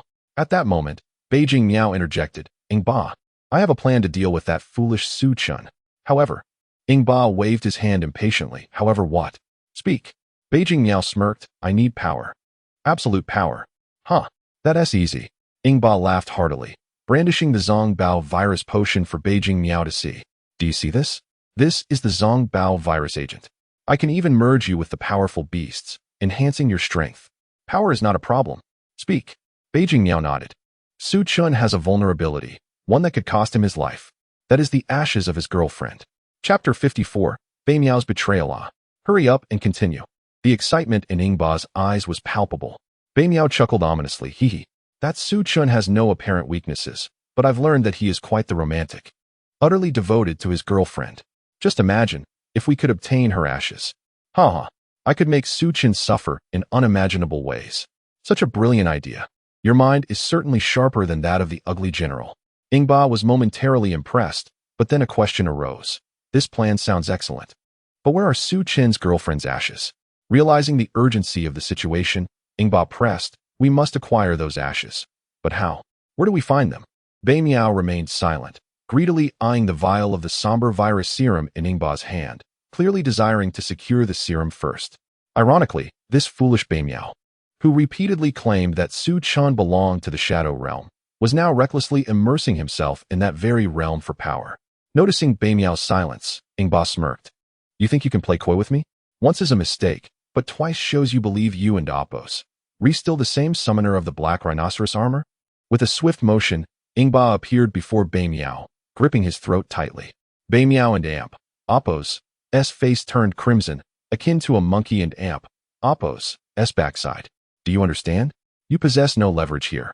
And you dare to play games with me. You're merely a dog in my hands. Ing Ba's glare was menacing. As Bei Miao struggled to breathe, he nodded hastily. Ing Ba released him. Huff. Huff. I apologize, Ing Ba. Bei Miao gasped for fresh air. At that moment, he fully comprehended the perilous reality. They were in the Shadow Realm, populated by merciless beings. His bloodline was destroyed, and his abilities were rendered useless. He had no strength to confront anyone here. Had his bloodline remained intact, he could have summoned the black rhinoceros armor, and even 3 of Ing Ba would not suffice to vanquish him. However, one cannot dwell on hypotheticals. Bei Miao was terrified, profoundly terrified, and he now needed power to exact revenge on Su Chun. At this moment, the ugly general had found a target for his wrath, delivering a slap to Bei Miao's head. Bang! You dare call the overlord by name? You fool! Bei Miao trembled with rage, but was powerless to retaliate. Forgive me, forgive me. It is my fault, overlord. I failed to recognize my position. Ing Ba nodded in satisfaction, then speak quickly. Bei Miao stammered. I know where Su Chun lives, at Guanhua. Room 301. According to my friend Xiao Hei's investigation, there is no record of Su Chun's girlfriend being buried. My friend is a well-informed individual from Happiness City. What he uncovers is reliable. Su Chun is a deeply affectionate man, so I suspect he has kept his girlfriend's ashes at home. Ing Ba nodded, excitement swelling within him. However, the ugly general interjected with skepticism. But what if her ashes aren't there? Bei Miao shook his head. There is a 99% certainty that they are there. But if there is any issue, you still have me. Grant me power, and I will assist you in confronting Su Chun. In dealing with EPR, I was once a summoner of the black rhinoceros armor and am well acquainted with them. I can aid you. Just empower me, and I shall seek vengeance. The ugly general was shocked. What? You were that wretched black rhinoceros armor summoner. What happened to you?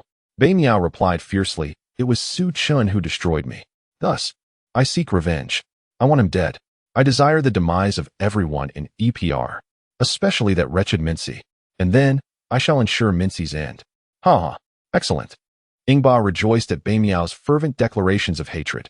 The more intense Bei Miao's anger, the more delighted Ing Ba became. Initially, Ing Ba had his doubts about Bei Miao. After inspecting him, it was clear that Bei Miao's bloodline was shattered, and his abilities were severely diminished. There was no possibility of him being an undercover agent from the armor squad. Who would be foolish enough to cripple their own bloodline to infiltrate? Ingba patted Bei Miao on the shoulder. Very well. He then produced a talisman imbued with negative energy, obtained from Lu Fa, who had expended considerable resources to create it. This talisman, once activated, would enhance the recipient's physical prowess, allowing even the most feeble to regain their abilities, albeit through negative energy rather than the energy of nature. While the ugly general was in Nambwa City, Ingba had sought out Lu Fa. In exchange, Lu Fa had one condition. After conquering Happiness City, Ingba was to assist him in Hope City. This was an agreeable arrangement. Ingba affixed the negative energy talisman to Bei Miao and then summoned the ugly general over. Why have you brought me here, Overlord? The ugly general asked, bewildered. Now, repeat after me, Ingba commanded. The activation of Lu Fa's talisman required both individuals to chant the incantation. This talisman was acquired from the royal treasury of the Black Gas Star. The ugly general nodded, and Ingba closed his eyes, beginning to chant, "We are the humble ones." The ugly general echoed, We are the humble ones." Ingba continued, "With jade pendants hanging from our necks." The ugly general followed suit, "With jade pendants hanging from our necks." Ingba recited, "On the incense burner, offerings are laid." As he chanted, mysterious transparent talismans filled with blood energy began to materialize around him. The ugly general joined in, shaking his head as he repeated, "On the incense burner, offerings are laid." Ingba then declared, "Growing up, we open the white and yellow talismans." The ugly general chimed in, "Growing up, we open the white and yellow talismans." Ingba opened his eyes and glared, "Focus, you fool." The ugly general quickly nodded. Ingba closed his eyes again, continuing, "Bow in reverence 3 times, and may my wallet swell with riches. Bring me wealth." The ugly general hastily repeated, "Bow in reverence 3 times, and may my wallet swell with riches. Bring me wealth." Once their incantation concluded, the talismans on Bei Miao exploded, releasing a thick, acrid black smoke that reeked horrendously. Apparitions of vengeful spirits flickered within the mist, creating a chilling atmosphere. The ugly general and Ingba fled in haste. The vengeful spirits began chanting, "Bring wealth. Come. They're cold." Bone-chilling voices echoed throughout the cavern. The two men trembled in fear, huddled together, overwhelmed by terror. As the haunting voices faded, the black smoke surged toward Bei Miao, invading his every orifice. His eyes widened in horror, and the color drained from his face. Bei Miao began to frantically tear at his clothes. "It hurts. The pain is unbearable. Ah! Help me." In the midst of the talisman, 10,000 souls of the little days were sealed, ravenously devouring Bei Miao and Appo's cells, tissues, and organs. This agony is not something an ordinary person could endure. It is excruciatingly painful, more so than 1,000-7. With each bite from the little day's souls, Bei Miao emitted wails that resonated with the depths of hell. Ingba watched, beads of cold sweat cascading down his brow. Indeed, Lu Fa had forewarned about the torment this talisman would inflict, yet he never imagined it would be this unbearable. Lu Fa had claimed that if one could not withstand it, death would be imminent. Hiss! Could this lad actually perish? The ugly general was rendered speechless, no longer daring to utter taunts. Even the spectacle before him could not provoke a word. Bei Miao's cries persisted for a full half-hour. Remarkably, he endured. Astonishingly, he survived. The black mist that enveloped him was entirely drawn into his being. His eyeballs had vanished, replaced by a pitch-black essence of the souls. Bei Miao clenched his fists, causing the very space around him to cave in. Power has returned. Ha ha ha ha ha. For Star Golden One. Bei Miao cast a sinister glance at Ingba and the ugly general. Just now, you were the one who attacked me." The ugly general. "The tyrant. This lad has transformed into a little day." In the next moment, Bei Miao sprang into action.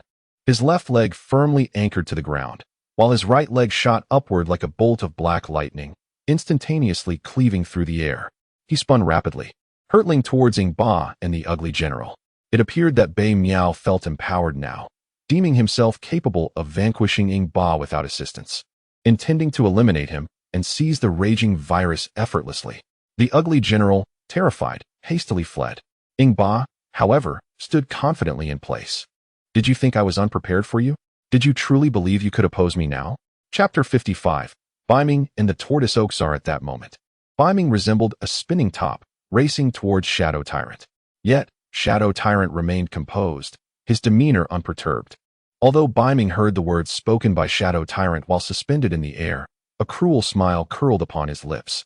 Not only had his extraordinary powers fully recovered, but they had also significantly advanced. In Biming's perception, Shadow Tyrant and the ugly general were mere trifles, easily dismissed. It would be a challenge to intimidate him with mere words. The ugly general, astonished by Shadow Tyrant's refusal to flee alongside him, was filled with confusion. When did Shadow Tyrant acquire such audacity? Did he fear nothing? In that moment of bewilderment, Biming's spinning leg was nearly upon Shadow Tyrant's chest. Shadow Tyrant made no other move but to close his eyes, murmuring incantations, "Come forth, wealth, come." After reciting this spell, countless dark vapors erupted from Biming and Apos' body, within which numerous vengeful spirits began to gnaw at his flesh. Instantly, Biming and Apos' extraordinary energy was reduced to nothing. The once formidable Biming plummeted from the sky, crashing to the ground with a thunderous thud, stirring up clouds of dust. Then, a horrifying chorus of screams erupted. "Ah! Ow! It hurts! Help! I was wrong! I was wrong!" Biming writhed on the ground in agony. Shadow Tyrant chuckled, showing no sign of halting his incantation. "Come forth, wealth! Come!" The ugly general, now exhilarated, approached Biming. "Come forth, wealth! Come!" With a swift kick, Shadow Tyrant sent the ugly general crashing into the wall. A resounding crack filled the air. "Ah!" The ugly general cried out as he fell, leaving an imprint of his body against the wall. Shadow Tyrant grinned. "You, mere fool, only my spells hold sway. You cowardly wretch who flees at the first sign of trouble." Meanwhile, Biming, in excruciating pain, rolled his eyes back, his body convulsing uncontrollably. "Spare me. I won't dare again. It hurts. It hurts more than having my kidneys cut out. Spare me." Countless vengeful spirits continued to gnaw at his flesh, creating a horrifying spectacle. Shadow Tyrant chuckled again, snapping his fingers. Suddenly, the black smoke surrounding Biming vanished, merging back into his body. The excruciating pain of being devoured by thousands of vengeful spirits dissipated as if it had never occurred. Nonetheless, the sweat on Biming's brow attested to the reality of his torment. Panting heavily, his eyes wide with terror, he heard Shadow Tyrant's menacing voice. "Today is merely a warning. Be wiser in the future. Understood?" "Yes, understood, Tyrant." Biming gasped in response. Shadow Tyrant nodded in satisfaction. "Do you comprehend? What I offer you is yours to take, but you cannot steal it, understand? Stand up. Do you not desire power?"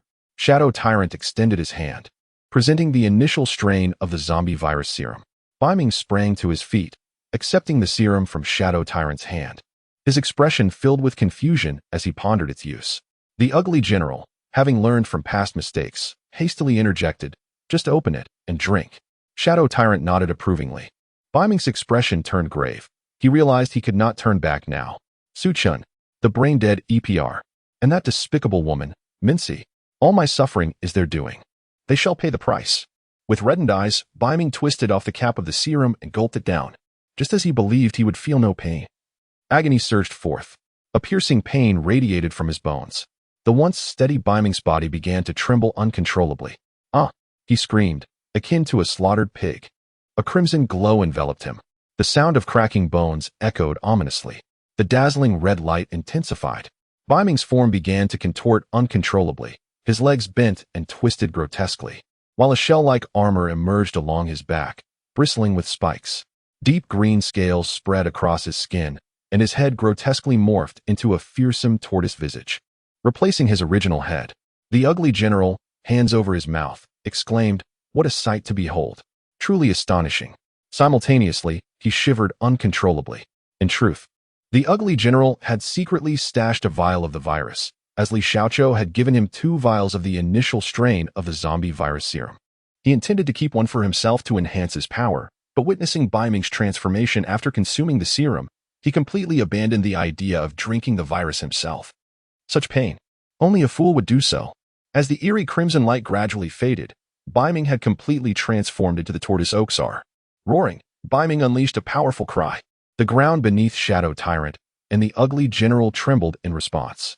The tortoise Oxar exuded an extraordinary aura. Biming and Apos' power had now ascended to the rank of 3-star Platinum 4. Chapter 56. The storm is approaching. Ing Ba gazed at the formidable Bei Miao, whose palms were pounding rhythmically.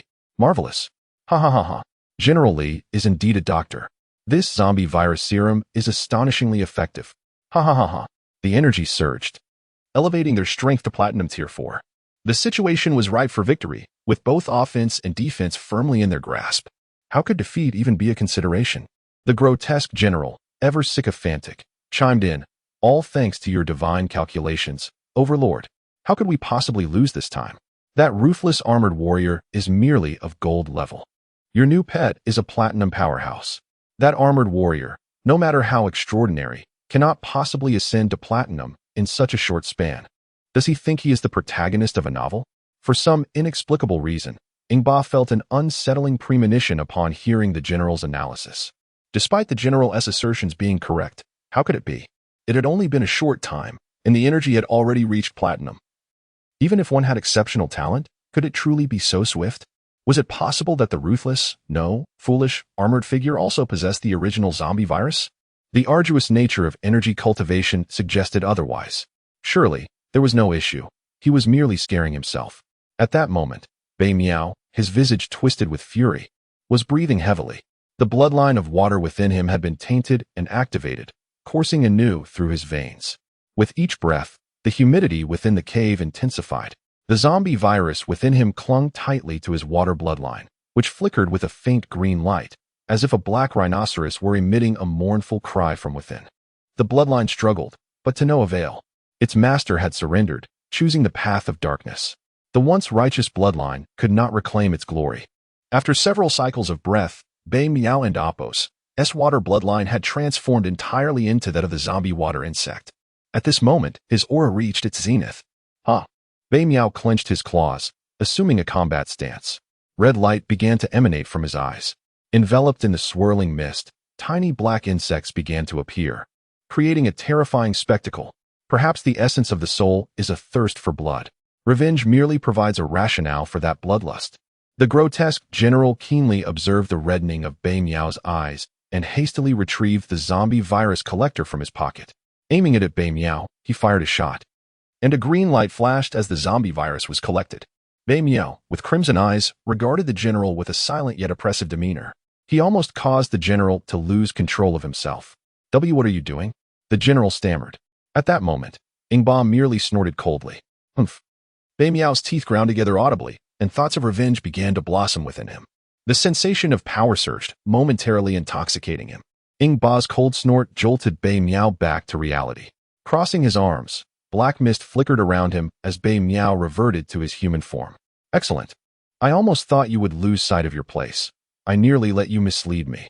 Indeed, you have finally learned to behave like a good dog, Ingba exclaimed, his voice laden with authority. Despite the harshness of Ingba's words, Bei Miao remained silent. The grotesque general quickly secured the original zombie virus collector, and after doing so, he clasped his fists towards Ingba. Overlord, I shall head to Nanbua City to return this original virus collector to General Li. As he prepared to leave, Ingba intercepted him. Wait, what is the rush? Why are you always running about? Is there something else, Overlord? The general queried cautiously. Indeed, there is. As for Nanbua City, there is no immediate need to go, Ingba replied nonchalantly. With that, he produced a small box resembling a ring case. Though it appeared unremarkable on the outside, it contained treasures beyond measure. Ingba opened the box, and waves of crimson mist emerged from within. This is the Blood Calamity Fusion Pill, a wondrous item for merging with stars. It was procured from Lu Fa. Of course, such acquisitions were not without cost. Every transaction bore its own price. In the adult world, everything is an exchange of interests. Lu Fa sought soldiers and assistants, clearly stating he would not linger long on Blue Star. After incapacitating the 3 extraordinary armors and acquiring the armor summoning device, he intended to depart. Upon hearing that Lu Fa would leave without contesting the dominion of Blue Star, Ingba was elated. He assented to nearly any condition. In exchange, Lu Fa promised to assist Ingba in eliminating the Realm King and clearing obstacles to his ascension. However, unbeknownst to Ingba, Lu Fa's true objective was the energy crystal of Blue Star. Once this crystal was removed, Blue Star would instantaneously lose all energy, plunging the planet into a state of demise. Everything on this world would face annihilation. Without the energy crystal, Ingba would hardly remain the lord of Blue Star. As Lu Fa sped away in his ship, Ingba would be left behind to face extinction. The energy crystal of Blue Star was of utmost importance to Liu Fa, as it represented the last piece he required to become the new ruler of the galaxy. He intended to return to Ares and present the head of King Pier as a tribute to his hounds. Thus, despite the deficiencies in negative energy, talismans, and pills, Liu Fa sought every means to supplying Ba. He was a cunning figure, adept at cultivating many allies. Presently, Liu Fa cleverly evaded the threats posed by Li Haotian and others, retreating to a quiet existence while gathering negative energy to strengthen his subordinates and plan his revival. Yet, this quiet existence was perilously close to darkness, and soon he began to reap the rewards, though it became increasingly challenging to gather negative energy. Already what? Nothing matters anymore, already burnt out. Nevertheless, Liu Fa did not abandon this quiet existence. Instead, he pursued a path of sustainable development. By utilizing illusions, he ensnared these lost souls in the beauty of the mortal realm, awakening them slowly, torturing them to understand the true essence of cruelty. Negative energy flowed like an eternal machine, continuously producing. The lost souls had effectively become factories of negative energy. As a result, Liu Fa and his comrades rapidly enhanced their strength, stabilizing their developmental trajectory. The hatred within Liu Fa compelled him to endure. And having studied a military treatise from the Dragon Kingdom, he resonated with its wisdom. Show what one can do as if one cannot. Use what one can as if one cannot. Present the enemy with weakness, allowing them to lower their guard, then strike decisively. Meanwhile, the situation for Wang Ying was dire. She found herself idle, swatting at mosquitoes. Xiao Gang had entirely forsaken cultivation, engrossed in video games, while Xiao Fei spent his days driving luxury cars and wooing women. Xiao Tian dedicated himself solely to managing a delivery service. Wang Ying felt an unsettling urgency within. The quietude of the underworld demons left her with an ominous feeling, as if they were brewing something significant. Yet, every time she urged Xiao Tian, Xiao Fei, and Xiao Gang to return for training, she was met with refusals. Xiao Tian, welcome. The Nether Demon may not make an appearance. My delivery station is exceedingly busy. Ah, returning to training? Indeed. Let us speak of the Nether Demon's emergence when it arrives. I must depart to deliver packages now. So, I shall hang up for the time being. Xiao Fei, welcome. What? Returning to training? What a jest. The Nether Demon is too frightened to show itself before me. Alas, I have a party to attend. I Shan and Apos, T say more. Xiao Gang, on the other hand, is huddled away, engrossed in his game, ignoring even the greeting phone calls. It is indeed a time when the City of Hope seems poised on the brink of a storm, as dark clouds loom ominously overhead, threatening to engulf the city. Chapter 57. The seizure of the Shadow Stone. The Shadow Sovereign produced the Blood Calamity primordial pill, which emanated an eerie crimson mist from his grasp. Within the mist, ominous beasts could be faintly discerned. Consuming this Blood Calamity primordial pill would grant the ability to fuse with extraordinary powers, such as merging with the Beast Auxer or integrating with the armored Phantom Demon. In simpler terms, it would enable seamless fusion upon ingestion. The Shadow Sovereign intended for Biming to consume it. Although Biming's strength had already ascended to Platinum Level 4, the Shadow Sovereign felt it was still insufficiently secure. The more potent Biming became, the better. Moreover, the Blood Calamity primordial pill harbored another crucial effect. Once ingested, it would allow Biming, while in human form, to completely conceal the malevolent energy within him. Thus, the satellite monitoring of the armored squad would be entirely ineffective. The Shadow Sovereign had another significant task for Biming: to infiltrate the armored squad and stealthily acquire all the Shadow Stones. As a descendant of the Earth Shadow Village, the Shadow Sovereign's bloodline was impure, rendering him incapable of gaining full recognition from the Earth Shadow Stone. However, he was acutely aware that the armored warriors required the Shadow Stones to transform. If Biming pilfered all the Shadow Stones, how could he possibly lose? Those accursed armors wouldn't even be able to transform. At that point, how could these wretched armors oppose him? The variable, Su Chen, remained a concern. Hence, obtaining the ashes of Su Chun's girlfriend was imperative. Furthermore, once the Earth Shadow Stone was stolen, he might even attempt to summon the Earth Tiger armor. At that moment, the ugly general gazed at the Blood Calamity primordial pill in the Shadow Sovereign's hand, his eyes wide with wonder, practically drooling. This pill clearly possessed an extraordinary origin. With a face full of eagerness, the ugly general inquired, "Sovereign, what is this?" Ignoring the ugly general, the Shadow Sovereign handed the Blood Calamity primordial pill to Biming. "Do you not yearn for power? Consume it. Quickly, without hesitation or a hint of reluctance, Biming accepted the blood calamity primordial pill from the Shadow Sovereign's hands. He didn't even furrow his brow before swallowing it whole. The ugly general, watching from the side, was absolutely envious. Biming anticipated experiencing excruciating pain akin to his previous usage of the negative energy blood chi symbol, transforming into Auxer. However, to his astonishment, no such agony ensued. He had braced himself for suffering, yet it never arrived. 1 minute passed. 2 minutes. 3 minutes. Was it coming? No. Was it over yet? Still nothing. Alas, sometimes, the uncertainty of whether something will occur or not can be quite vexing. Upon witnessing Biming consume the pill without any discernible reaction or increase in energy levels, the ugly general scratched his head in confusion and asked the Shadow Sovereign, Sovereign, what is going on? Why does it feel like there's no reaction after consumption? Biming, equally puzzled, stared at the Shadow Sovereign. Was the pill perhaps expired? He felt absolutely nothing. He was accustomed to at least experiencing some discomfort. Their gazes converged upon the Shadow Sovereign. With a sinister smile, the Shadow Sovereign produced a 40-centimeter fruit knife from who knows where. The moment the knife emerged, it startled the ugly general. Sovereign, what are you planning to do? Calm down. Fool, do you think I would waste this on you? The Shadow Sovereign scoffed. This blood calamity primordial pill requires blood to activate, specifically, the blood of 2 individuals. Here, take the knife. After speaking, he thrust the knife into the ugly general's hands. Then, inexplicably, the Shadow Sovereign produced a bucket. The ugly general was left dumbfounded. What was happening? Blood activation. Did it mean he needed to provide his own blood? With an innocent expression, the ugly general looked at the Shadow Sovereign. At this moment, the Shadow Sovereign's gaze resembled that of a character from a Hong Kong fantasy film, reminiscent of a scene where a character was compelled to check the orientation of a fallen comrade. The ugly general's mouth twitched. Sovereign, you want my blood? Can I have a moment to capture 2 humans? The Shadow Sovereign, who had previously exuded a benevolent aura, suddenly transformed his expression into one of ferocity. What do you think? Is there time to waste? Hurry up. Why are you afraid? Do you not trust me? Are you not listening to my words?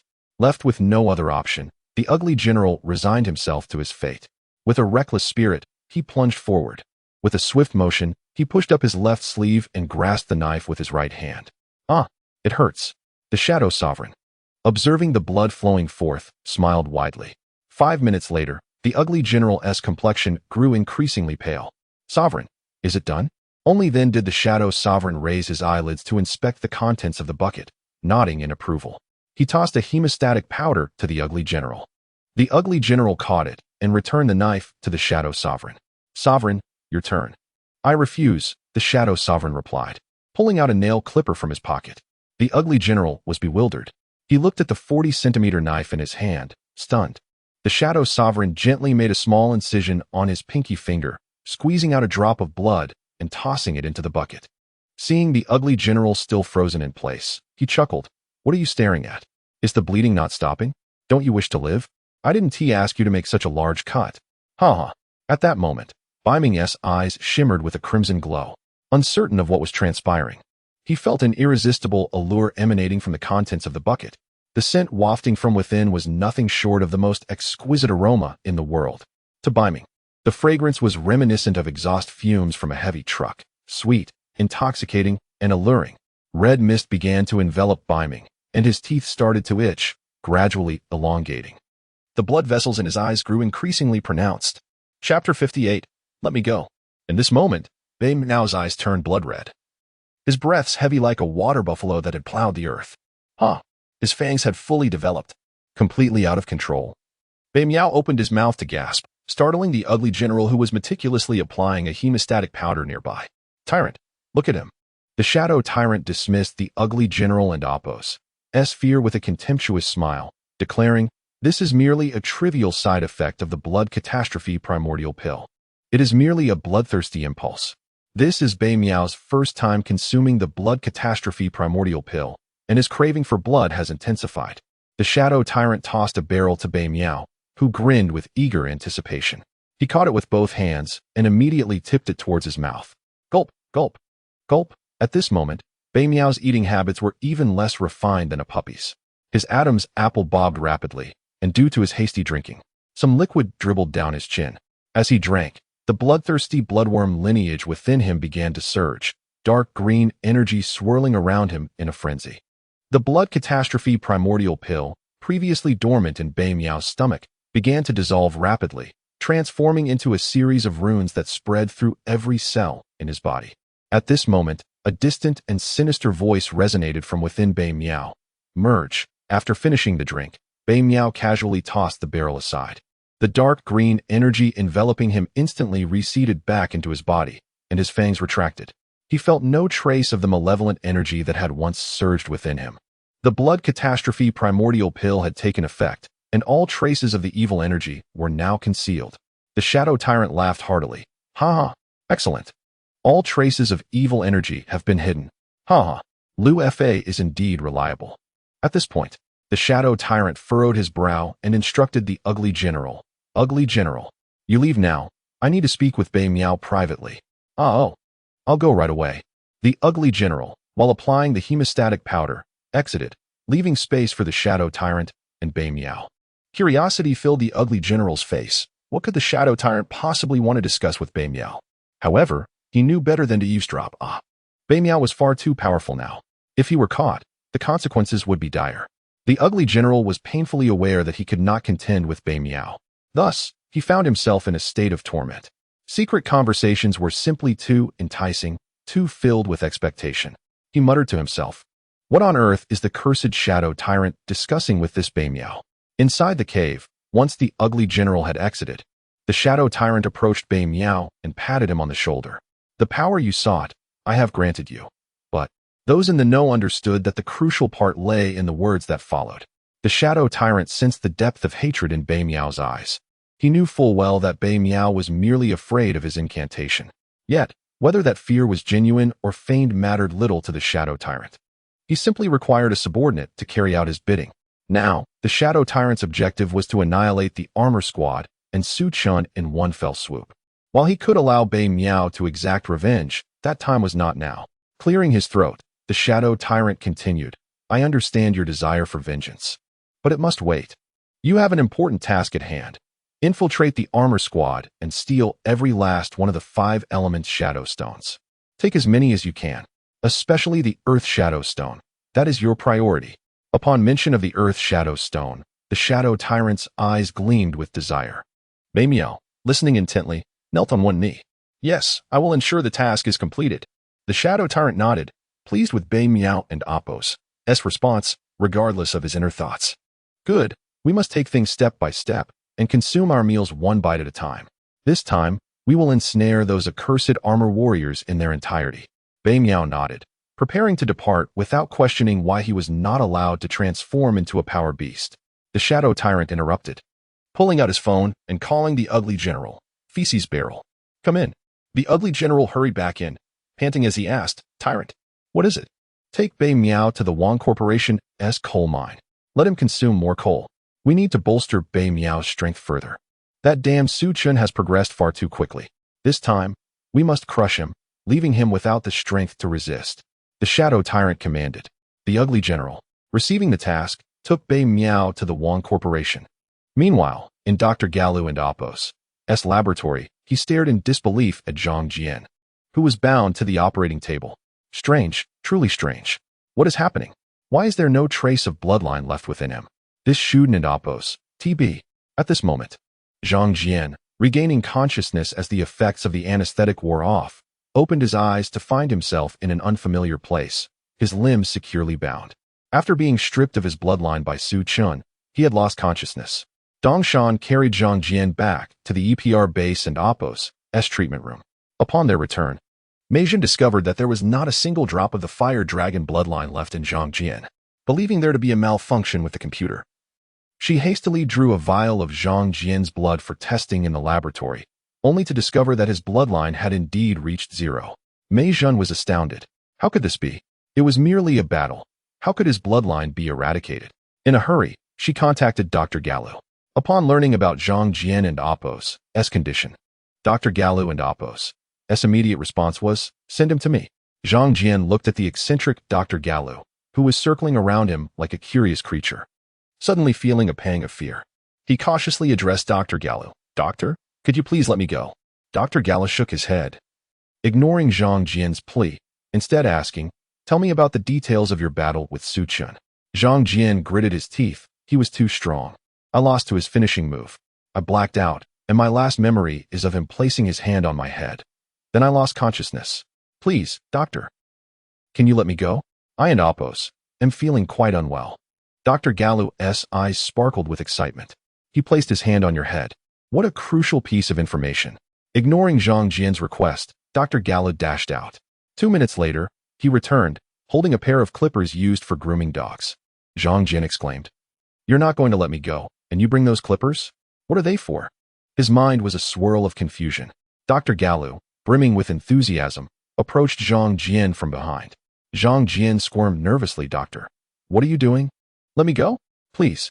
Dr. Gallo heard Zhang Jian's cries, but his expression was as if he had not heard a thing. At that moment, Meijin called in. Doctor. Gallo sighed and answered the phone. Meijin. Yes. Zhang Jian. I have yet to comprehend the matter fully. He has already returned home. Oh, by the way, Zhang Jian will no longer be able to summon the Flame Dragon armor. Indeed.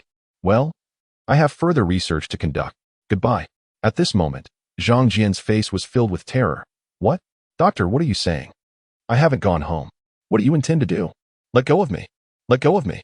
For heaven's sake, release me. Chapter 59. Betrayer Bei Miao. Zhang Jian shouted desperately while struggling, yet his efforts proved futile. The operating table was crafted from a unique meteorite that suppressed supernatural energy. Its effect was to absorb the surging supernatural energy, disrupting its circulation within the user. Consequently, the supernatural energy was rendered ineffective, unable to enhance the body or facilitate any actions. Upon hearing Dr. Gallo's words over the phone, Zhang Jian sensed something amiss and attempted to channel his internal supernatural energy, only to despairingly discover that it was entirely absorbed by the operating table. Zhang Jian's bloodline of the Fire Dragon had been reclaimed by Su Chun. Yet the supernatural energy activated by this bloodline remained. This perplexity was also a conundrum for Dr. Gallo. It was exceedingly strange. The supernatural energy in Zhang Jian's body persisted, while the bloodline had mysteriously vanished. With the information Zhang Jian provided, Dr. Gallo had begun to formulate a research direction.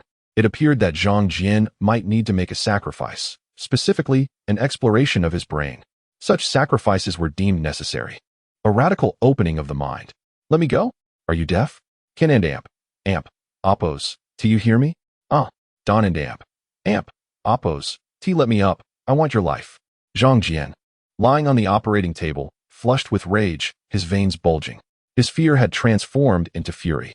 When confronted with terror, humans make diverse choices. Some remain frozen in place, pretending to be lifeless, while others experience a surge of adrenaline, plunging into a frenzied state, fighting with all their might. At this moment, Zhang Jian had embraced the latter. However, Dr. Gallo wore a smile, seemingly unfazed by Zhang Jian's fierce words. After a moment's contemplation, he set the clippers aside and joyfully exited to fetch a bottle of red wine. Upon returning, he took a sip from the bottle and said, Tired? Why have you stopped shouting? What do you want? Zhang Jian gasped. Dr. Gallo downed the wine in his glass and proclaimed, I wish to unravel the secrets of the armor. To be candid, I intend to arm the armor. Your secrets have nothing to do with me. Let me go? Zhang Jian roared in fury. Dr. Gallo shook his head with a smile. I once had a friend named Karen. He was exceptionally clever. Yet he made the grave mistake of advancing molecular structure technology before me. His research was not fundamentally different from mine. But whoever published first would win accolades and become the director of the Cosmic Star Navigation Bureau with a salary in the millions, free from daily worries of being dismissed. I played a little trick and put him out of commission, using his molecular structure technology to accomplish my own theories, elevating my solar particle analysis. What are you telling me this for? I don't care. Let me go. Let me go? Zhang Jian struggled frantically. He was now genuinely terrified. Could he really be hearing these tales? It felt like a scene from a horror film. In such films, the one who knows too much often meets their demise first. Zhang Jian, overwhelmed, merely wished to be a valiant armored warrior, not to find himself bound to an operating table by a madman, powerless to act. Had he known? Dr. Gallo interrupted Zhang Jian's frantic thoughts by caressing his face, continuing, Do you believe my actions are problematic? Zhang Jian, drenched in sweat, could only acquiesce. Despite feeling that there was no inherent issue, the world was fundamentally one of the strong preying on the weak. Trembling, he replied, "In no problem." Dr. Gallu hurled the wine glass to the ground. Crash! With a sharp clatter, the glass shattered into pieces. "Ha ha ha ha, splendid. I admire your agreement with my philosophy of strength. The world operates as such. It is either the wolf that perishes or the sheep that falls. Either the weak wolf dies of hunger or the frail sheep is devoured. Those universal morals are merely shackles imposed by the weak upon the strong. How could a powerful individual like me be bound by the weak? Ha ha ha. Since you find no fault in my views, it signifies your endorsement of my theory. Ha ha ha. I shall unveil the secrets of the armor upon you. Only those of my strength are deserving of the armor." As Dr. Gallu's voice grew louder and his expression more sinister, he seized the clippers and shaved Zhang Jian's head bald. Then, he coldly picked up a bone cutter. "Ah, help!" Zhang Jian screamed. "Ha ha ha. Cry out. Even if you scream until your throat is raw, no one will come to save you." At the EPR base, Kuan-Zhong scratched his head in confusion. "Sister Meijin, it's strange. How could Zhang Jian's bloodline just vanish? Did it disappear after a fight?"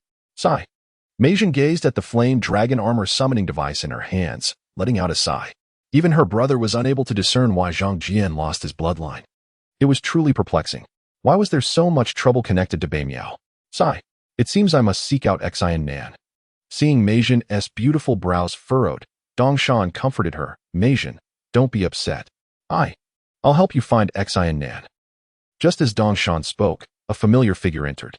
It was Bei Miao. Kuan-Zhong was the first to notice. "Brother Bei Miao." Meijin looked up, her eyes wide. "Bei Miao." Bei Miao smiled kindly. "What is this? Are you so shocked to see me return? Am I not welcome?" "And no." Meijin stammered. She was quite surprised that Bei Miao had returned, especially considering his previous state. For some reason, she felt an ominous premonition. Bei Miao first addressed Dongshan apologetically. "Dongshan, I sincerely apologize. I was too impulsive last time. I've reflected and realized that the destruction of my bloodline was entirely my own doing. I've come to recognize my mistakes. Can you forgive me?" Dongshan. Dongshan was taken aback. It was the first time he had witnessed Bei Miao speak this way. Was this the same arrogant, willful Bei Miao? Meijin was equally astonished. Indeed, a day apart felt like 3 seasons apart, and seeing him now was akin to a fresh perspective. Amidst her shock, Meijin also felt a tinge of helplessness. "Bei Miao, if only you had acted this way sooner, how much better it would have been."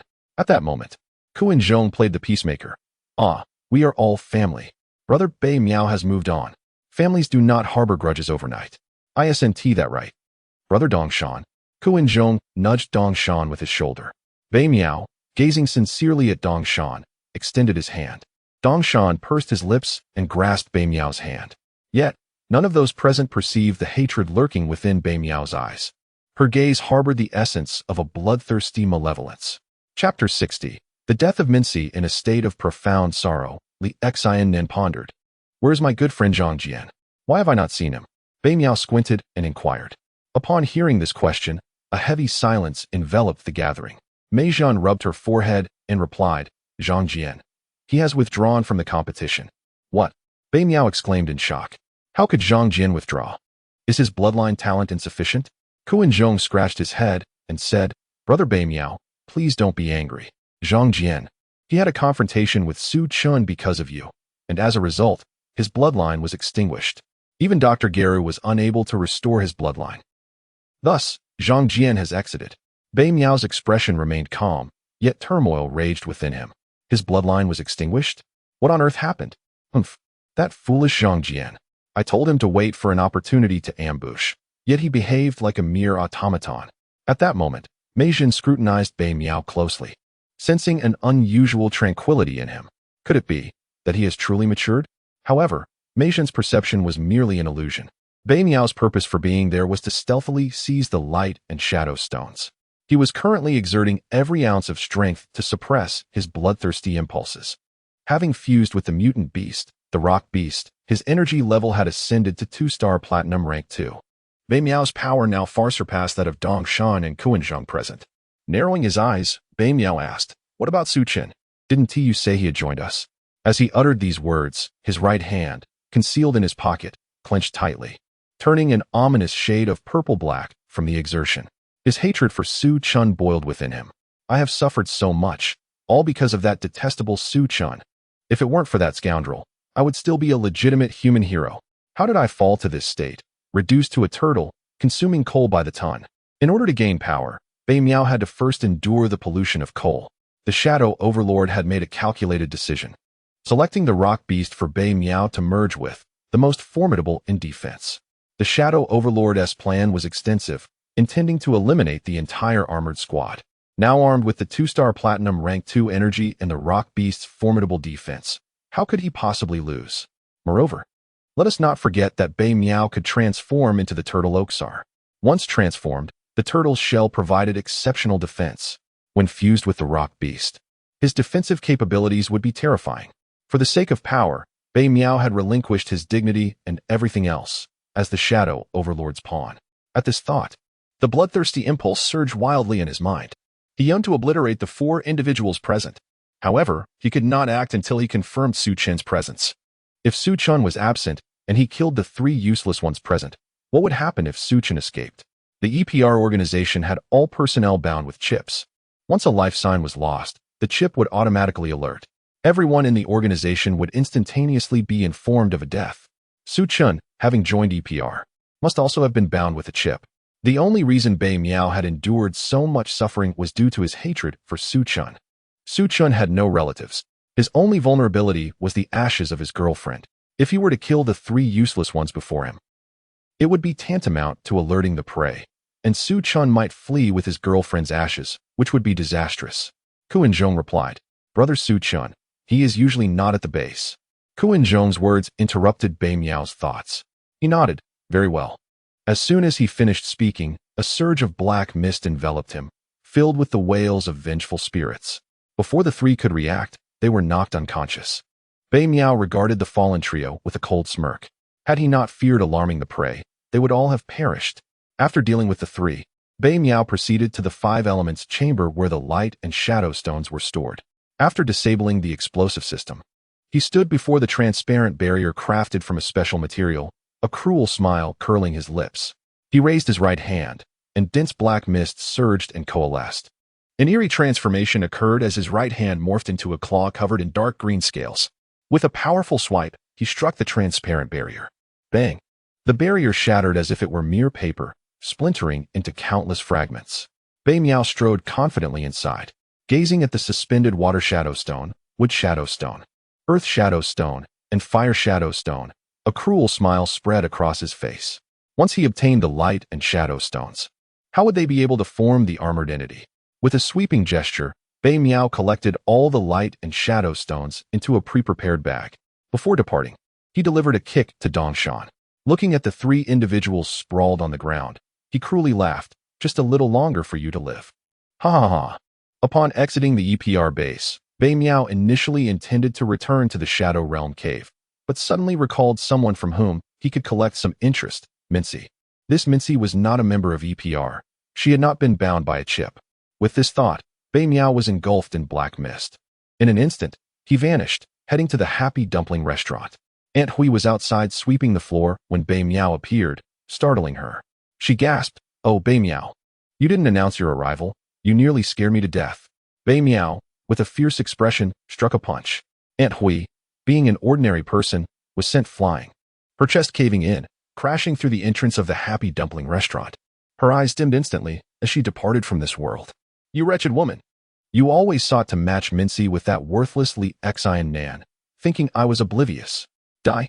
The tremendous noise created by Bei Miao naturally attracted Mincy's attention. She hurriedly paused her dumpling preparation and rushed outside to investigate the commotion. Upon stepping out, she beheld Aunt Hui crumpled on the ground, the air thick with the scent of blood. Mincy rushed forward to examine Aunt Hui's condition, only to discover the absence of life within her. In utter despair, she cried out, "Aunt Hui, no, no, this can't be real. Aunt Hui, please wake up." Tears streamed uncontrollably down Mincy's cheeks as Bei Miao entered, enveloped in a sinister aura. The swirling black mist around him, combined with the stench of blood, ignited his eyes with rage. His teeth began to grow uncontrollably as the bloodlust overtook his reason. He lunged forward, seizing the distraught Mincy. 500 words omitted. After discarding the lifeless Mincy aside, the bloodthirsty red light in his eyes dissipated completely. Damn it, how could I have suddenly lost control? Bei Miao cursed, gazing at the two individuals on the ground, devoid of life signs. With a sinister smile, he remarked, how fortunate for you two. After speaking, Bei Miao wiped his mouth and seamlessly merged into the black mist, vanishing in an instant. All that remained was the disheveled Happiness Dumpling House, alongside two women who had lost all signs of life. 10 minutes later, Xin Nan, carrying a birthday cake, hurried joyfully toward the Happiness Dumpling House. Today marked Min Si's birthday, and he had concealed a ring within the cake. He was ready to confess his feelings to Min Si. Before long, Xin Nan arrived at the Happiness Dumpling House. Upon seeing Min Si and Aunt Hui lying lifeless on the ground, his complexion turned ashen. The birthday cake he held slipped from his grasp, shattering upon impact. The ring nestled within the cake rolled into the pool of blood, clinking as it fell. Chapter 61. The Self-Destruction of the Water Shadow Stone. This world is exceedingly cruel. The progression of certain events invariably tends toward the most dismal outcomes, leaving no room for even the slightest glimmer of hope. Mincy, Aunt Hui. Sinan's knees buckled as he collapsed to the ground. Tears streamed down his face like a torrential flood. Ah! Sinan's anguished howl pierced the air. No, no, no, no, no.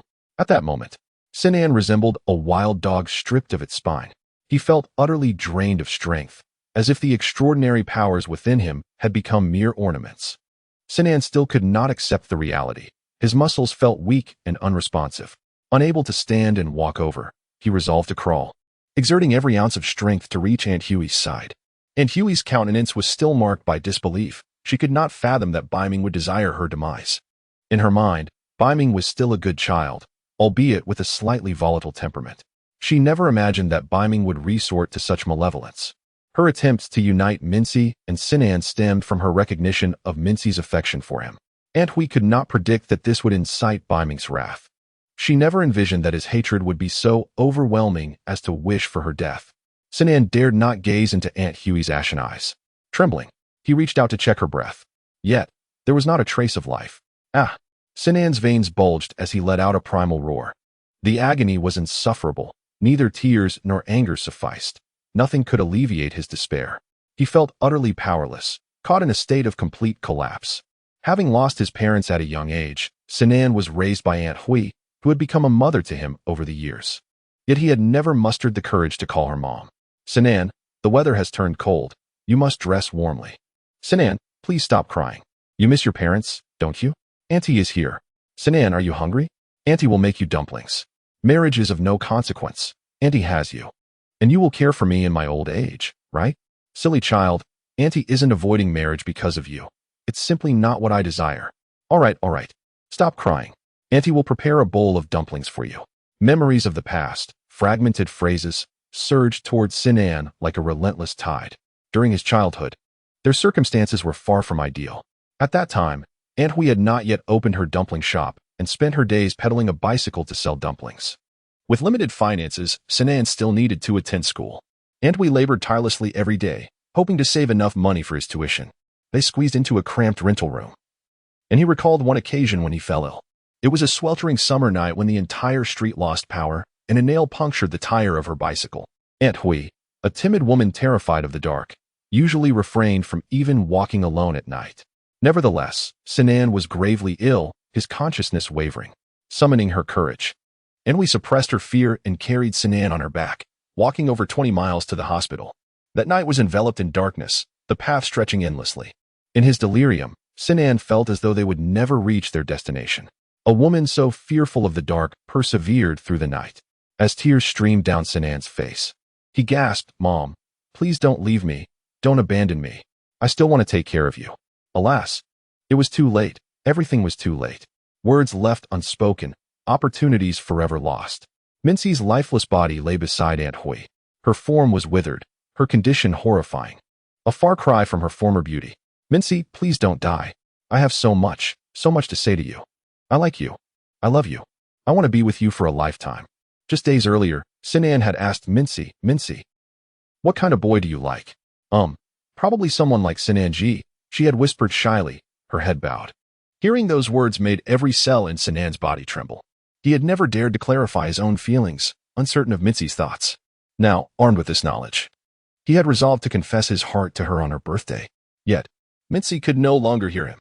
A sharp pang gripped Sinan's heart as he carefully picked up the ring from the pool of blood, trembling as he placed it on Mitzi's withered hand. In this world, the two most important women in Sinan's life had departed so abruptly. Life is fleeting, filled with unforeseen events. If you love someone, express it directly. Do not wait until it is too late to regret. In this life, regret is an unhealable wound. The wound on Mincy and Apos' neck, Aunt Hui and Apos' irregular form, and the malevolent energy buzzing within the dumpling shop. Sinan quickly deduced that this calamity was the work of a supernatural beast. The fiery bloodline within him began to circulate autonomously, heightening his senses. A familiar presence lingered in the air, beaming. His tears had long since dried. Now, fury surged through his mind like molten lava. Die, you wretched supernatural beast. Beaming. Sinan roared to the heavens. The dumpling shop bore the traces of the supernatural beast and beaming. Sinan realized that beaming had been rendered powerless, stripped of his abilities, and could no longer don his armored form. He did not believe beaming could survive in the hands of the supernatural beast. There was no sign of beaming's body at the scene. This incident was undeniably linked to beaming. Flame, dragon, armor. A blinding red light erupted from him, surging toward beaming, who was en route to the Shadow Realm cave with the light shadow stone. Under the influence of this crimson glow, the fire shadow stones in beaming's bag began to heat up, scorching a hole through the fabric. 4 fire shadow stones fell from the bag, hovering in midair, shimmering with a molten glow, radiating waves of fiery energy. Beaming gasped, "What is this red light?" As the energy from the fire shadow stones radiated, the wood shadow stone, earth shadow stone, and water shadow stone began to glow as well. The red light beckoned, and the 4 luminous stones seemed poised to escape. "Not good," Beaming exclaimed, hastily attempting to intercept them. However, with each flicker of the fire shadow stone, searing heat surged forth. Beaming's hand, seizing the fire shadow stone, began to emit black smoke. "Ah, it hurts. Turtle," Beaming roared. In an instant, his hand transformed into a claw, resembling that of a turtle. The rocks trembled. In the next moment, a dense layer of rocks enveloped Bei Miao's turtle claw, barely resisting the scorching heat emanating from the fire shadow stone. A smirk curled at the corners of Bei Miao's mouth. "You, a mere pile of rubble, dare to contend with me." Just as he believed victory was within his grasp, an unforeseen turn of events occurred. The fire shadow stone melted instantaneously into a pool of molten lava, seemingly responding to its master's call, and flew away. After its departure, the remaining shadow stones dimmed, and Bei Miao collected them all. With narrowed eyes, he gazed in the direction the fire shadow stone had fled, a cold smile playing on his lips. The fire shadow stone reacted so vehemently, it seemed that the worthless Li Xian Nan had arrived at the Happy Dumpling restaurant. "Ha ha ha. What can you do with the fire shadow stone? A rotten orange is still a rotten orange. A firefly dares to compete with me. The bright moon. You snatched my captain. You stole my woman. Those 2 wretches are merely interest. Worthless Li Xian Nan. How dare you knock out my teeth? TSK, does it hurt? Ha ha ha. There's more pain to come. I will shatter your bones, piece by piece. What does it matter if I give you the fire shadow stone? How can your feeble abilities stand against me? A rotten orange is still a rotten orange." At that moment, the water shadow stone emitted a mournful wail. Bei Miao, enraged, shouted, "You useless thing, you can't provide me with strength and left me to be beaten by that Su Chun. Worthless junk." With a swift motion, Bei Miao's claw manifested the vengeful spirits, wailing in agony. The surge of energy was palpable. In a single strike, he shattered the water shadow stone into fragments. The shards fell to the ground, their deep green glow flickering violently before permanently losing their radiance, transforming into mere ordinary stones. Simultaneously, the bloodline of the violent water bug within Bei Miao dissipated, leaving only the bug itself coursing through his veins. Bei Miao was taken aback. What had just happened? It shattered into pieces. Furthermore, he felt as though he had lost something vital. In truth, the water shadow stone's fragmentation was not a result of Bei Miao's attack, but rather its own choice. It sensed the call of the water system summoner, succumbing to darkness, filled with sorrow, and chose to self-destruct, reclaiming the remnants of the water bloodline from Bei Miao. He was unworthy of possessing the water bloodline. With a disdainful huff, the water shadow stone self-destructed, dispersing its energy across the heavens and earth. "Oh, You do not acknowledge me? I do not acknowledge you either. Useless water shadow stone. Bei Miao gathered the remaining wood shadow stone and earth shadow stone before heading towards the cave of the Shadow Realm.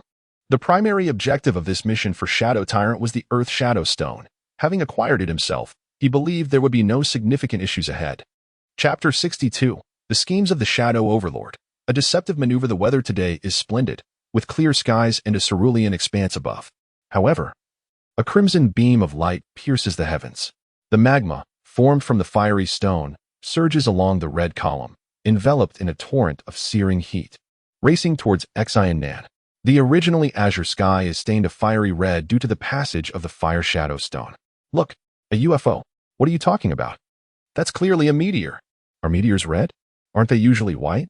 You're talking nonsense. How could meteors possibly be white? All right, let me ask Dobell. This is obviously a UFO.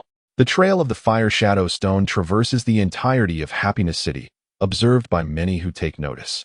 Following Xiannan and Appo's call, the fire shadow stone transforms into a writhing serpent of magma, rushing fervently towards the Happiness Dumpling House. A minute later, the magma serpent has reached the Happiness Dumpling House, instantly engulfing Xiannan. In the next moment, a brilliant light radiates from Xiannan's body, enveloping him in an orange-red aura. The fiery bloodline within him surges wildly, as the energy of the fire shadow stone wraps around his bloodline, rolling over him in successive waves. With each cycle, the fiery essence emanating from him intensifies, and his extraordinary energy becomes increasingly formidable. After 2 minutes of this, Xiannan's extraordinary energy level astonishingly erupts to the rank of 4-star platinum.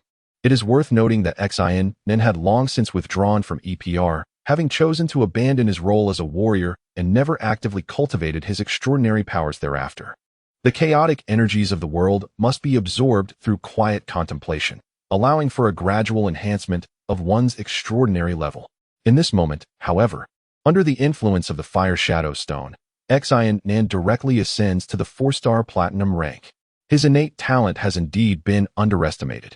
During his time with the armored team, he had overly concealed his strengths, leading Mei Zhen and the others to believe that Bei Miao possessed the greatest power and talent. The reality is starkly opposite. Xiannan and Appo's bloodline talent reigns supreme. In the next instant, the magma conjured by the fire shadow stone shifts from within Xiannan's bloodline to the exterior of his body. It begins to swirl around him, transforming into a fire serpent that flickers its tongue, spiraling in a mesmerizing dance. Were there anyone nearby, they would likely gasp in astonishment. The fire serpent is evolving.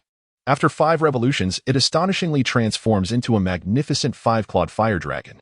The dragon's roar resonates, accompanied by the emergence of the components of the flame dragon armor, seamlessly enveloping Xiannan. As the helmet forms, the fire dragon morphs into a fiery blossom mark upon Xiannan's neck. Armor fusion. The once tumultuous fire elements within the Happiness Dumpling House stabilize at this moment. Xiannan closes his eyes and extends his hands, as searing currents of air swirl around him, intertwining in a harmonious flow. Zen Seal. After merging with the fire shadow stone, Xiannan's mind is flooded with memories of utilizing the flame dragon armor. Among these memories is a crucial detail. By activating the Zen Seal and sacrificing 15% of his fiery bloodline, he can initiate a temporal rewind, allowing him to witness all events that transpired in the past hour. Xiannan, indifferent to the sacrifice of his fiery bloodline, having already relinquished his desire to be a warrior, decides to employ the temporal rewind to unveil the truth of his situation. His lips part slightly. Burn. Bloodline. Temporal rewind. The bloodline within him begins to seethe and blaze, accompanied by excruciating pain. Yet, Xiannan feels as though he is entirely numb to it. In truth, he has already grown desensitized to pain. Hui, Min Si, they are no longer present. He has come to care for nothing. His tears have long since dried. The only thing sustaining him in this world is his hatred. At this moment, a tremendous force erupts from Xiannan, radiating outward. The clock of time-traveling images begins to move in reverse. Meanwhile, at Guanhui, Su Chen awakens, his eyes shimmering with red, green, and purple hues. He retracts the fiery bloodline from Zhang Jian, enhanced by the fiery bloodline augmenting elixir. His fiery bloodline concentration now reaches 100%, shifting the dominance of his 5 elemental bloodlines from water to fire. Su Chan senses the tumultuous uprising of fire elements that Exine Nen has instigated and rises from his seat, stepping onto the balcony, gazing in the direction of the Happiness Dumpling House. The abnormal disturbance of fire elements emanates from that location. Who could possibly trigger such a chaotic conflagration of elemental energy? Those damned extraordinary beasts have retreated once more. Su Chen's brow furrows slightly. For some reason, an irrational sense of dread washes over him, as if something ominous is about to unfold. Shaking his head, he reassures himself that there is no longer anything to fear in this world. Even his life holds little significance to him now. In the Shadow Realm cave, the Shadow Overlord gazes at the two luminous stones in his possession, the Wood Shadow Stone and the Earth Shadow Stone, his grin widening with delight. Ha ha ha ha ha. I knew I was right about you. Bei Miao. You are far more useful than that wretched fool. As he speaks, tears of joy stream down the Shadow Overlord's face. Boo-hoo-hoo. Earth Shadow Stone. I have finally obtained you. Bei Miao squints slightly, having just arrived at the Shadow Realm cave. He notices that the Earth Shadow Stone in his grasp is pulsating with energy. To his astonishment, the Shadow Overlord is actually a descendant of the Earth Shadow Village. It is unexpected. The leader of the Shadow Realm is a descendant of the Five Elements Village. The Shadow Overlord clings to the Earth Shadow Stone, weeping profusely for 2.5 minutes. Bei Miao can no longer contain himself. There are pressing matters to attend to, for Exine Nen has already gone berserk. Mei Zhen and the others are likely awakening soon. Gritting his teeth, Bei Miao addresses the Shadow Overlord. Overlord, we have urgent business to attend to. The Shadow Overlord quickly nods, wiping away his tears. Yes, and we still need that girl's ashes. Wait, there's one more thing. Where are the Fire Shadow Stone and Water Shadow Stone? Before Bei Miao can respond, the Shadow Overlord leaps up and delivers a resounding slap. Did you secretly hide the Water Shadow Stone and Fire Shadow Stone? Are you trying to get yourself killed? Bei Miao's eyes twitch, his hand clenching unconsciously. Yet he refrains from lashing out. Suppressing his emotions, he replies, Overlord, the Water Shadow Stone has dissipated. The Fire Shadow Stone has flown away. My life is entirely in your hands. I am not deceiving you. The Fire Shadow Stone must have gone to Li Exine Nan. But it matters not. He has already removed the EPR chip. That fool won't be able to contact anyone from EPR anytime soon. The 3 individuals from EPR have already been rendered unconscious by me. However, I surmise that those 3 imbeciles are about to awaken as well. Humph. It seems you possess some sense after all, and you are quite right. We must act swiftly. Hurry and retrieve the ashes of Su Chen's girlfriend. I shall soon instruct the ugly general to lead the ant beast and the lily beast to create a diversion, buying you some time. Ingba nodded in agreement. In the EPR research facility, Kuinzhong sat up groggily, his head throbbing painfully. Ah, ouch, it hurts so much. Meijin, Dongshan.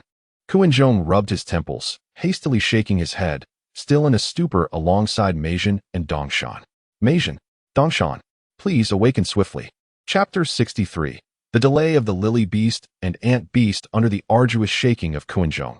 Meijin and Dongshan gradually began to regain consciousness. Hiss, it hurts. Meijin propped herself up on the floor, struggling to sit up. Dongshan, on the other hand, was in such pain that he could not rise. The kick from Bei Miao had swollen his right leg considerably. Dongshan exclaimed, Ah, my leg. I remember Bei Miao knocked me out. Kuinzhong furrowed his brow. Recalling, Bei Miao had burned his bloodline and exhausted his powers, didn't he? How could he possess the strength to incapacitate both of us? Hiss. My leg is swollen. Meijin, breathing heavily, rubbed her temples, attempting to piece together the events leading up to her fainting. The last thing she remembered was a sudden darkness, followed by complete oblivion. Kuinzhong trembled, as if recalling something dreadful. I remember. It was really Bei Miao. In that instant, he was enveloped in black mist. I am not mistaken. It was the energy from the Shadow Realm. Dongshan's eyes widened in shock. Now that you mention it, I too have a vague recollection. Meijin's voice quivered. Could it be? Bei Miao has allied with the Shadow Realm? Suddenly, she realized a grave issue. Ah, the door to the Five Elements room. At that moment, Meijin discovered a catastrophic problem. The door that housed the light and shadow stones lay in ruins. Trembling, she crawled unsteadily to the entrance of the Five Elements room. The glass walls of the room were entirely shattered, and shards lay scattered across the floor. Ah, the light and shadow stones. They're gone. Kuinzhong gasped. What? How could this happen? Dongshan struck the ground in frustration, exclaiming, Damn it. Beimao has truly joined the Shadow Realm. He would forsake everything for power. He returned solely to steal the light and shadow stones. Beimao is a scoundrel. He has betrayed us. With the light and shadow stones gone, we have no means to combat the ability beasts. Beimao is truly despicable. Dongshan shouted in rage, overwhelmed by helpless fury. He deeply regretted not seeing through Beimao as true nature, not recognizing his masquerade. How could someone so petty and obstinate extend an apology and seek reconciliation? It defied reason. Dongshan berated himself. It's all my fault. I failed to see Beimao as hidden ambitions. It's all my mistake. What if the ability beasts suddenly emerge and wreak havoc? What shall we do? Meijin, frantic, felt utterly lost. The purity of their bloodlines was insufficient to directly condense the elemental energies of the environment into armored forms. It was over. Tears welled in Meijin's eyes as panic engulfed her. However, there exists a peculiar rule in life. The more one fears something, the more likely it is to occur. Just as she feared the ability beasts would emerge, they indeed chose that moment to wreak havoc. At that instant, the alarm at the EPR base blared. The EPR satellites had detected a surge of evil energy. This meant that the ability beasts were indeed causing chaos. The supercomputer at EPR rapidly analyzed, determining the precise coordinates of the malevolent energy. The vast blue screen illuminated the location of the evil energy, Paimon Square.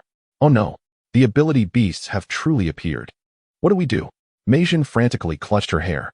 Kuinjong quickly steadied her. Meijin, stay calm. We cannot summon the armor. But there is still one person who can summon it. Brother Suchin. He can summon numerous armors without the light and shadow stones. We must contact Brother Suchin immediately. Dongshan, concerned for Meijin, echoed, Meijin, don't panic. Let us reach out to Suchin. I will see if I can summon armor without the light and shadow stones. Meijin disregarded Dongshan's words.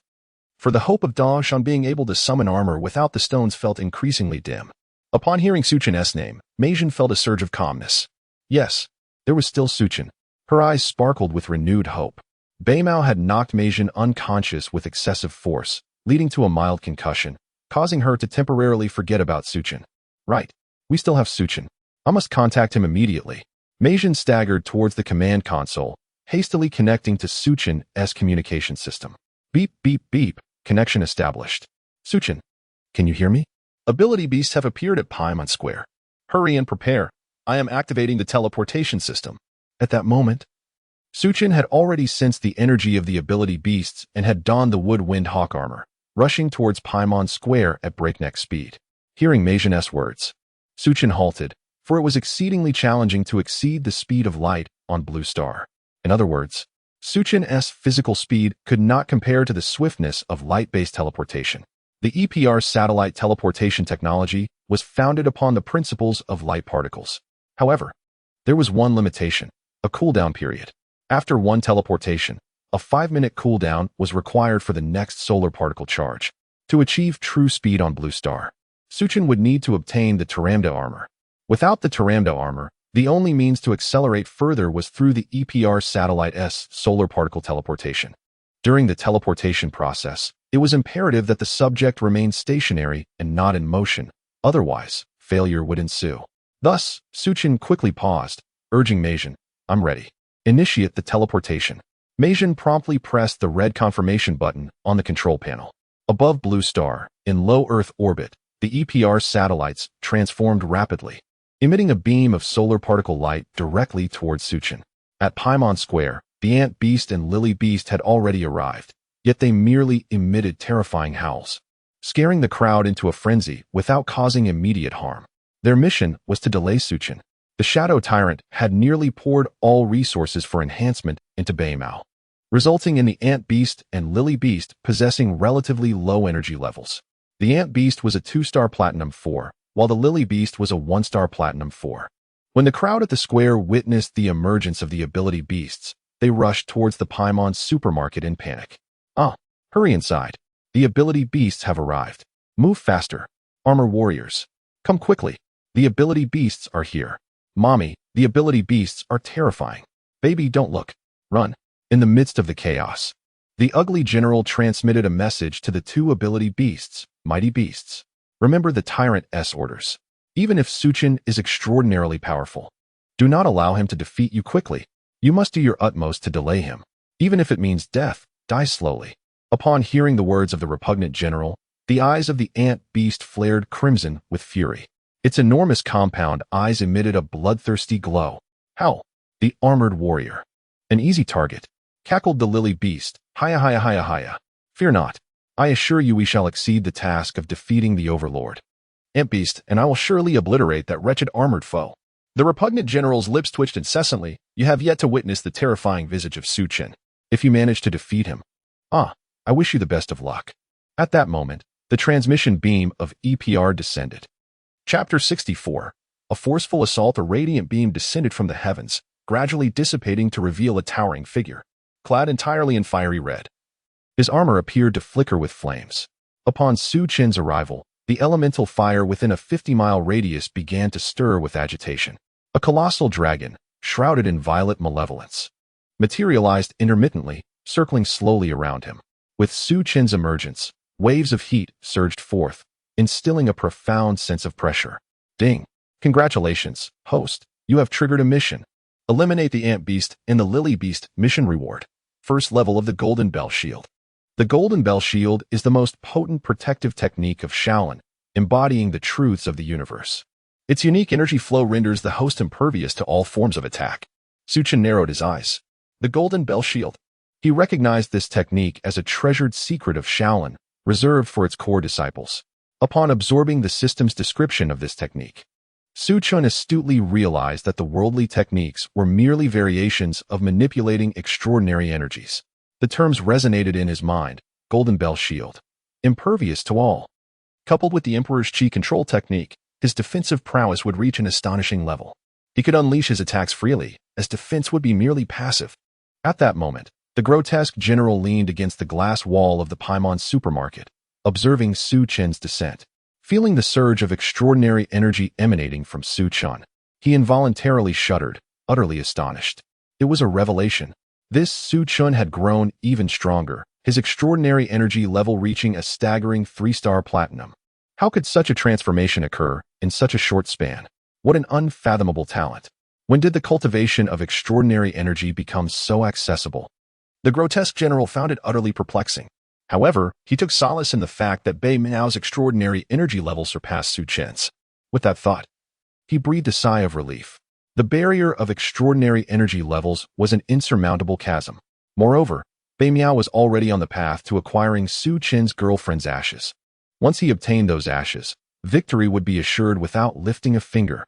The Shadow Dominator had truly invested heavily in this endeavor to bring Su Chen down. The grotesque general observed the ant beast and the lily beast as they roared at Su Chen, feeling exasperated.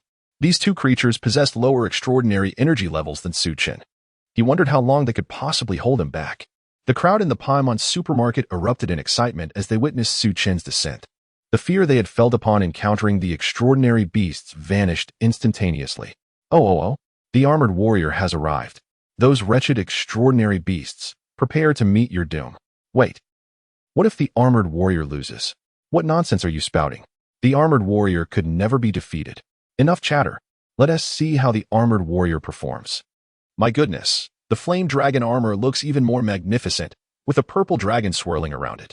The grotesque general, eavesdropping on the crowd's banter, felt his anger boiling over, causing his mask to slip. Damn humans. Once I acquire Su Chen's girlfriend's ashes today, I'll eliminate him. You shall all perish. Just wait until he is dead. The grotesque general will show you what true cruelty looks like.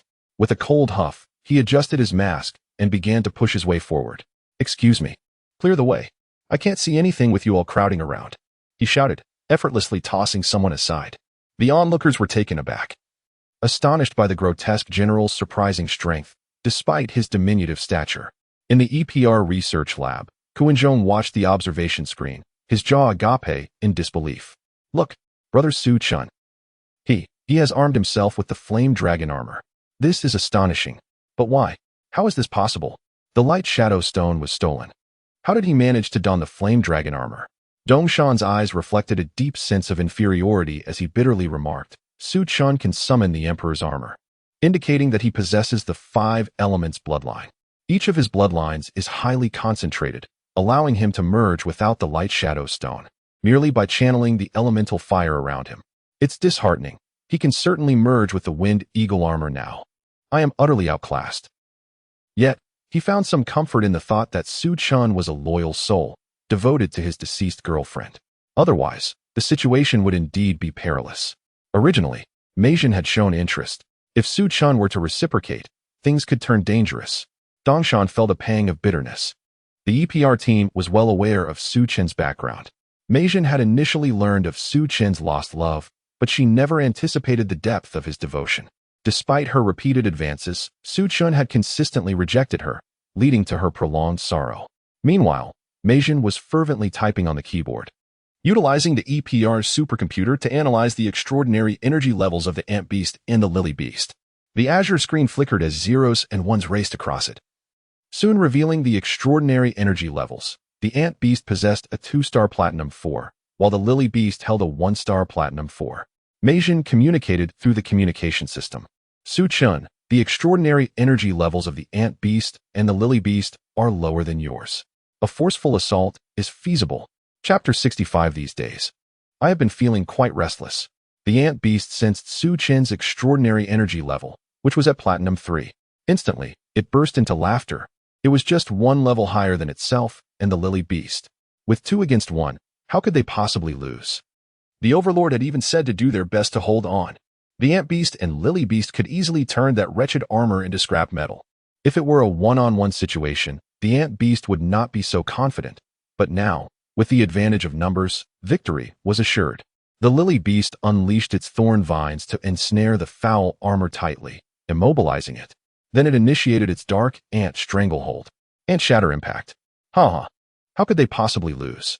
Thinking of this, the Ant Beast couldn't help but laugh joyfully. Ha ha ha!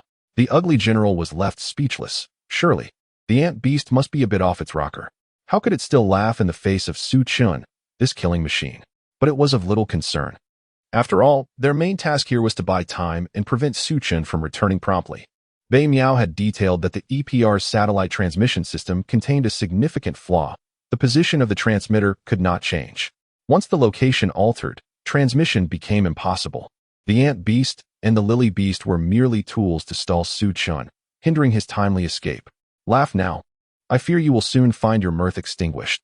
At the entrance of the Paimon supermarket, the onlookers were incensed by the Ant Beast's arrogance, hurling insults. You ability beast, don't be so reckless. Soon the Flame Dragon armor will put an end to your laughter. Exactly. The Flame Dragon armor will deal with you. This ability beast is truly audacious, committing evil deeds daily and still able to laugh. Do you not feel guilt? Ability beasts are brutes. My friend, discussing conscience with brutes is a bit much. They have no conscience. These beasts don't even possess hearts. Ha ha ha. A heartless ability beast. Your end is nigh. Flame Dragon armor. Destroy this beast. The Lily Beast, incensed by the crowd's jeers, glared with blood-red eyes. Enough, you insignificant insects. The Lily Beast gathered energy around itself, transforming it into petal-shaped energy orbs. Once formed, it hurled them toward the crowd outside the Paimon supermarket. The ugly general was terrified. The Lily Beast had gone mad. Did it not realize it was among the crowd? Panic ensued as the general hastily retreated. This could injure allies. The crowd outside the supermarket began to cry out in alarm. At the EPR base, Mei Jun watched the battle on the screen, also exclaiming, Su Chun, the crowd is in danger. Quickly intercept the Lily Beast's attack. Just as the Lily Beast's floral impact was about to strike the crowd, Su Chun took action. He raised his right hand, and the purple divine dragon swirling around him transformed into pure sinister energy, converging in his palm. Flame and Amp. Oppos. As protection, Su Chun hurled the purple energy toward the crowd. Astonishingly, the purple energy was even faster than the Lily Beast and Amp. Oppos. Floral impact, arriving ahead of it. Upon reaching the crowd, it erupted, forming a protective shield of burning purple flames. The Lily Beast's attack failed to inflict any damage, absorbed entirely by Su Chun's flames protection. The Lily Beast's face was awash with disbelief. What? My floral impact did no damage at all. How could this be? It is only one level higher than me. How can the gap be so vast? Seeing the Lily Beast's attack thwarted, the ugly general finally breathed a sigh of relief and returned to the front of the crowd. Those who had previously fled in fear of the Lily Beast now erupted in laughter. Ha ha ha. Useless ability beast. The flame dragon armor is here. And you dare to act tough? Yes, yes. Come at me. The flame dragon armor will obliterate the ability beast. Su Chen's eyes burned crimson, his voice heavy with restrained excitement. You two insects, how dare you act against me? I have been itching for a fight these days. As soon as his words fell, his figure vanished, reappearing in front of the lily beast in an instant. Huh. Su Chen seized the lily beast and hurled it skyward. Following this, his legs, charged with immense fiery energy, cracked the ground beneath him. The tremendous recoil propelled Su Chen high into the air. His hand ignited with searing purple flames. Flame Dragon Explosive Fist. Su Chen unleashed a relentless barrage of punches upon the descending lily beast. In an instant, shadows of his fists multiplied, each punch imbued with the searing heat of molten lava. The lily beast ignited from the onslaught, crashing heavily to the ground, creating a deep crater. The lily beast was stunned. It couldn't comprehend what was happening, being treated like a mere punching bag. Before long, the lily beast regained its senses. It was ablaze. Ack, it hurts. The lily beast rolled in agony. Su Chen's fist had directly punctured its steel-like abdomen, leaving multiple gaping holes. Ah, my stomach hurts so much. Ant beast, why are you just standing there? Hurry and save me. Help, help, help. The lily beast cried out in torment. It regretted its actions, fully aware of the strength of this armor. No wonder the ugly general had spoken so. It was indeed extraordinarily powerful. This individual was a monster. This energy level could not possibly be an ordinary Platinum 3. Chapter 66. I ask you, where is Banyao? In the EPR laboratory, Meijin, Dongshan, and Kuinzhong gazed at the EPR observation screen, utterly astonished. Everyone was aware of Su Chen's prowess, yet none could have anticipated his overwhelming strength. With a single punch, he ignited the 1-star Platinum 4 level Lily's Beast. The disparity was staggering, a clear demarcation of power. Kuinzhong exclaimed, Sister Meijin, is it truly possible for a 3-star Platinum 4 level ability to be so easily subdued by a 1-star Platinum 4 level ability? Meijin, taken aback by Kuinzhong and Appo's remark, could only shake her head in silence. At that moment, Dongshan remarked, the difference in ability levels shouldn't lead to such an utter annihilation. It's primarily because Su Chen is exceptionally powerful. His mastery and utilization of abilities are remarkably agile. Coupled with the fire-type armor, the flame dragon armor inflicts additional damage on wood-type ability beasts. Hence, such immense damage is quite normal. Alas, Brother Su Chen is truly formidable. Thankfully, he possesses such strength. Otherwise, we would have been in dire straits today, as we lack the means to don armored suits. Handling 2 ability beasts alone is far too perilous. Kuinzhong sighed, and both Meijin and Dongshan nodded in agreement. Over at Paimon Square, the Lily's Beast was ablaze from Su Chen's assault, engulfed in purple flames. It writhed in agony within the crater it had created. The grotesque figure chuckled as it witnessed the Lily's Beast, which had once boasted to it, now howling in distress from Su Chen's onslaught. However, the growing terror of Su Chen was palpable. The grotesque figure's gaze was filled with trepidation. Yet, the thought of soon obtaining Su Chen's girlfriend's ashes ignited a cruel glint in its eyes. In stark contrast to the grotesque figure's dismay, the spectators were elated. Incredible. The flame dragon armor is magnificent. This is exhilarating. That wretched ability beast has been sent flying. Ha! Who told that beast to flaunt? It has now felt the might of our righteous and invincible flame dragon armor. Ha! You ability beast should vacate Blue Star immediately, or we shall send you soaring. At that moment, Su Chen sneered, What's the matter? Are you feeling pain, beast? His tone was laced with restrained madness and disdain. Flameblade. Su Chen bellowed. His bloodline of fire had reached its zenith, allowing him to summon the flame dragon armor effortlessly. With a thunderous roar, the elements of fire around him surged violently. A massive blade, ablaze with purple flames, materialized in his grasp. The ant beast, enraged by Su Chen's audacity, let out a furious roar. How dare you, wretched armor? Do not be so arrogant. The ant beast trembled, expelling a thick black mist that concealed a heavy black sword. Stinking armor. Ant shred impact. The ant beast swung the colossal sword with all its might, unleashing a terrifying wave of energy towards Su Chen. This strike boasted a power level of 4-star Platinum 3. Within the EPR base, Meijin was fixated on Su Chen's confrontation. She noted the ant beast's energy had surged to 4-star Platinum 3 and quickly warned, Su Chen, be cautious. The ant beast's strike must not be underestimated. Its energy level has reached 4-star Platinum 3. Just as Meijin called out, the ant beast's sword energy cleaved through the ground, approaching Su Chun with terrifying force, accompanied by countless phantoms of ants. Su Chen's face lit up with exhilaration. Haha, now this feels like a challenge. Otherwise, it would be dull. Haha, Flame Dragon Armor. Ultimate Strike. Demon Ceiling Slash. Come at me. With Su Chen's thunderous roar, the flame blade erupted in a torrent of purple flames. In mere moments, he tightened his arms and unleashed 2 swift slashes, the blade's trajectory resembling lightning. Imbued with an ominous aura that echoed with wails of the damned, these 2 strikes combined to form an energy level of 2-star Platinum 3. Boom. A deafening explosion resounded as Su Chun obliterated the ant beast and Appo's ant shred impact without sustaining any damage. At that moment, a frantic Xian Nan burst into the EPR base, eyes ablaze with fury. Beimiao. Where's Beimiao? Where's that beast? Xian Nan and Appo's enraged roar left Meijin, Dongshan, and Kuinzhong in bewilderment. Meijin stammered, Xian Nan. What has happened? Please, calm down. Tears streamed down Xian Nan's face, his hair standing on end, engulfed in flames. His eyes were filled with agony, rage, and an overwhelming desire for vengeance. Kuinzhong, astonished, questioned, Brother Xian Nan, how is it possible? The Fire Shadow Stone was stolen, yet your fiery aura is off the charts. With tears flowing and breathless from rage, Xian Nan spat, that beast Beimiao. It killed Aunt Hui. It killed Mincy. I will kill him. I shall break every bone in his body. I will flay his skin. I want him dead. What? What?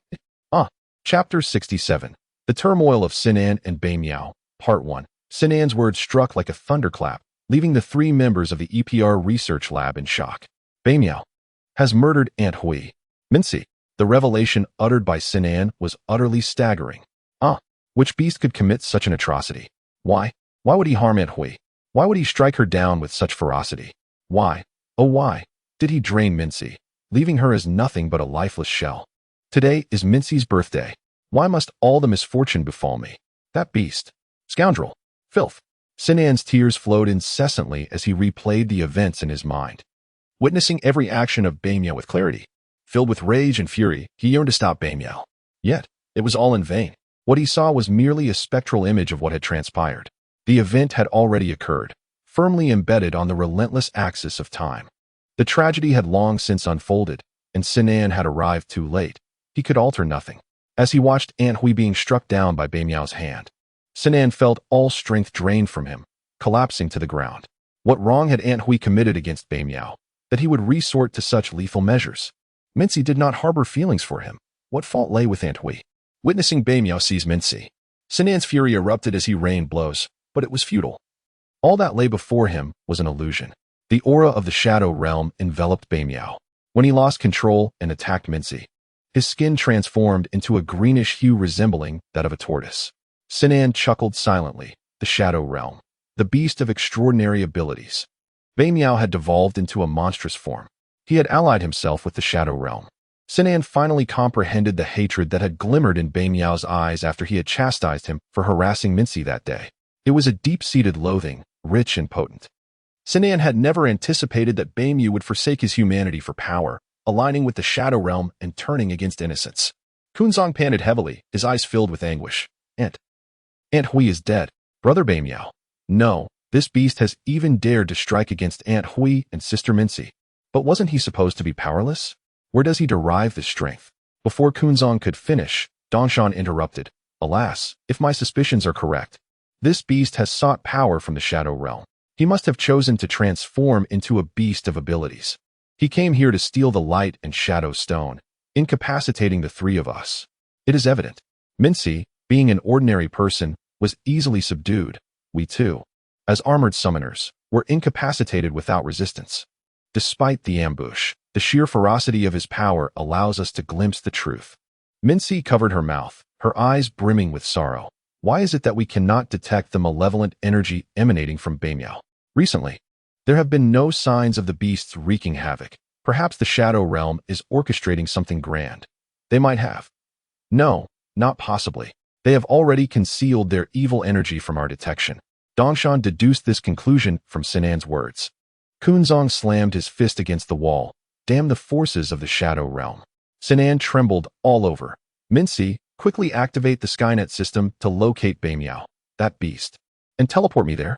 Upon hearing Sinan's command, Kunzong rushed to the equipment room to fetch the teleportation serum for him. After the incident with the malevolent beast, Sinan had decided to remove the communication and teleportation chips from the EPR, no longer serving as the armored warrior or the summoner of the flame dragon armor. Mincy nodded and hurriedly connected to the Skynet system to pinpoint Beimiao and Apos' location. In truth, Sinan and Apos' request was a breach of protocol, as such actions were typically prohibited. However, Beimiao's transgressions were far too egregious. Murder and theft of the Light and Shadow Stone. Beimiao is a beast. Mincy could no longer bear to witness this. Dongshan sighed and approached Sinan, patting his shoulder. At that moment, words held little value. Sinan continued to mutter to himself, I will kill you. I will kill you. Suchin was right. We cannot show mercy to the forces of the Shadow Realm. They must be eradicated. It is my fault. All my fault. Beimiao. Beimiao. Beimiao. And Hui. Mincy. At that moment, Kunzong returned, breathless, clutching the teleportation serum. Sinan seized it and forcefully injected it into his left shoulder, blood gushing forth. Sinan's exertion had been excessive, causing blood to spill profusely from his arm. Due to his pure fire attribute lineage, the blood triggered the elemental fire within the EPR lab, rendering the atmosphere stifling. Kunzong's eyes widened in shock. He had only felt such an oppressive presence from Su Chun. Now, Sinan too radiated that familiar aura. Meanwhile, Mincy utilized the Skynet system to confirm Beimiao's current location, the Guanhua residential area. Su Chen's residence. They had found him. That beast is at Guanhua. But wait, what could he want there? Guanhua is Su Chen's home, the ashes of his girlfriend. In an instant, Mincy grasped Beimiao's intent. Dongshan's eyes widened. He seemed to have realized a possibility. This beast, possessing the ability to incapacitate us, could easily kill us, yet he refrained. This implies his target is not us. This beast's objective is Su Chun. After being beaten by Su Chun twice, he harbors intense hatred for him. I understand now why he stole the Light and Shadow Stone. It was to leave Su Chun without allies. He intends to steal the ashes of Su Chen's girlfriend. Despicable, truly a vile beast. Shameless, a contemptible villain. The creatures of the Shadow Realm revel in such treachery. They dare not confront us head-on. Kunzong roared. Chapter 68. My heart is like iron. Unyielding and indomitable Meijin, visibly distressed, exclaimed loudly. The intentions of those wretches from the Shadow Realm are to coerce Su Chun into submission by manipulating the ashes of his girlfriend. Only Su Chun possesses the capability to completely eradicate the aberrant beasts. Their ultimate objective has always been Su Chun. They stole the Light and Shadow Stone to render Su Chun without allies, deploying aberrant beasts to force him away from the observation lake. It's a clever ploy to lure the tiger from its den. Those aberrant beasts are primarily delaying Su Chun from teleporting back. The cunning of these Shadow Realm fiends has indeed escalated. With a loud bang, Meijin slammed her fist on the table. At that moment, Sinan squinted his eyes and raised his right hand, flames slowly igniting at his fingertips. Kunchong gasped in surprise. Sinan, you. With his fingers poised together, Sinan drew through the air, the blazing flames carving an opening in the fabric of space. He then extracted 5 demon spirit stones from within.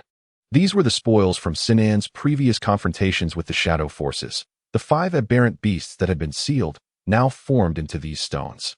Sinan tossed the 5 demon spirit stones to Kunchong, who caught them with a look of astonishment in his eyes.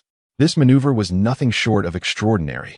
Sinan stated, These demon spirit stones are now in your possession. You shall deliver them to Su Chun when the time comes. He has the power to utterly obliterate this cursed stone. I shall head to the observation lake. I intend to personally slay that detestable beast. Meijin was equally astonished by Sinan's display. The ability to tear open space and retrieve the demon spirit stones sealed within the flame dragon's realm was a testament to the terrifying extent of Sinan's bloodline. Unbeknownst to Meijin, this was merely the state of Sinan after igniting his bloodline. After merging with the fire shadow stone, his fire bloodline was at its peak. Whenever Sinan wished, he could elevate the flame dragon armor at any moment. However, once he had burned through his bloodline and returned to the past, the opportunity for further enhancement of his armor would be irrevocably lost. Dongshan, wielding a mobile energy level scanner, assessed Sinan's energy level which registered as 3-star Platinum 4. He set the scanner down and sighed. Sinan, I understand your current anguish and fury, but your energy may not suffice to take the life of that beast, Biming. That creature was able to stealthily incapacitate both me and Kunchong while attempting to steal the light and shadow stone. Although I cannot ascertain his precise strength, he is certainly formidable. You may not be able to confront him. Wait until Su Chun resolves matters at the Paimon Plaza. Dongshan's words were harsh, laying bare the reality that revenge might be unattainable for Sinan. Yet, such stark truths are inherent to reality. Though cruel, it was indeed the reality. Tears silently streaked down Sinan's face as he bitterly smiled. This world holds no meaning for me anymore, Aunt Hui, Mincy. They are waiting for me even if I lack the strength to avenge them. I must throw a few punches at that beast. I cannot allow his schemes to succeed. I have my reasons to go. I am resolute in my decision, and you need not impede me. Meijin, teleport me there. Dongshan and Kunchong exchanged glances, at a loss for words. Upon hearing Sinan's declaration, Meijin hurriedly danced her fingers over the keyboard, calibrating the satellite teleportation settings. Sinan, hold on. If you find yourself overmatched, don't push forward. I will contact Su Chen immediately.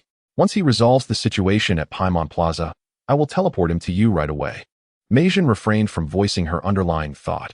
Even if it meant Sinan's death, he must delay Biming and prevent him from seizing Su Chun's girlfriend's ashes. In the armor squad, Su Chun was paramount in Meijin's mind. With unparalleled talent, diverse bloodline types, high bloodline purity, and rapid power enhancement, the critical fact was that Su Chun could permanently eradicate aberrant beasts. Although Xiang could have achieved this, he was still far too weak, struggling even to summon armor. Su Chen must not fall under the Shadow Realm's influence. Meijin understood well Su Chen's love for his girlfriend. If her ashes fell into the hands of the Shadow Realm, all would be lost. Thus, it was imperative for Sinan to stall Biming, even at the cost of his life. However, it was not necessarily a matter of life and death. If Su Chun could return in time, there might be a chance for salvation. In no time, Meijin completed the adjustments to the satellite teleportation device. Sinan, prepare yourself. We're off. Meijin pressed the enter key. 2 beams of light instantly materialized at the observation lake and the EPR laboratory.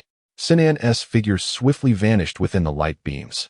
Kunchong and Dongshan gritted their teeth, feeling an overwhelming sense of helplessness. While Sinan could engage in battle, they could only watch. Meanwhile, at Paimon Plaza, Su Chun, having shattered the ant beast with his ant splitter strike, seized the wailing lily beast by its throat. This is just the beginning. Ha! As he spoke, Su Chun tore off the right arm of the lily beast, casually discarding it aside. The once iron-hard skin of the lily beast crumbled in his grasp as if it were mere fabric, easily rending apart. The ant beast was left in a state of shock, while the onlookers could only stare in disbelief. The corners of the ugly general's eyes twitched incessantly. Chapter 69, Beasts. Come and meet your end. Ah! The lilac beast let out a heart-wrenching wail. It hurts so much. Help me, help me, help me. The lilac beast seemed to expend every ounce of its strength in its cries of anguish. The crowd gathered at the entrance of Paimon Square shuddered at the sound of such torment. Su Chun was too cruel, too merciless. The book states that killing is merely a matter of bowing one's head. Is such cruelty truly necessary? Some among the onlookers began to contemplate this notion. Whispers spread through the crowd. Hiss, is this behavior from the armored warrior not excessively brutal? I too find it somewhat harsh, though the ability beasts are indeed malevolent. Engaging solely in wicked deeds, I still believe there is no need for such merciless treatment. I agree. Sigh. It would suffice to grant the ability beasts a swift end. Why must they be subjected to this torment? I cannot comprehend this act of cruelty towards the ability beasts. It seems incongruous with the noble image of the armored warriors. I suspect that this flame dragon armor may be exhibiting some psychological issues. We ought to report this to the EPR organization's official website. Yes, indeed, this situation certainly warrants a report. This armor is undeniably problematic. If it can treat the ability beasts thus, what might happen if one day it turns against us? Such power should be confined within a cage. The voices of the compassionate in the crowd began to rise. The more they spoke, the more fervent they became. There are simply too many of these self-righteous individuals. Of course, not all in the crowd shared this sentiment. As the voices of the compassionate grew louder, they agitated some of the quietly observing individuals, who threw up their hands in frustration and spoke out. The irate observer. What are you self-righteous people even talking about? Cruelty? Have you lost your minds? Compassionate individual. What did you say? Do you possess any decency? Irate observer. Why should I have any decency towards you? Have you lost your wits or what? Cruelty? What about the humans who have suffered at the hands of the ability beasts? Are you human or an ability beast? Is your perspective not flawed? Compassionate individual. You.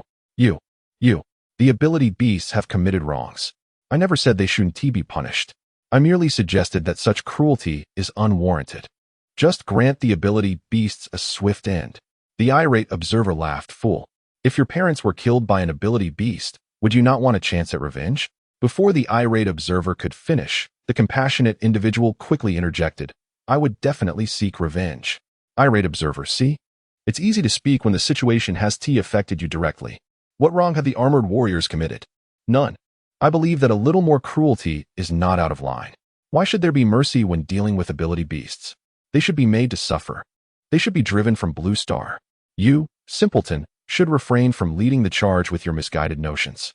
The leading compassionate individual fell silent, rendered speechless by the irate observer's outburst, retreating to the back. At that moment, the crowd began to awaken to the truth. Yes, I too was led astray by that person. Why should I harbor any compassion for the ability beasts? I am human. This is truly absurd. Hiss indeed. How strange it is. How was I so easily swayed by that individual? The ability beasts deserve their fate. Yes. I too have come to my senses. Brother, how did you maintain such clarity and independence? The irate observer smirked, hands on his hips, no longer concealing his demeanor, as he pulled out a pitch-black book from his waistband and proclaimed loudly, It's quite simple, just read the crowd 100 or so times. I've learned. I've truly learned. The foolishness is behind me. The grotesque figure paid no heed to the chatter around him, instead fixating intently on Su Chun. His eyes were filled with shock. How merciless. Su Chun is indeed exceedingly cruel. The grotesque figure shook his head in disbelief.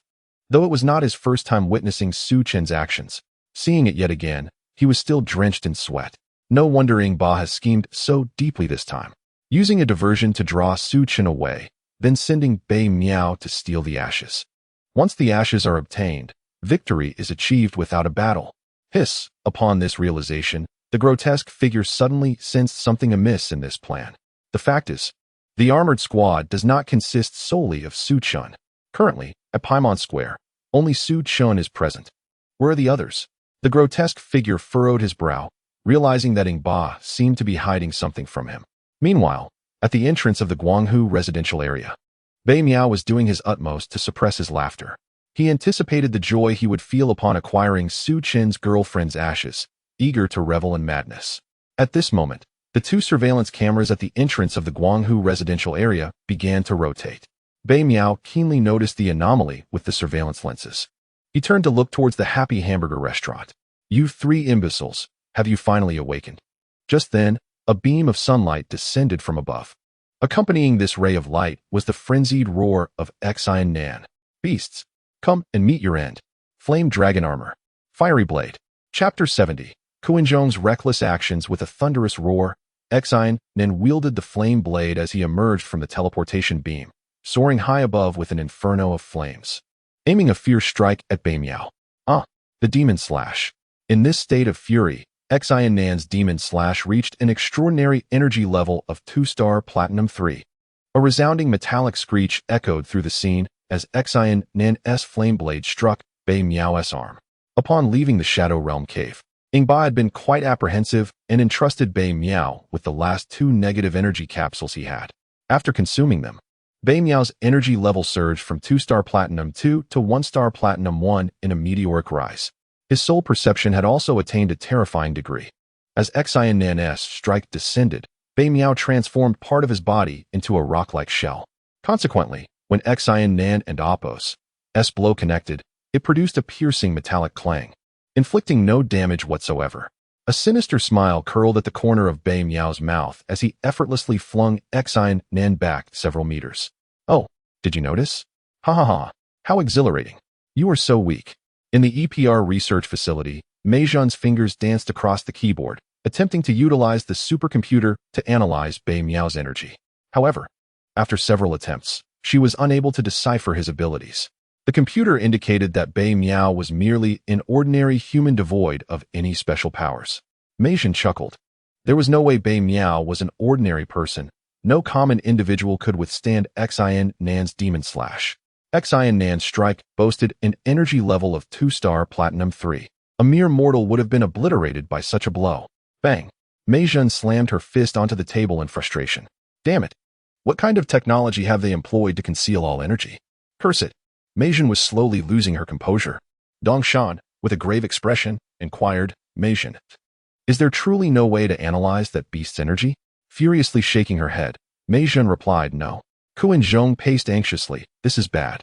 Xin Nan cannot defeat that beast. He has already unleashed his ultimate techniques, and that creature caught them so effortlessly.